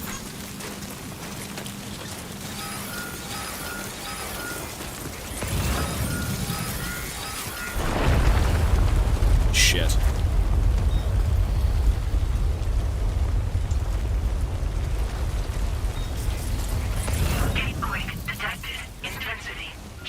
So the gameplay is very much like the first game, but better. Let's just say they took the first game and kept adding to it. So you're still going to get the exact same stuff from the first game, but it's going to be more to that. You know, I always forget to scan. I should be doing that frequently.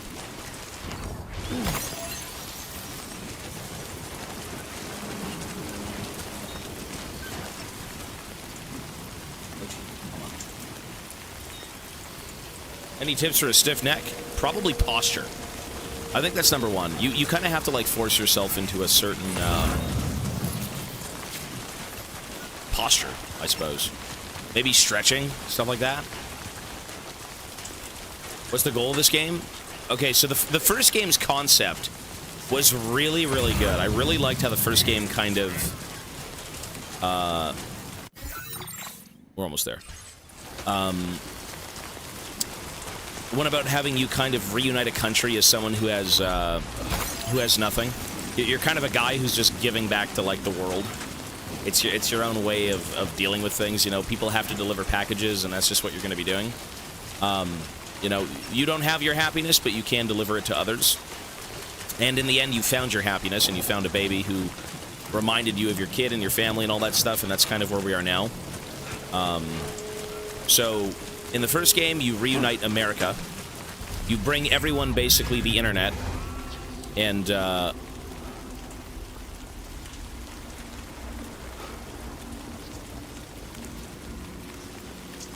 okay, we're good.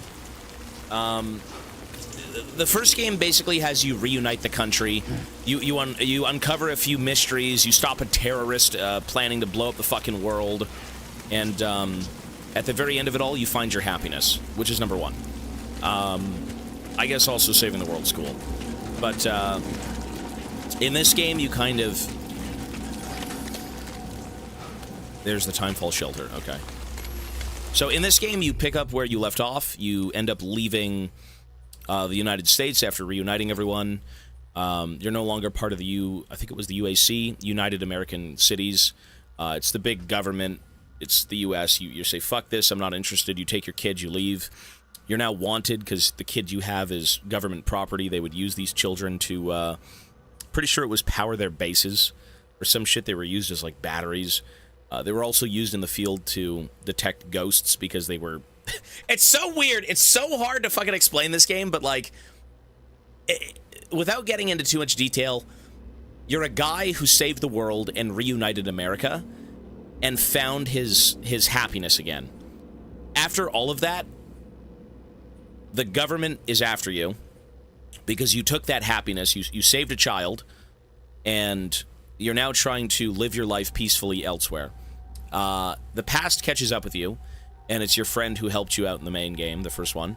And she's like, I need your help kind of pursuing my business, right? Like, we used to unite the country on foot with people, and now robots took all of our jobs. So you're now in Mexico, helping an old friend reunite Mexico as her new job, while also, you know, staying off the radar with your kid. It's kind of fucking weird. It's weird, but it makes sense. Does that make any sense? I feel like I kind of botched that explanation, but there's a lot of shit going on in this game. I think borderline and understanding is very simple. It's not that bad. But it's an interesting concept. Timefall Shelter.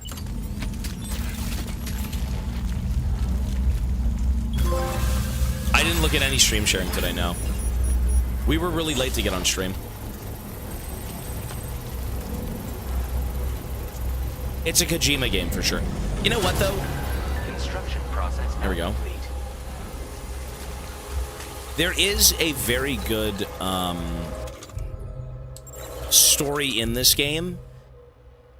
The details of the game is kind of where things go off the rails. There's so... like, it's a very simplistic story. Reunite America, save your sister who was taken by terrorists, and uncover a weird mystery as the game progresses. Very simple stuff.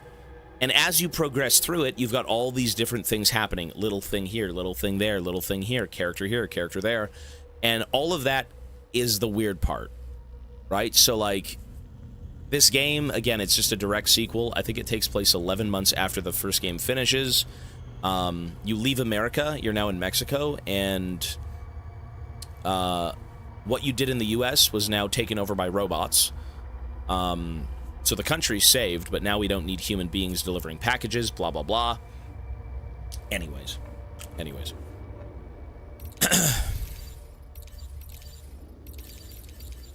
Okay, do I want to drop everything off? No. Actually, sure. Ancient fossil. There we go. Cool.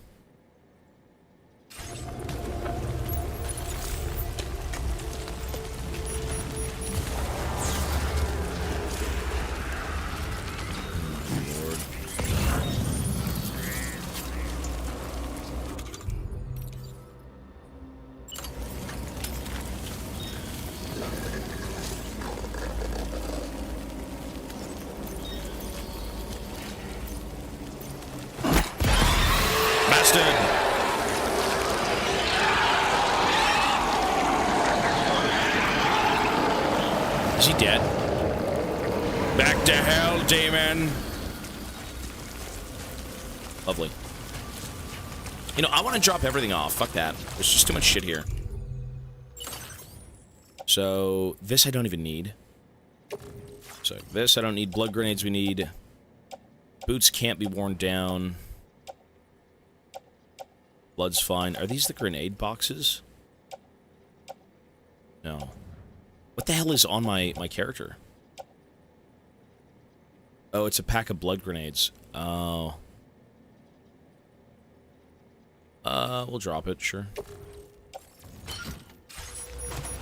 So whatever happened to this world, that's probably the coolest part of this game.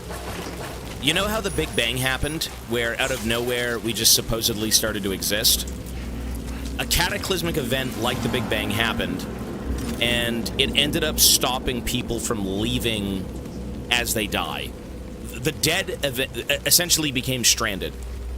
There was an explosion that led to another one, and another one, and another one. The Earth was fucking racked with, like, multiple Big Bangs, blah, blah, blah.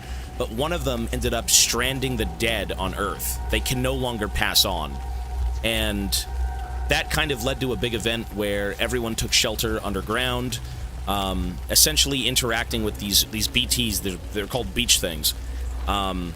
Interacting with them will end up resulting in a giant explosion. It's like matter mixing with antimatter, and it's not supposed to be in the same realm, and so it has some weird reaction that kind of sets off a nuke, basically. It's like two things that aren't meant to be with each other, and the universe is forcing them together, so it fucks up. And because of that, everyone decided to live underground, everyone decided to live in isolation. The world is completely disconnected. The only people kind of saving the Earth, saving humanity, are porters, and this character's a porter. They go around and deliver packages. We're talking like medicine, food, clothing, research material, blah, blah, blah. So yeah. That's pretty much what goes on. Or rather, what did go on.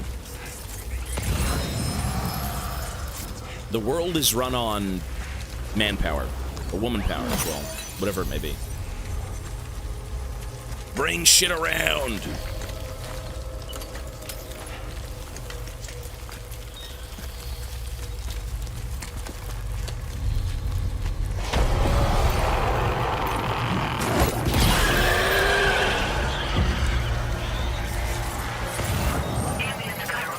No, the idea of this game is super cool.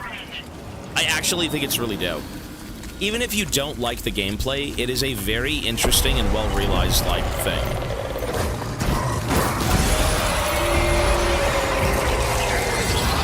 I like it quite a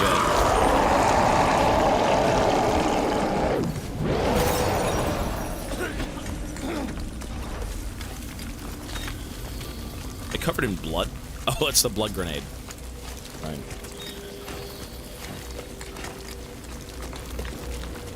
Yeah, most of the weird shit in this game that is very Kojima is the extras. The main story, although sure, Kojima, is pretty solid.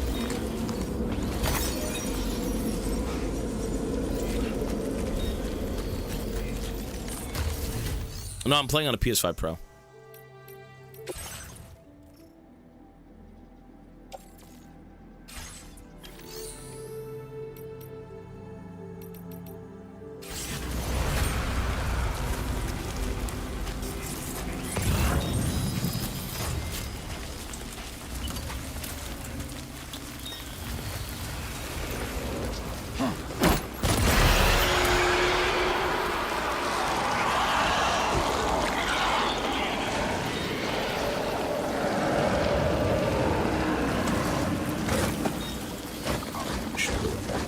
What?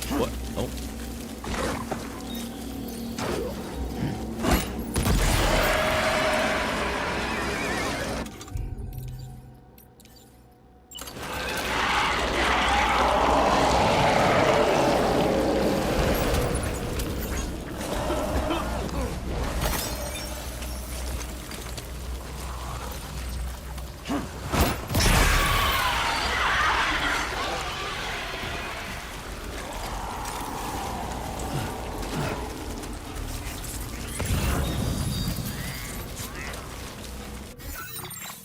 Defeat the BTs in the area.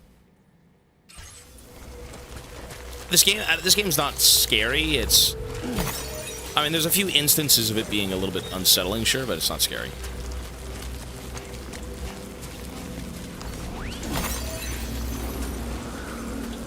Very good at making amazing games that are super weird. This game is weird, for sure.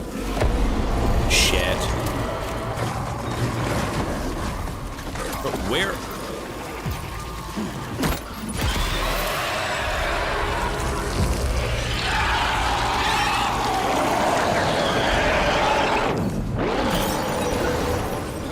I mean, the details are amazing. When you run through the giant blood cloud, look at you. You get covered in fucking goop. Your own sauce. Is that a baby BT?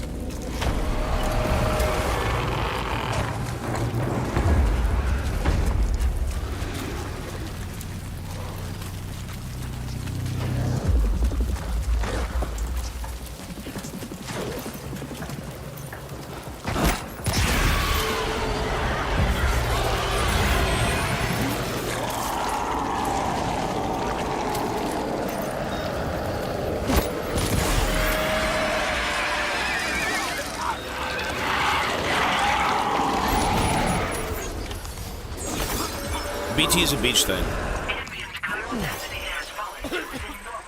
Nice, we did it. All of them are gone. Beach things are the things left over that cannot leave and pass on to the afterlife. They're beached. They're beached here. The beach is essentially everyone's afterlife. If you die, you go to your beach, and the beach is essentially, when you're on land, that's you. In the lands between, you're kind of like in that middle ground, but you're still... You know, you haven't passed on yet. And then you enter the ocean and you pass on to the afterlife. Yeah. So when they say beach things, BTs, those things are stranded. Death Stranding. Yeah. Again, the game makes complete sense, but there's a lot of weird aspects to it that are just kind of like, what the hell? What? But it's still really good. I think it's a pretty well-realized game.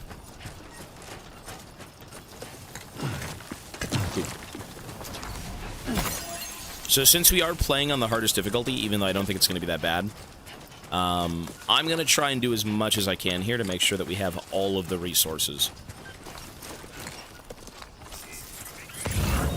We need some goddamn resources. I need that chiral crack. Let me go get my shit.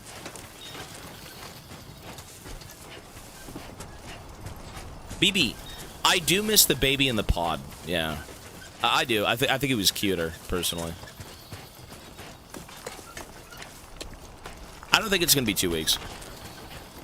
And I don't rush through any game we play, and I try to understand every game that we do play, so that we leave that game satisfied with, like, understanding what we just did.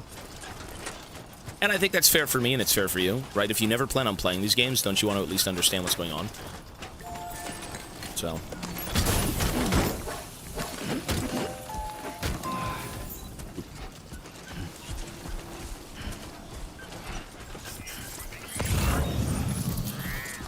Tar eruption samples. Okay. Cuddly toy duck. We're still in Tutorial Island. Oh yeah, for sure. I mean, we just started the game. We are going to be here for a while. I mean, you know, Death Stranding actually took quite a bit of time to beat the first game.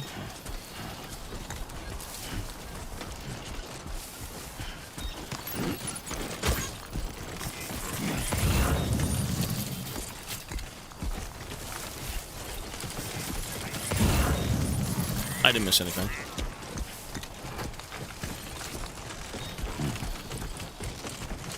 This is one of those games that lets you kind of just breathe. Maybe not while you're carrying things, because this is like back-breaking work, but this is a slow burn of a game, for sure. You kind of have to feel this game. You have to experience this game, not just play it.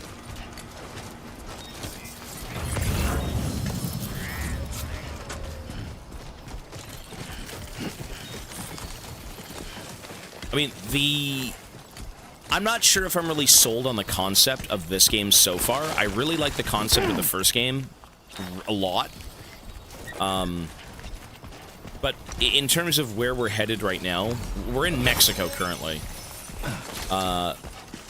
For what we know right now is we're helping an old friend. You know, a very simple thing. I don't think that's going to be the whole game, but that's currently what's going on. Help an old friend, get out of the government's hair, you know, let me go live peacefully.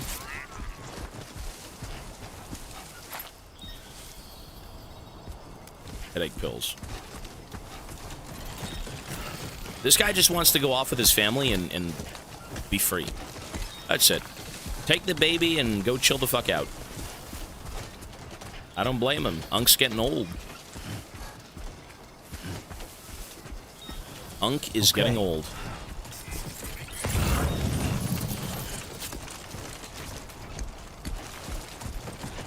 Well, the gameplay, I actually like the gameplay. I don't think it's so bad. It's a different concept. It's a different type of game, right? You'll never play something like this anywhere else, which is why it's so special. Oh, there's a PCC up here. Oh. Fuck!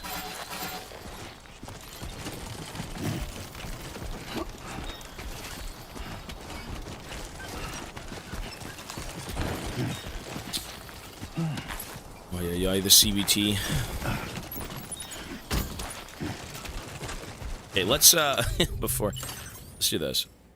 There we go.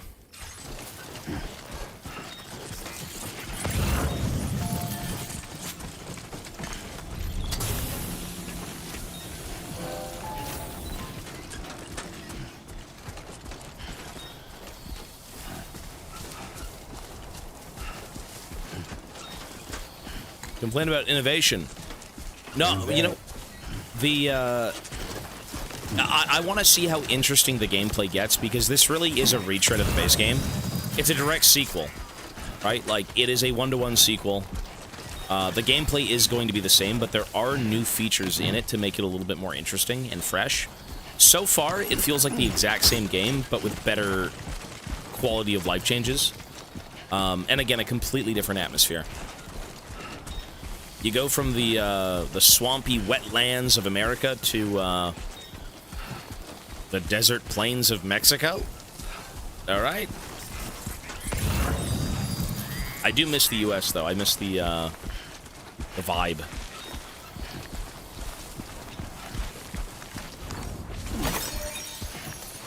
This game is amazing. This looks incredible. You know what's interesting is there's two settings in terms of graphics in this game. You can pick quality, but it locks you at 30 FPS, or you pick performance and it locks you at 60. We're on performance, so it runs at 60 frames. So the graphics are actually better than this, just slightly. But the fact that you have to kind of swap between the two depending on what you want is nuts. Who the fuck is going to pick quality? Who the fuck wants to play this game at 30 FPS, you know what I mean? Yeah. So the graphics are actually better than this. But no one wants 30 FPS. You know, I will sacrifice a few pixels for the sake of smooth gameplay. Well, Bloodborne is different because that game was forced at 30, right? This game is not forced to 30.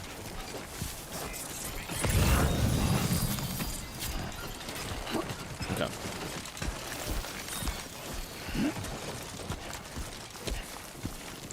Tar eruption. The sun has risen. See the sun. The day. Ah! The day is ending. Research center. Okay, we just go forward. I highly suggest you play the first game. You don't have to play the first game to understand this one, but like, since it is a direct sequel and it is kind of like the same story, there's no reason to skip the first game. Is this game about how much shit you can carry at once? You are a delivery man. But there's monsters, there's creatures, there's terrorists, there's babies, terrorists. Gotta work on those core muscles. Here we go. This is a big part of the game, too. New songs.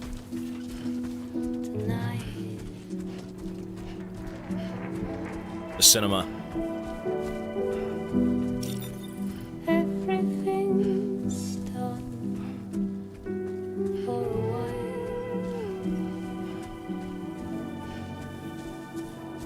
and I will be silent with you in the fire in the night. We will be dancing. It's not so bad.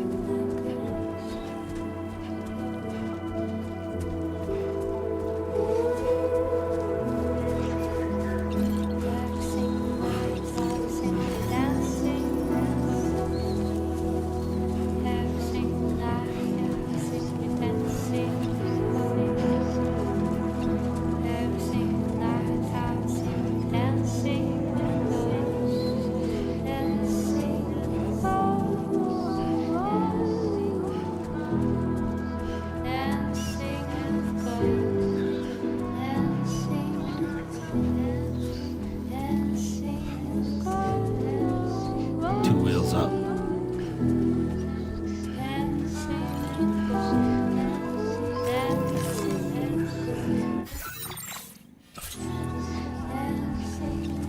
Oh, music is a core part of games, for sure. Games are experiences. Music adds to the experience, yeah. The music in these games are great. The soundtrack of Death Stranding 1 is fucking excellent. And most of it wasn't even made for the game. Kojima picked it for the game. And it really works with what's going on. It's incredible.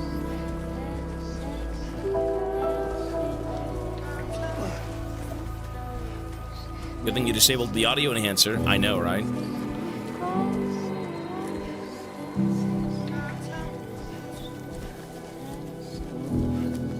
Although I don't think it mattered too much for gaming, because it all came through one source. Whereas, if I played League and listened to Spotify, it'd be two separate sources, and that's when it would fuck up. The OST of this game is great so far, yeah. I'm not sure if I like it more than Death Stranding 1. The opener to Death Stranding 1 with that song, Don't Be So Serious, oh my god. Probably the best, some of the best shit ever in these games. Here we go. We made it! We're saving Low Roar for later. Probably right in the fields, dude. Good morning to you. ID confirmed. Welcome, Sam. Security measures lifted. Weapons detected. Lovely. Be advised that usage is restricted inside facility grounds. Access the delivery terminal to Mochi? You laying down? He's loafing. Alright. Hey, look at that. Look at all the shit we got. Lovely.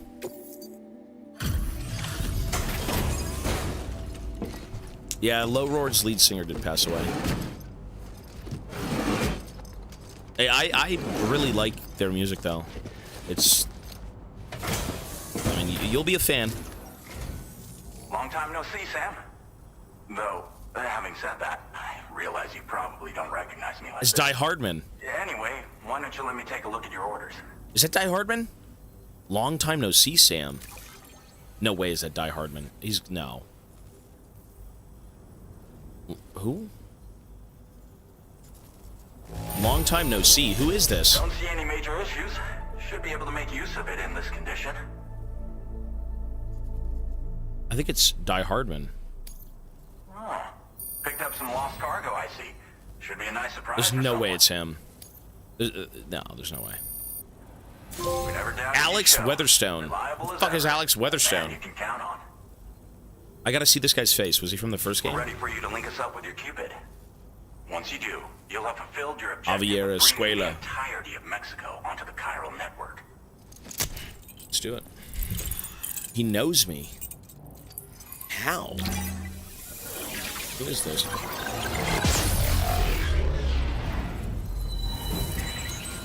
Let's see what he looks like. Alex Weatherstone. The power of the internet.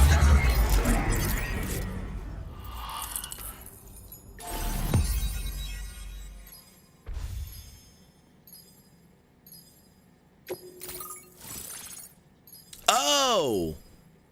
Oh, it's the guy in the radio tower. It's the dude at the very top of the mountain who deals with the weather. He's the weather guy.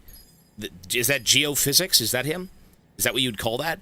This guy managed the timefall locations and things. Yeah. Okay. Yeah, you know what? I mean, I feel bad for this guy because, like, I kept sending him... When you play Death Stranding 1, probably in this game as well, there are going to be instances where you have to deliver packages to basically Mount Doom. You've got an old man on Mount Doom who says, I need my medication. Then fucking let robots do it. So, you know, in the game, you get a lot of, like, little control bots that you can send out on missions while you're away doing other things. And for those people who are incredibly inconvenient to get to, you send the robots to do the deliveries. This guy was one of them. Fuck getting to this guy. It's so tough. Rajang, thank you, sir. That's me? That does not look like me, sir. Big life changes. I haven't eaten a proper meal since dinner Sunday. I've been awake since 4 a.m. An Oreo milkshake. Jesus. Hey, keep the dogs close. The dogs close? And Death Stranding 2 closer. What a masterpiece this game is. I'm enthralled. I'm engrossed in the gameplay. It's incredible. I've walked around, watched a cutscene, and slept. It's 10 out of 10. Firmware update, anti-BT effect. Okay, so now we can shoot BTs with bullets. Usually it's blood. Nice. So, it's this guy. Sam, don't suppose you remember who I am? I do. The name's Alex. I used to work Weather at the station. weather There you go, station sir. back in the UCA. He left I was America. a Bridges employee, reporting directly to Deadman. So, when I was offered the opportunity to collaborate with him here, studying the Death Stranding and BTs, I jumped at the chance. And here I am. And now, you're here too. You actually couldn't have come at a better time. Shortly before your arrival, chiral density levels started to climb, hitting significantly higher ranges than before. This kind of spike is indicative of an imminent giant BT appearance. Oh, God. I've shared with you some MP bullets that should be very effective against BTs. Because if a giant BT is on the way, then we're gonna need you to put it down. So why is this guy blue? Because not a single person is ever above ground. Everyone lives in fear of BTs and the state of the world, that they all live in bunkers below the earth. So these people don't even greet you in person. You do see people actually show up in person in the first game. But, yeah, no one's coming up here. Nobody's coming up here. Well, what kind of weapons you were got? Kind enough to bring us contained a shipment of MP bullets that have anti-BT properties. This ammunition will turn your average assault rifle into a BT killing machine. You can also fabricate blood grenades if you want to keep a few on hand. Before you head back out, review your options and requisition any weapons you think you might need. We've set aside a ton of extra materials just for this purpose. What are you studying right now? Chiral density levels in this region have been fluctuating wildly. We've been seeing a lot of gatequakes and seismic activity as well. It's almost certainly related to recent shifts in the tar currents. Our analysis of these anomalies has led us to believe that the arrival of a giant BT is all but imminent. What the data doesn't tell us is exactly where it might appear. Our chiral monitoring equipment just wasn't precise enough to zero in. Now that you've connected us to the network, though, we should be able to make more accurate predictions. We seriously owe you. What should I do after this? It's hard to know when this giant BT is going to appear. So for now, you should rest up in your private room and prepare for a potential fight. That's both mine and Deadman's recommendation. We'll keep you posted, Sam. Okay, sure. Okay, but they usually mean when you walk out of here, you're gonna fight a big BT. I really avoided combat in the first game, but the second game seems to be very much about combat. So we're gonna do a bit more.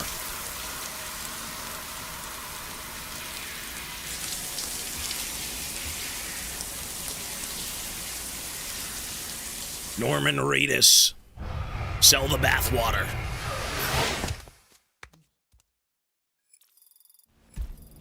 There's my backgrounds, by the way. That's my son. Horaloo. Warrior Horaloo. The first Elden baby.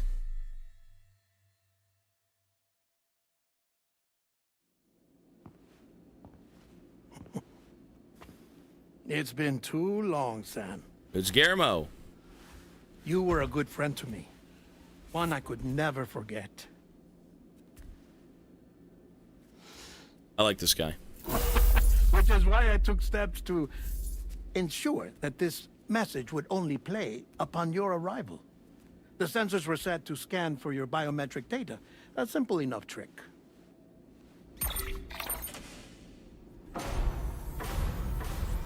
Now, this was originally a geophysics laboratory established for the study of earthquakes. Scanned from somebody. And for that reason, it holds a wealth of documentation on gatequakes, tar currents, and placates. As well, I discovered, as research data on the other side. This guy scans everyone's feet. Now, what I'm about to tell you, Kojima's a freak. I learned after I came to this place. The baby. Never mind. Imagine that this is the lab. Kojima's cooking. Though it's relatively close to the northern tip of South America, the continent is entirely cut off from us by a tar belt. And so we have no idea what's going on down there. Nor do we know the state of any continent other than our own. Mm-hmm. The researchers here were trying to establish contact with the rest of the world. They were well equipped to do so, as the facility had once been used to launch research satellites.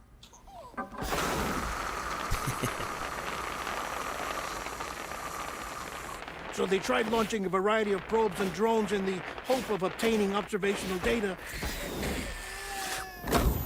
with no success. Okay. The Earth, you see, is shrouded in a thick layer of chiralium that renders electronics inoperable at altitude. So they tried sending ships across the ocean. We gotta go through it. Yeah, they can't go across either. We have to go through the tar. Yes. Oh, but that failed too. The high concentration of chiralium in open water proved too corrosive, invariably causing them to sink. But then the researchers found some rather rare birds on their doorsteps. Birds not native to the region. They came from somewhere. Nice birdie, nice birdie. How much did they pay this And that, guy? my friend, was just the beginning. Not far from the lab, they discovered a strange anomaly. Well, the surrounding area was heavily contaminated with chiralium. They must have paid him a lot Yes. to do this. He's awesome. He's cool. It's beautiful. The researchers would later dub the anomaly a plate gate. But further investigation revealed that it came into existence when you began to expand the chiral network across North America, and that the gate grew larger in tandem with the network itself. What started as a tiny fissure in space became so much more. The researchers duly installed cameras to study the gate and its surrounding area. Now, to their surprise, they caught footage of some unusual marsupials. Yes, a kind you wouldn't expect to normally encounter in Central America, like the birds. But to confirm their suspicions, they sent an autonomous robot through the gate. The soil samples it collected were consistent with the archived geological data from the southern hemisphere.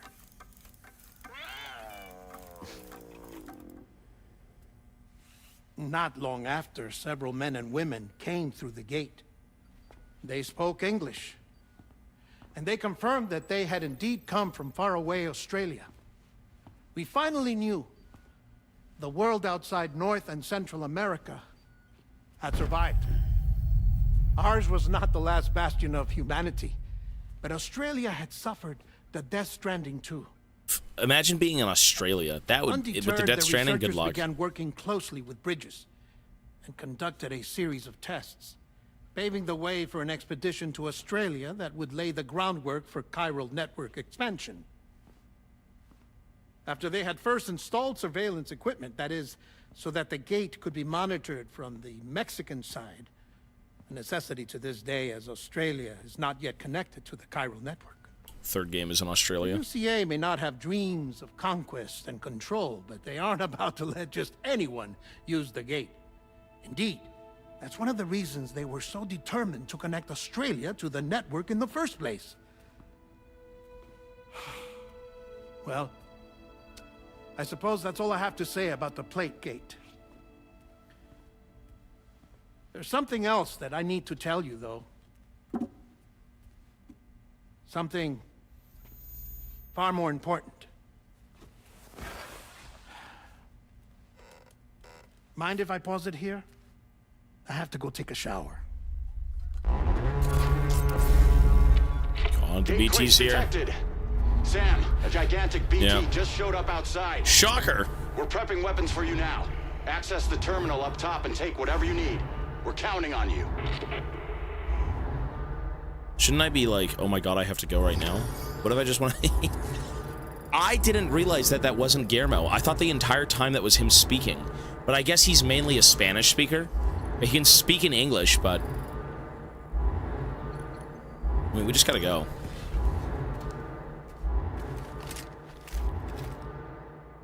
I thought that was him the whole time. I've heard him speak. It sounds like him. Manifestation imminent.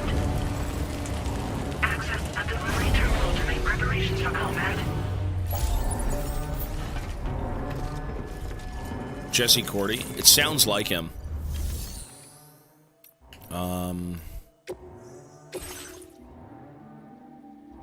I mean, blood grenades would be useful. It's like 2.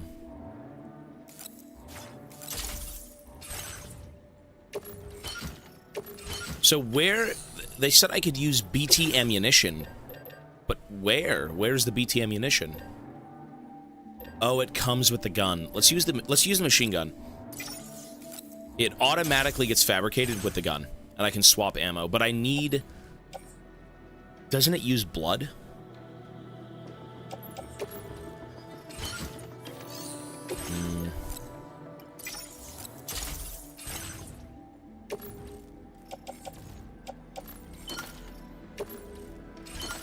There we go.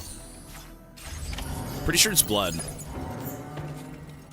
Well, here we go, folks. A big BT just showed up. Time to get the business. Switch to semi-auto. Full auto. I'm not sure how the bullets work in this game. They worked a little bit different in the first game. Oh shit, my boots. Actually, no, we're good. Never mind. What is this thing? Oh, look at that. Oh my god, it cometh. The beast cometh. Ew. It comes from the other side.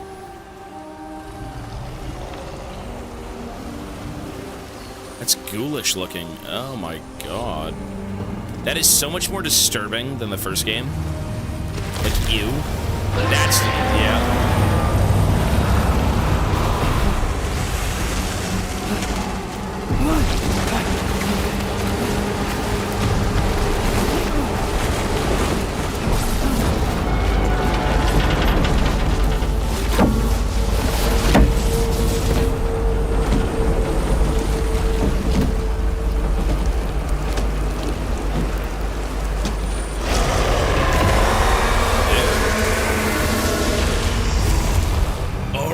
You big son of a bitch. Oh shit. No! Am I dead? Bro, oh my god.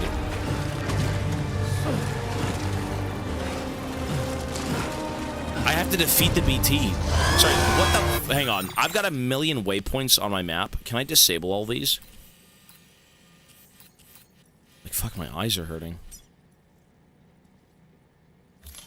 There we go.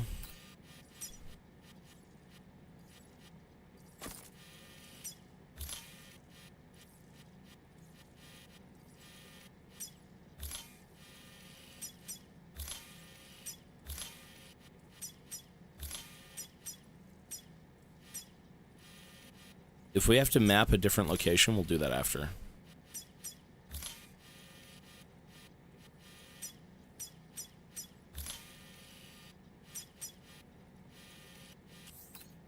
Hold triangle.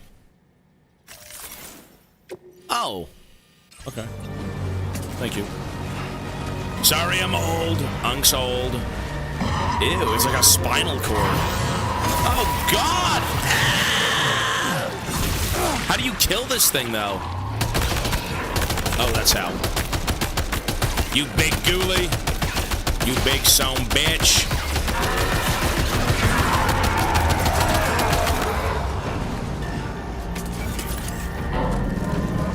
Yeah, this does take blood. All the ammunition is based on blood.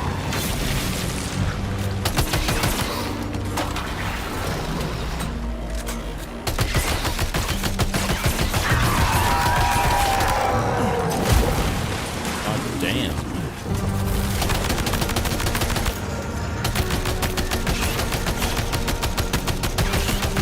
But my ammunition is gone.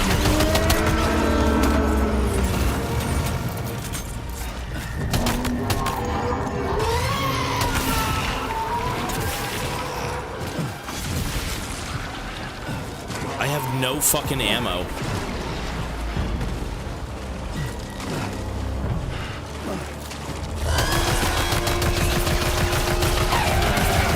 I would have had to make 50 guns to beat this damn thing. Holy shit. Use the rope!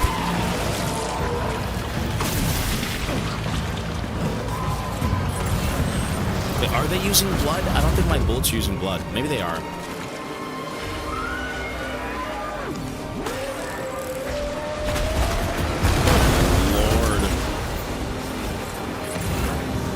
Bloody hell, bruv!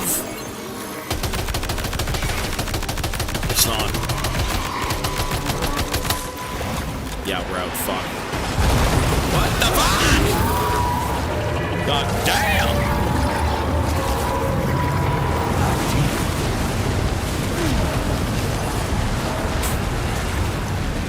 Okay, we got a problem.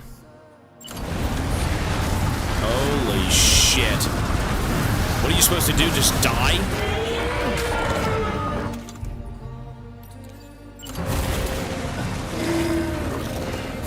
Oh my god.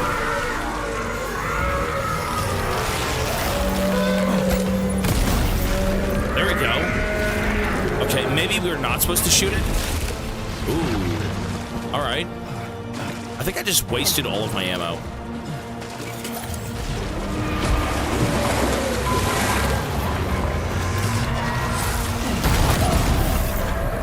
I think I was.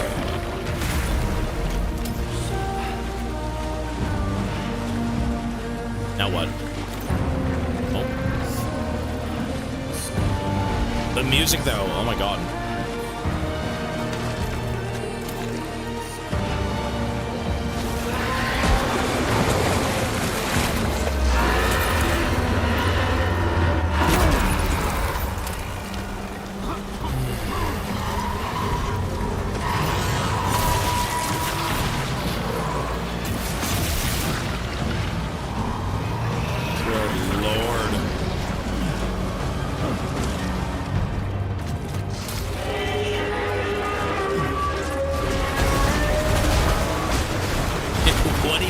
This thing.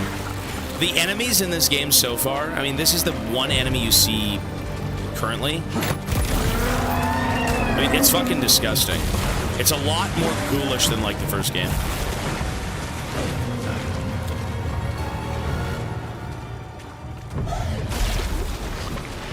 Bastard. Come back out of that goop, son.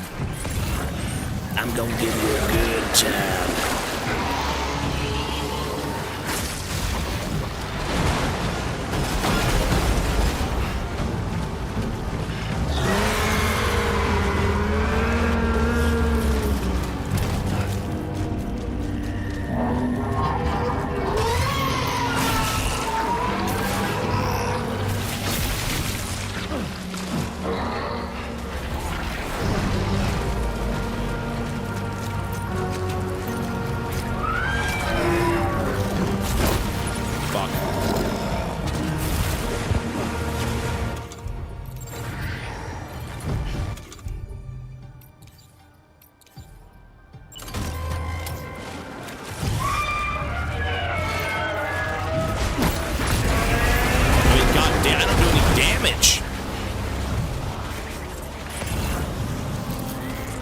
I soft locked?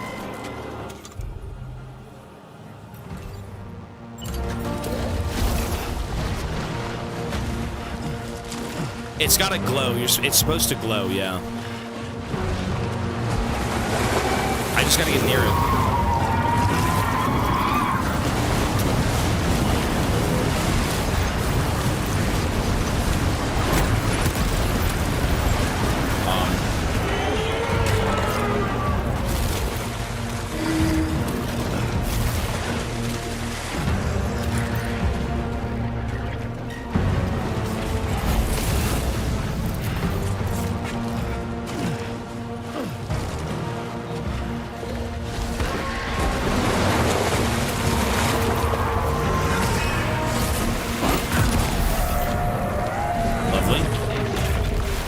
So now what?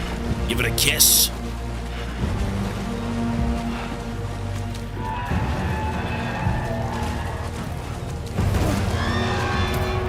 You know, I wish I didn't waste all of my fucking assault rifle ammo immediately.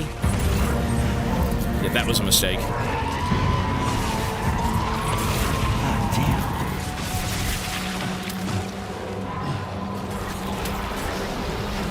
You're probably meant to shoot it when it's down. The issue is I don't have any more guns. Like, the maser gun doesn't do anything. Like, we're kind of cooked soon.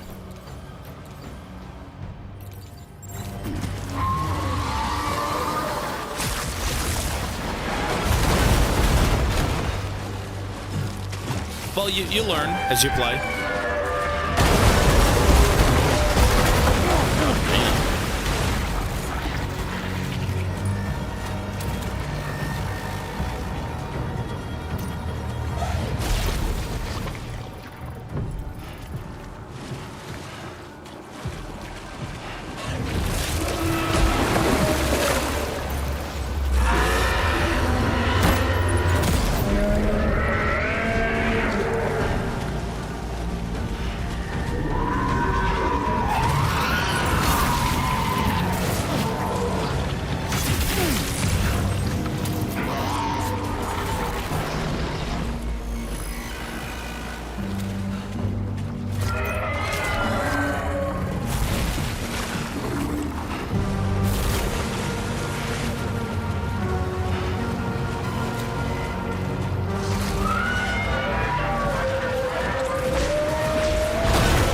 I've only got 7 more grenades until I'm completely fucked.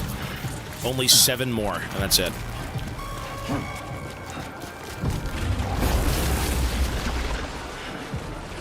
And usually there are some lying around, but like, man, I don't see anything.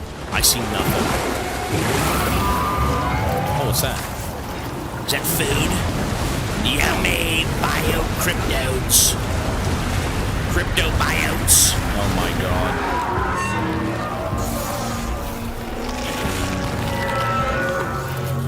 Yo, throw the fucking grenade! Am I dead? Void out. Oh my god, it actually did a void out. Wow. You can call... Dude, I actually triggered a void out. Holy shit, you don't do that in the base game. What the fuck? That's ghoulish. Okay. You know what? Now that I have my gun... It doesn't do damage. It actually still...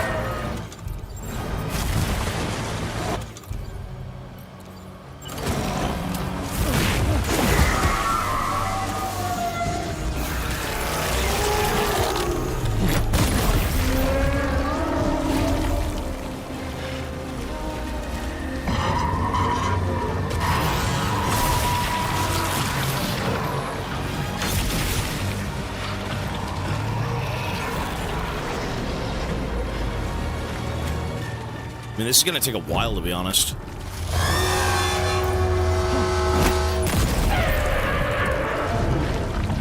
So, are we supposed to actually shoot this thing when it's down? Doesn't look like it.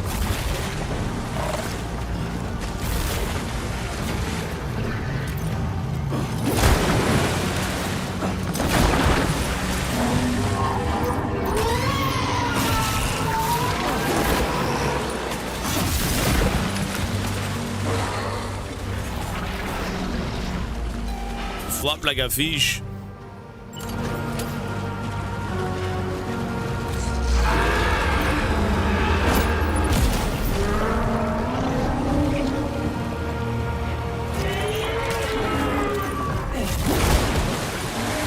We need a goddamn plan or they're...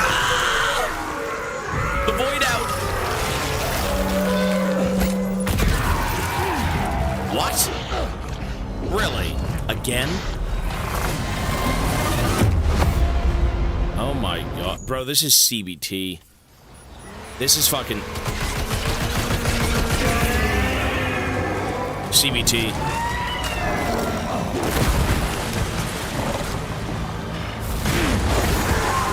Good lord.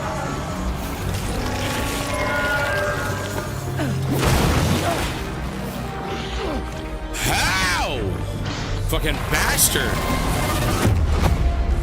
Okay, we just have to run away.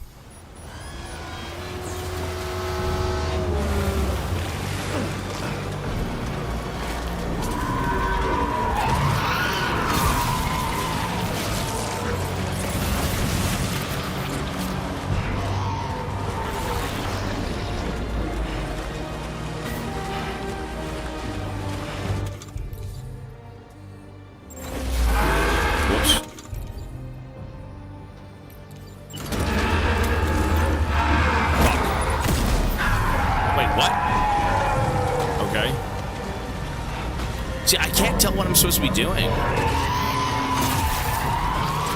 Oh my god.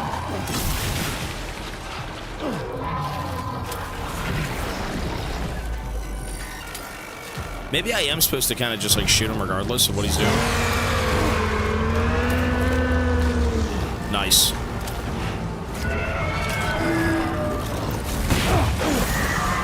Oh my fucking lord, man.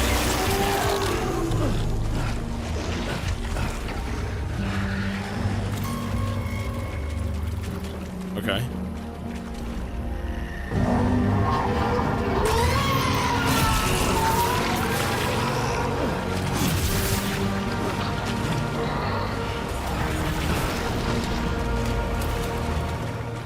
You know, one of the hardest things in the base game was beating bosses.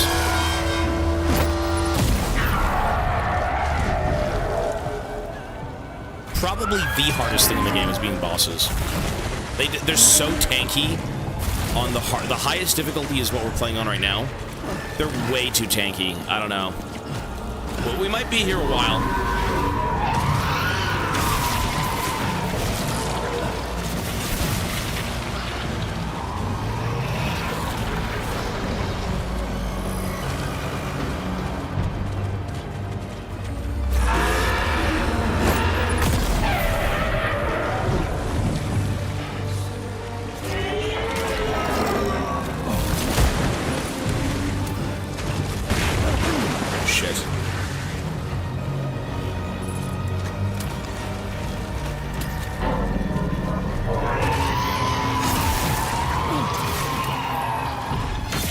They can't throw me items. Yeah, I've realized. Imagine if you just don't want to play for or pay for PlayStation Plus and you don't get items. I mean, look at this. It just doesn't take damage.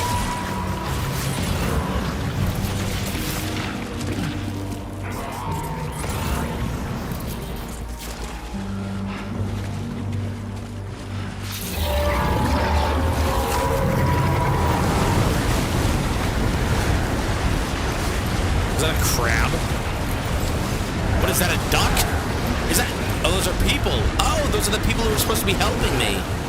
I'm like, what the hell is that? He's sucking them up. Giving them the sauce.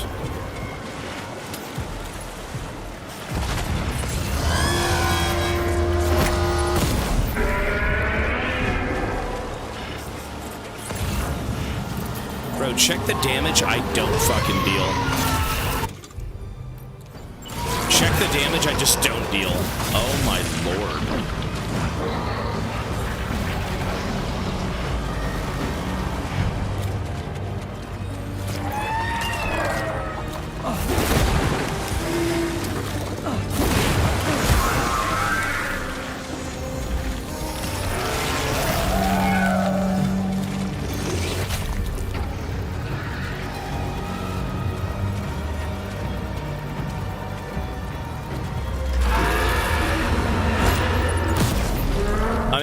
I'm aware that he takes damage too, but okay, that's a little bit better, sure. So we weaken him with the bomb, and then we shoot him with the assault rifle. Okay, sure, let's try that.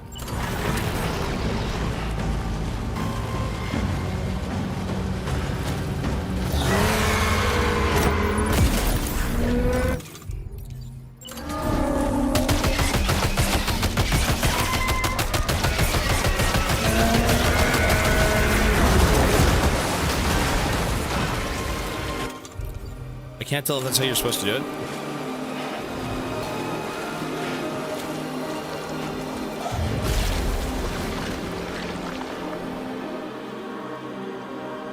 Assault rifle. Oh shit.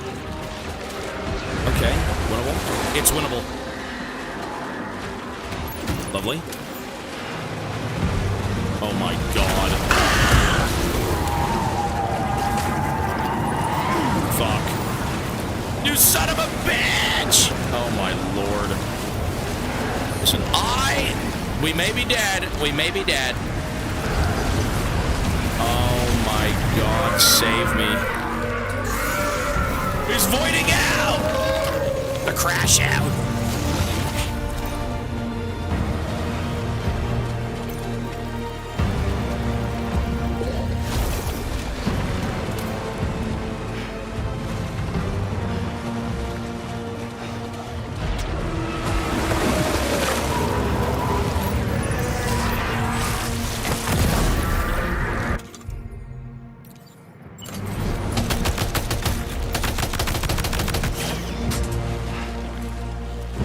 Wait, what? What the fuck is wrong with the controls of this game?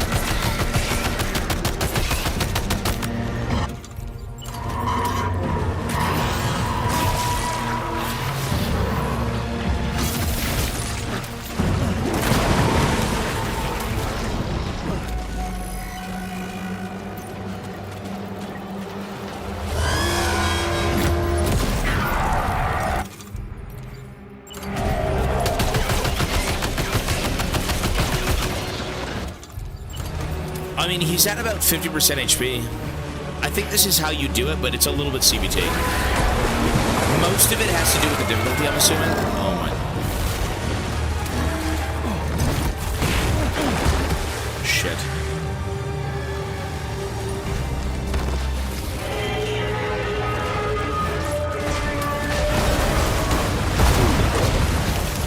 Lord, man. Lord, grant me the fucking strength.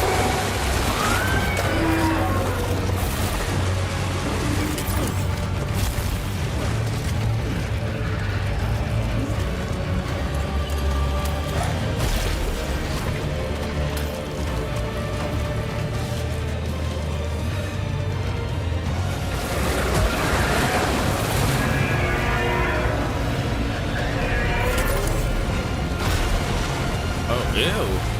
His spine. One sec.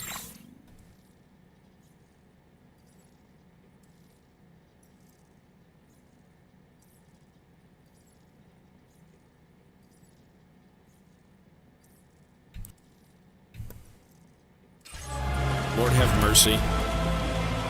Yo, it's his big root.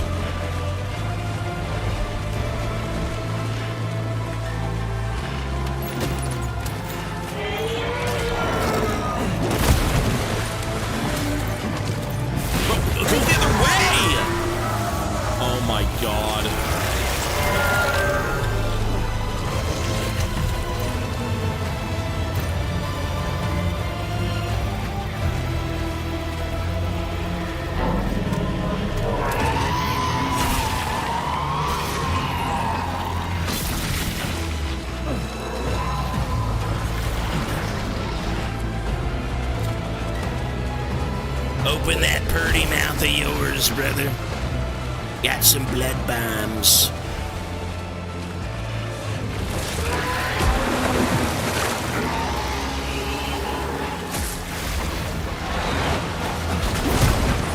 Jesus, the cinema.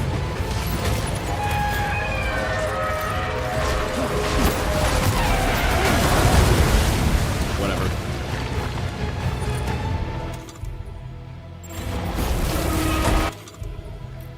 You know what I don't like is clicking fucking 30 weapons in a row.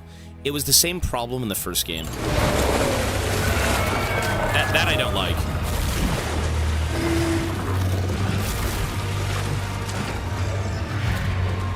Open your fucking mouth!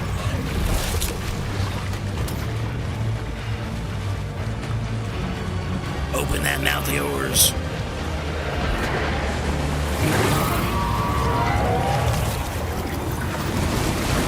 Lovely.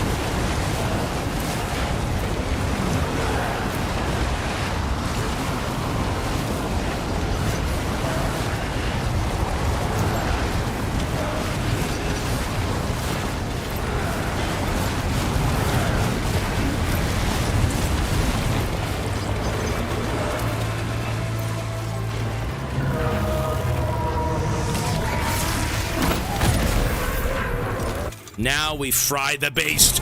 Ah, you son of a bitch. Taste my hermetic blood, brother.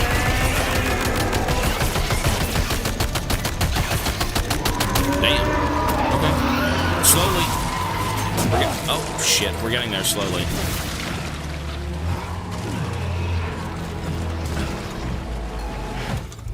Yeah, doing this multi-equip nonsense is so annoying.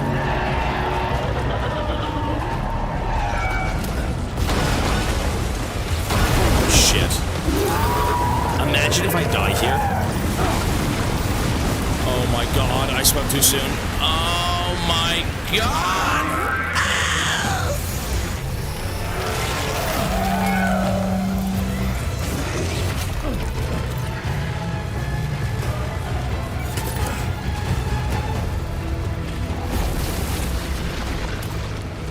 Bro, if I die here, I'm gonna be so pissed.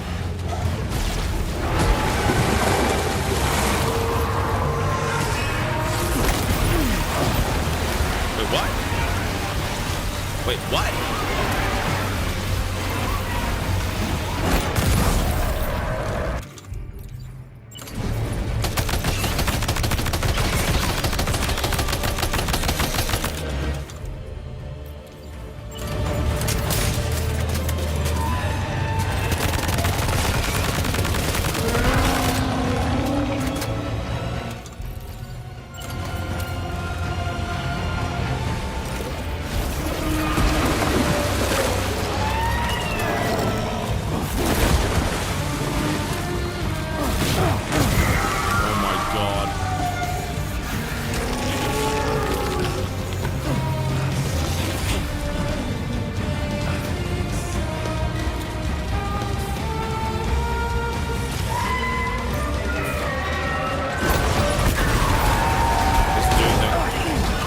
Dude.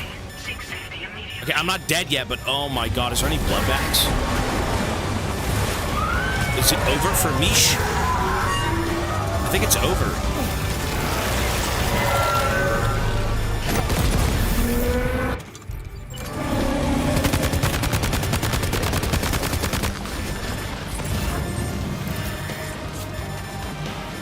Crypto buyouts! Crypto buyouts! That's not even a crypto buyout. It's useless Carillium. Oh my god. Oh, crypto buyouts! It's the buyouts! They're all the way at the other end of the arena. Go, go, go! Eat the bugs. Don't even look. Gramps needs his bugs. Good lord. Come on, baby. Come on. Ah, we're so close. Wait, do I have some? Maybe you're right. Maybe you're right, I do have some. Yummy! Oh. I need more, brother. Yeah.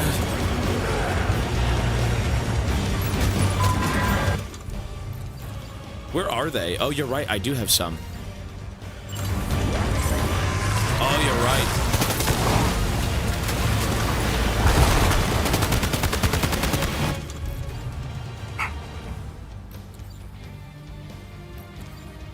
Yeah,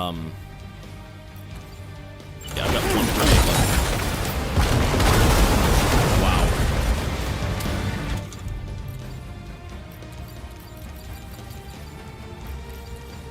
Wait, was that really it? I only had one crypto buyout?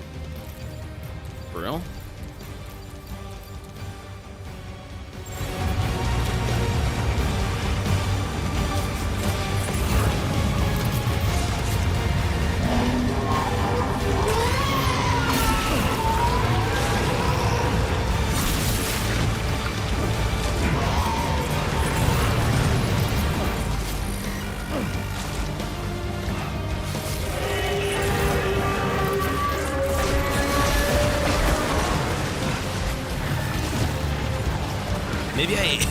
Maybe I ate all of them.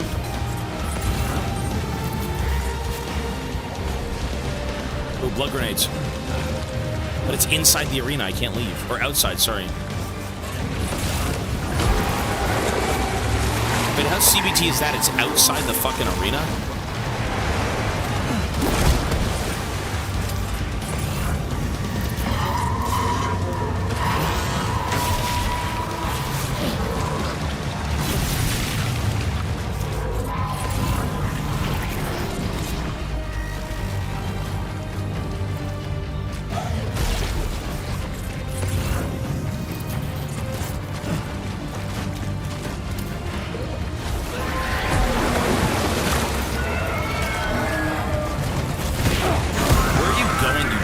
Game.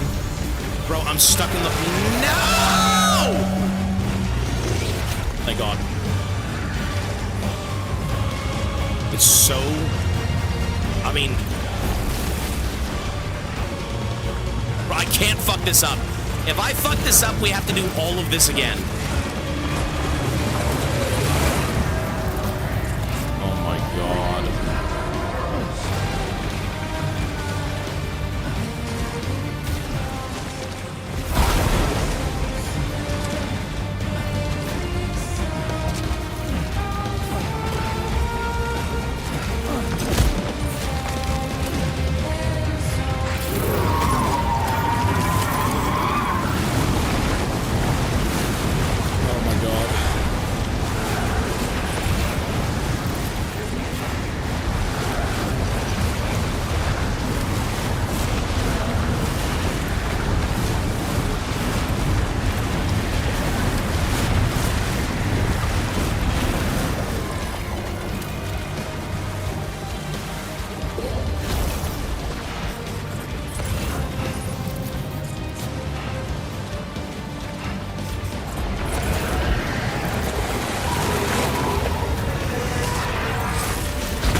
He's so low. He's so low. Fuck, man.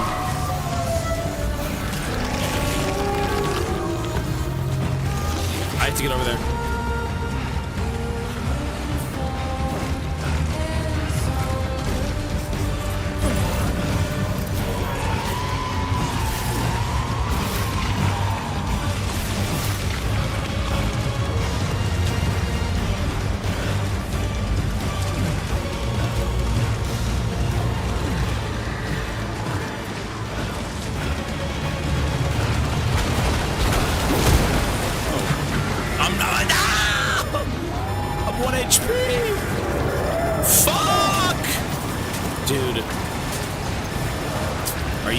Kidding me? Are you fucking kidding me? My blood bag's heating up.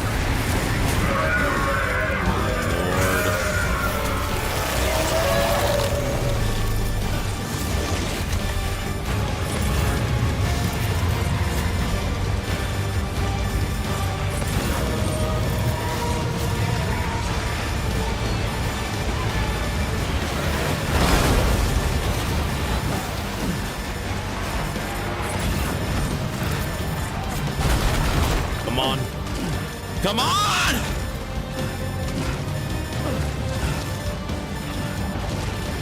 Yes! Suck the blood like the beasts before me. Here we go. More blood bags. Come on! Oh my god. Please do something.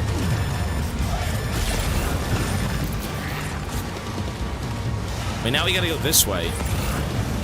Oh, fuck! I have no ammo. Used. I have the maser gun, which does no fucking damage. I have no weapons. Oh, this thing has 3 bullets, sorry. Actually, no, it doesn't. Oh my god.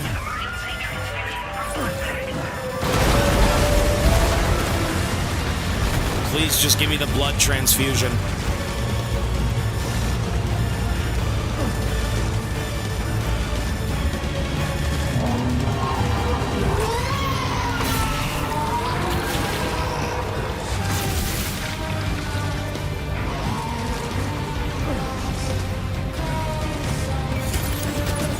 Good.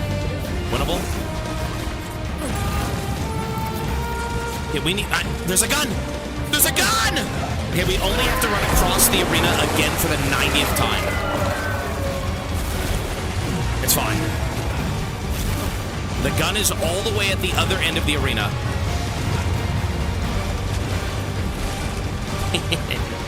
Oh my god.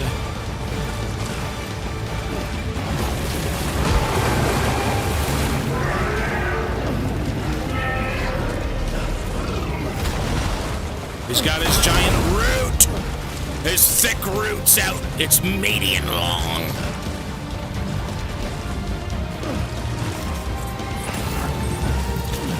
Shit, where's the gun? There it is, right there. We're so close. Come on, baby! Fuck. Bro, he spawned on the gun! You fuck! Oh my god.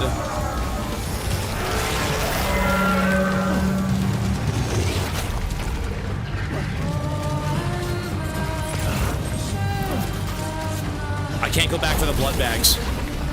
I have to. But I can't.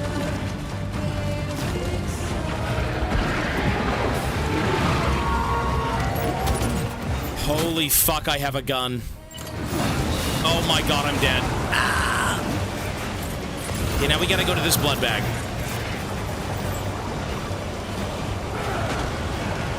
Please don't.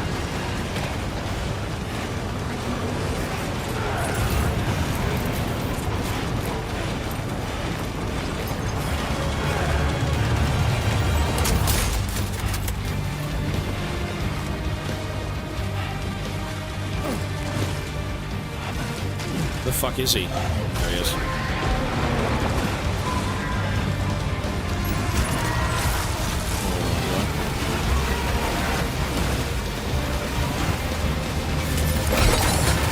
Oh my god!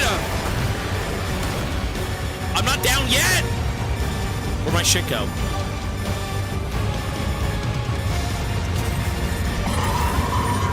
Wait, where'd all my stuff go? Alright, we're healing.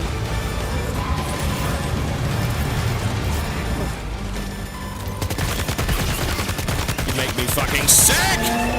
You son of a bitch!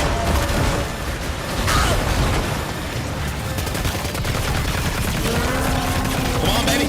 Reload! Fucking die! You die! With 100 fucking HP, you scum! Fuck!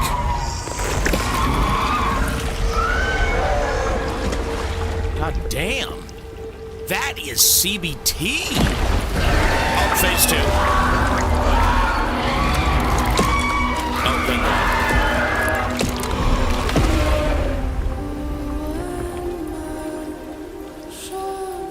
That is not easy. That is... You really gotta prepare yourself for those boss fights. I mean, they did say that. Okay, even though they said prepare yourself for the boss battle, how the fuck do you even gauge what that means? When I think I'm fighting a boss, I'm taking 10 assault rifles and 300 grenades. That's all I know. They're like, oh, there's probably going to be a big BT showing up. Prepare yourself.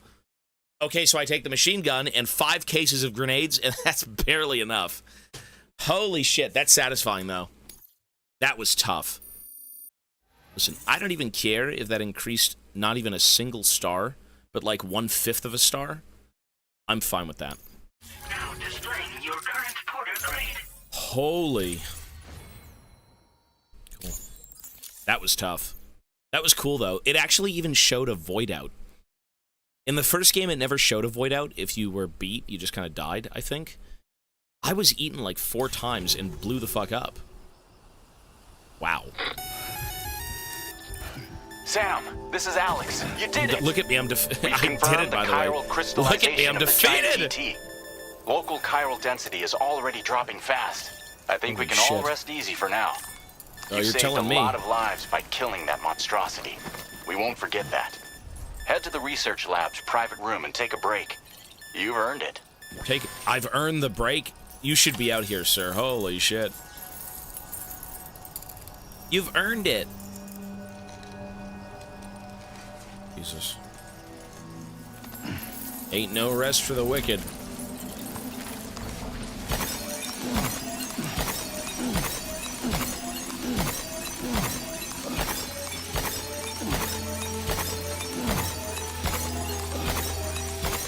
My stuff is here.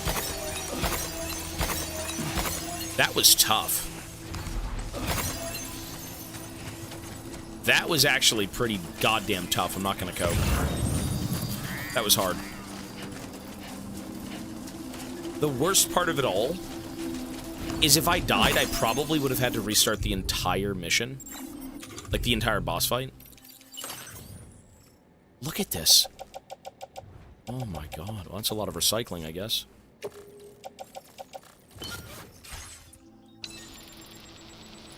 Yeah. This is, I have to go sleep. I have no energy. Norman Reedus is Norman knocked out.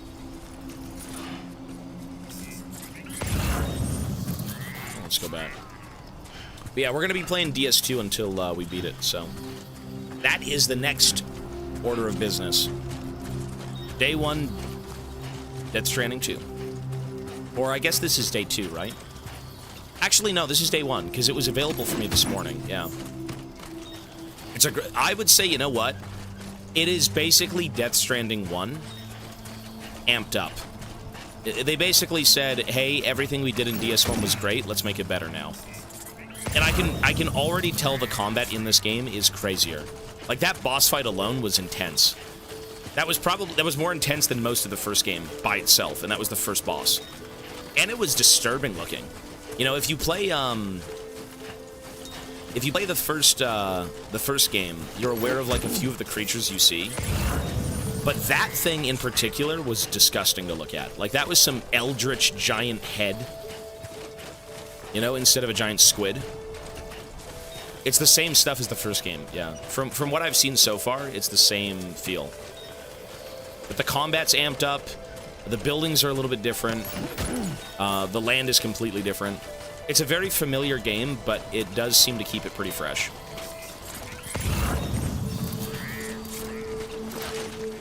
Why are you delivering packages? Well, because we're helping out a friend. Somebody who helped us, we're helping them. So we can go be with our kid.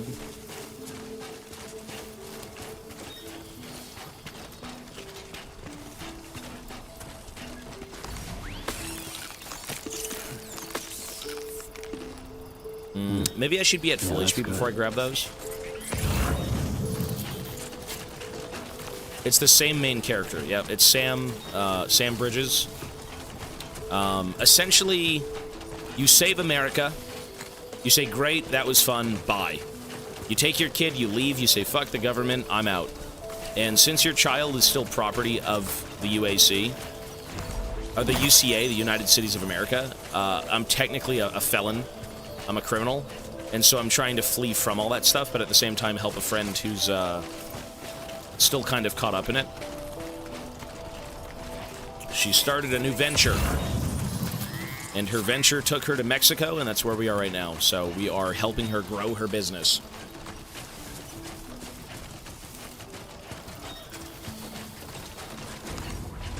While catching up with other people, and all we want to do is go be with our family. Yeah. It's a pretty, it's a smooth continuation of the main game. The main game was like all business. This seems to be, I just want to go be free. Like, leave me alone. You know what I mean? I'll help you, you help me, and hey, we're all good, and I want to return to a simple, peaceful life. That's what I got so far from this game. So we are trying to help Fragile reconnect Mexico.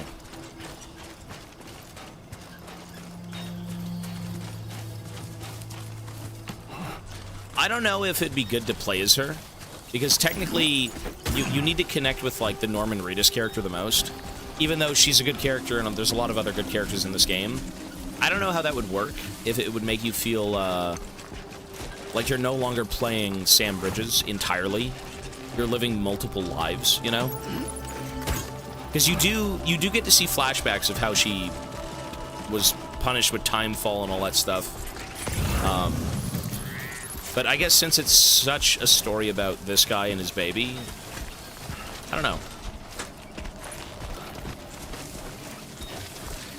34 felony convictions. Harboring a baby. They wanted to go burn the baby.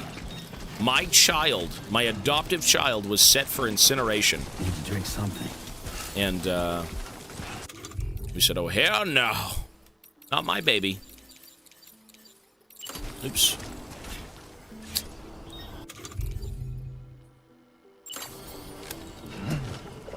You know, they could make a DLC for Fragile. They could do something like that, maybe.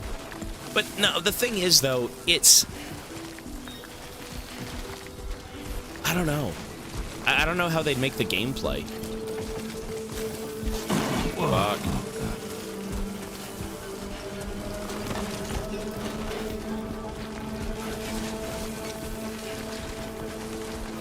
Why are we going the worst possible route? Listen, my beanie is clean, sir. Don't worry about it.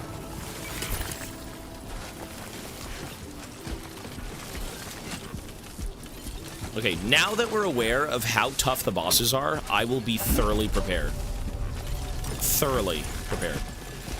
If we think there's going to be a large BT, I'm taking 5 machine guns and 500 grenades. So, we should be smooth sailing for a little bit. 100%. Access the delivery terminal to process your order. I want you to know that we appreciate you. I want you to know that we appreciate you as I'm fighting for my fucking life outside your building. Hey, I appreciate you. Thank you for delivering us hope with packages and destroying a giant fucking monstrous freak outside our front door. Here's 5 likes. Thank you. Fucking toss me some guns, bitch. Jesus. Look at me. I'm ready to puke.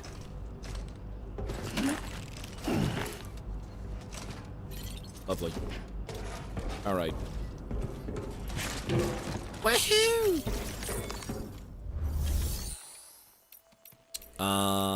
Right. So we can deliver a few of these things. Yes. The Tobias pheromones. They live on in my head. Hey, little Moach. Hey, Sam. I've been waiting for you. Have you really? Can't say the same. Or maybe I can. You're a good man. Stuff goes missing all the time, but it looks like today is our lucky day. Thanks, Sam. You're welcome, sir. Absolutely. God, I love getting likes. I don't even need money, I need likes. I gotta say, Sam, you're looking pretty beat. Yeah. You know you can borrow the private room whenever you want, right? Yes, sir. Don't kill yourself for our sakes. Should have said that before I went and fought the damn thing. Well done. Congratulations.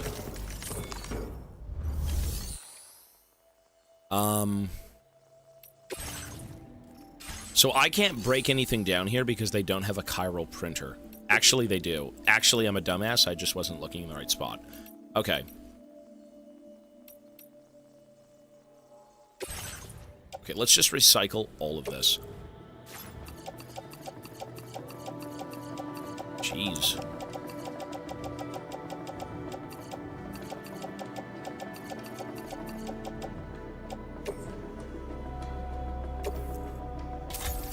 This has got to be some sort of like, you know, recycle your wares type of thing. Like, oh, us humans, we produce, but we don't clean up after ourselves, and in this game you have to. Alright. So.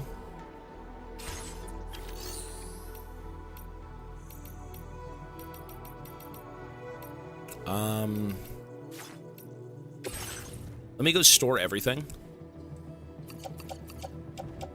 I always do this. Before I leave, I always try to make sure that everything is off me, and then I reload for, like, the next bout.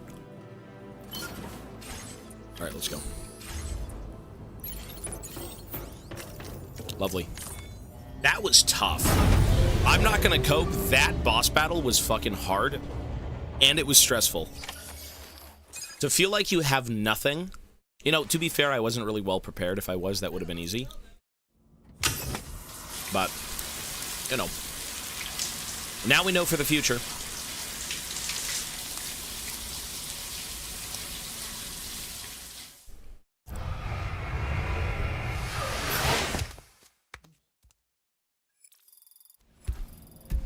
Three chiral crystals have been extracted from your bodily fluids.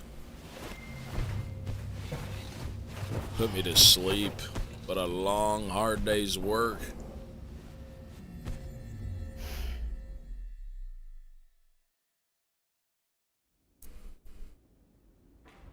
As I said before, there's something I need to tell you. It's about Lou. You see, after you left Bridges, I decided to do a little digging into BB-28's past. That is, Lou's. I found the BB decommissioning records. Now, according to them, BB-28 was flagged for disposal and subsequently incinerated 4 years ago. Wasn't long me. Before you and Lou first met. Oh, someone else also saved him. That's BB-28? This is the child officially identified as BB-28. But if you look closer, Sam, you see at once that it can't possibly be Lou. Right there at the elbow, where the birthmark should be. Nothing. Which means we have another BB-28. Well, okay, they're obviously toys.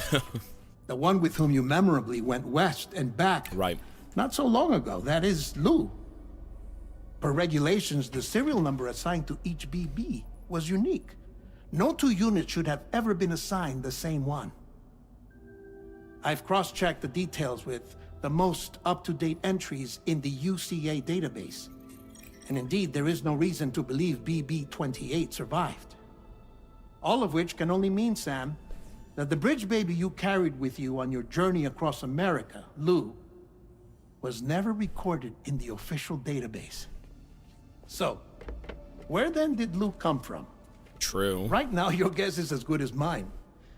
But as worrying as that sounds, this could actually be to your advantage, since it's functionally impossible for the UCA or Bridges to track a BB of which they have no record.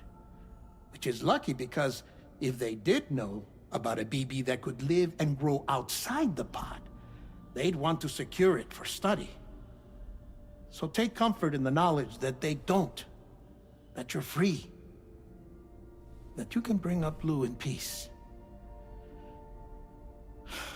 How is it, by the way? The two of you living as a family.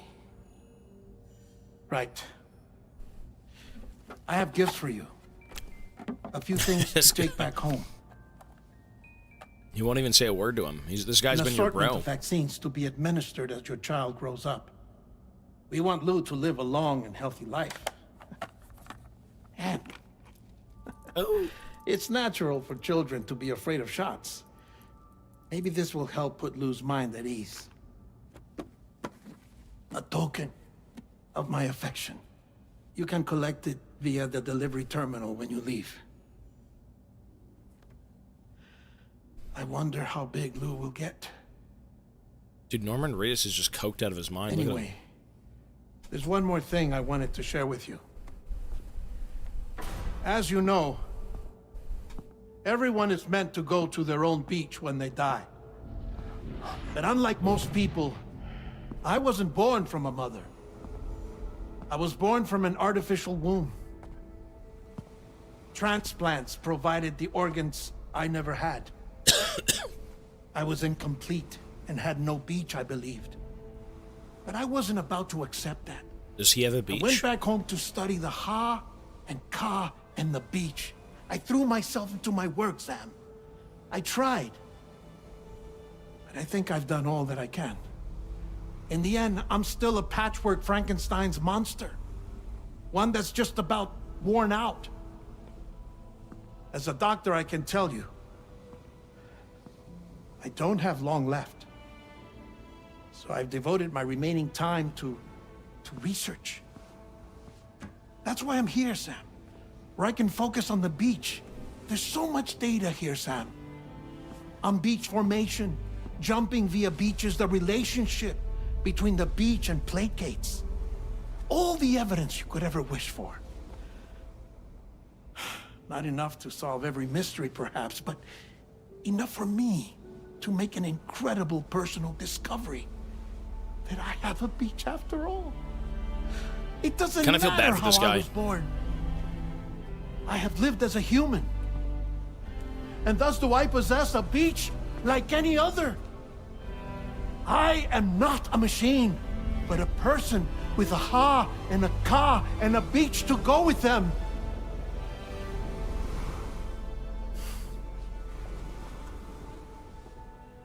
Lastly, I have a confession for you, along with a heartfelt apology.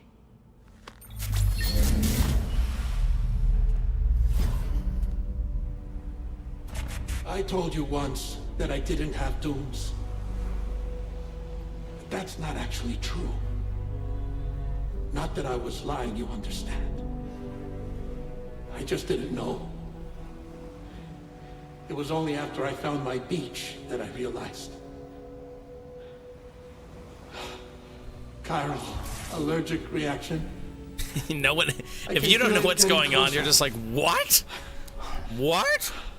I'm off to the beach, Sam. To my beach. Take care of yourself.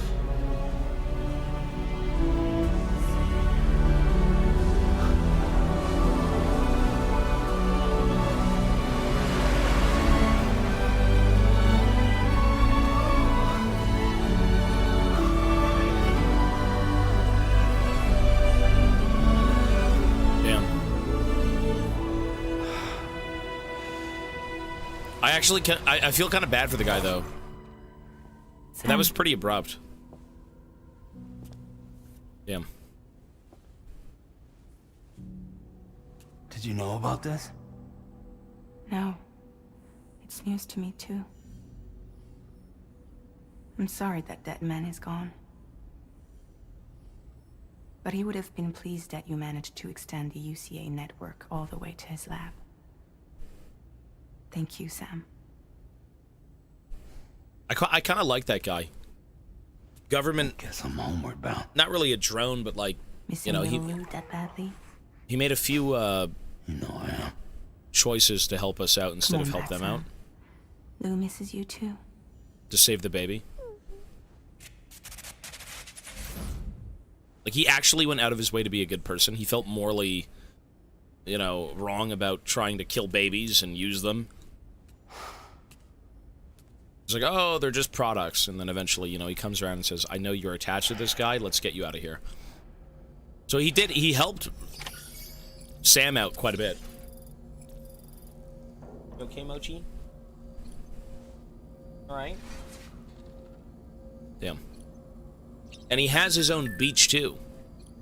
The whole thing about that guy's story, I mean, it's very much in lieu of, like, you know, Del Toro's interest in Frankenstein and monsters and stuff like that. That's why he was written that way and created that way. The character's named, Dead Man. Because he's essentially made up of a bunch of, like, donated parts. You okay, Mochi? And because of that, he doesn't necessarily have a beach. Like, what is his afterlife? If this guy is made up of other people's parts, does he have a soul? Is he someone in particular, or is he a bunch of just, like, parts of other people? And he came down to Mexico after the whole U.S. fiasco, and he tried to research, you know, his own afterlife and stuff like that, and he just wanted to pass on. So, I feel kind of bad for the guy. You know, not, like, the saddest thing, but hey, he did help fucking save you and your family, so that's lovely. I actually thought he... I thought he was voiced by Guillermo. He's not.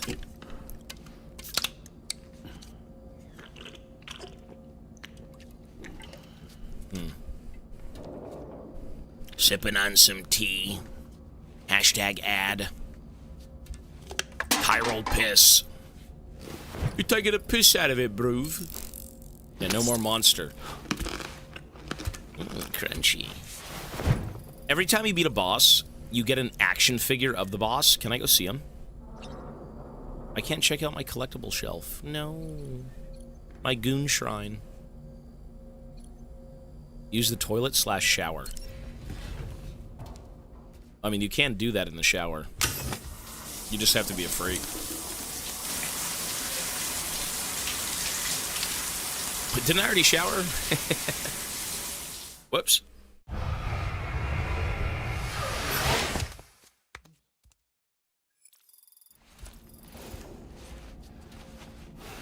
Maybe not. So what else down here? Maybe we can change a few things. Let's see. Customize backpack. Anything new? Fabricate? Nothing. Patches. Oy, oy, oy. You guys like my room? That's my baby. That's my son. That's my in-game Mochi, okay? I know it's disturbing. I know it's not right to have two giant pictures of him back to back as I sleep. Parents are weird. What can I say? Parents are weird. It's a girl, right? It's my baby Lou. Horror Lou. Oh, there's my Horror Lou right behind me. Look. Hi, baby. There he is.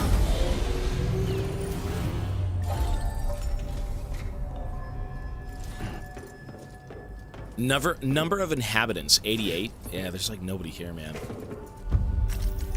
Okay. Hey, Sam. About that message Deadman left for you. I hope you understand that he wanted to tell you all that himself. He didn't want it to come from me or anyone else. Naturally, we respected his wishes. We'll also be carrying on his research in his stead. I'm sure you will, but please take care of that last order he left for you. On another note, you can now use your PCC to construct generators and bridges. Build them along your delivery routes, and you're sure to make a ton of other porters very happy. Trust me. Who knows? They might end up returning the favor someday, too. Also, you can now fabricate tri-cruisers, trikes with 2 front wheels. Thank God. You'll be able to build, charge, or repair tri-cruisers at any facility with a garage. Like this one. Really? It's a battery-powered vehicle, so if you run out of juice in the wild, you can always construct a generator to recharge it. Just be careful not to run out of battery when you're outside network coverage. You can only use your PCC to build generators or any other structures when you've got a network connection. So without coverage, you'll either have to ditch a dead tri-cruiser or wait forever and a day for the solar panels to recharge it. Once again, thank you for linking up all of Mexico, Sam. Be safe out there, and pay us a visit the next time you're close. See, I do want to... Hang on. I just reviewed the list of UCA associates. You can rest easy. Any data concerning your life on the run has been erased. So once you've taken care of Deadman's final request, you can come straight home. The game's Access over. the terminal on site for the details. Look at I'll that. take care of Lou. Just focus on the job. The game is going to be over in about 5 to 20 minutes. Well, we're not continuing after this, but... So what else do we have to do? Deliver the present for Lou. You've done what Fragile asked of you. The research lab in the southern part of Mexico has been connected to the chiral network. Head back to your shelter where Fragile and Lou are waiting and bring the present with you. This is a good place to end off on, for sure. So I'm not going to accept that mission because we are going to end. We're going to go to bed. I'm liking this game quite a bit. I did like the first Death Stranding. I think there still is, tidbits of lore that are just so fucking weird and funky. But you kind of just have to go along with it. That's what a Kojima game is. It's like, okay, great. Okay. And then you're like, cool. Oh! And then it kind of clicks. And then you watch like 50 YouTube videos. But so far, so good. In the first game, I do believe we are in Tutorial Island, obviously. And what we've seen so far of the map is just a little portion of, like, Mexico. It is a very little tiny bit of the world. We can't see much outside of this. We're aware that, like, the southern part of Mexico is blocked off by a giant tar belt. We're going to probably have to go through the tar belt to see what's on the other side. And what we know of so far is that there are different creatures beyond the tar belt. So, like, what we see in Mexico is its own confined space. What we see across the tar belt is its own confined space. And things are kind of, like, bleeding over. So that's going to be tomorrow. So, we probably have a few more hours of tutorials. Oh, for sure. But yeah. Lazo, 23 months. Thank you, buddy. 2 years. Arg. Not necessarily a 10. I mean, it's good to go back and kind of, think about what you've been playing, though. And I mean, with the more games you play, the more you can rate them accordingly. Based on, oh, was this good? Was this not good enough? Tarek, shut up! Listen, before I leave, I'm gonna ban your ass. Take 30. Take 30. See you tomorrow. But yeah. So, I like this game. I think it's great so far. It's a bit of a slow burn, for sure. But, even DS1 was a slow burn, so... It's gonna pick the fuck up. Everyone, that is it for me, though. We are gonna pause here. I'm assuming when we go back and try and deliver the package to my baby, and of course the game's over, because, like, whoa, we've done what Fragile wanted. It's gonna get a lot worse. So, folks, I am done here. Everyone, you take care of yourselves. Thank you so much for watching. That was day 1 of Death Stranding 2. YouTube, we will be back. So far, I do like this game. It really just is the exact same game as Death Stranding 1, but it is better. So far, it is better. Like, in terms of gameplay, it's better. In terms of story, number 1 was a little bit more compelling, just because it set you up in, like, a broken country, reunite them, save the world, save your sister. Like, that's pretty compelling. This game is, hey, save me and my family, help a friend. So far, that's all we know. But yeah, that's going to be it for me, everyone. You guys have yourselves an excellent night. Before I go, let me thank all of the subs that I did miss. So, Lazo, thank you again, sir. Skroka, Rose, Apply, Powder Keg, Pagan, Guermi, Uber Heisenberg, Sonara, Engard, Eltnam, Spartan Cloud, Newt, Thomas Kench, Poke, Idney, Spurdash, Rajai. And that is all of the resubs for today. So everyone, thank you so much. If you are still here. If not, regardless, we will see you guys tomorrow. In terms of how the clock is going to work, when we're playing this game, we're going to pause it because it isn't part of the event. I still will stream all day. and I still will let the timer run in League. But when we start this game, since it isn't during the support-a-thon, it's my birthday gift. What a convenient time to play it, a day after my birthday. We're going to do this separately from the event. And I thought about it, and people said, hey, you should just keep the timer running. And then I realized that's not really fair, because everyone has supported me thoroughly through, like, 7 months. And, you know, from all of that support, we've been given all of these games in League. Plan! You didn't hear that, but there was a plan. It was muted here, unfortunately. I'm so sorry, but there was a plan. Thank you, Anonymous. But yes, the fan is audible now. It's okay. We're going to go to bed.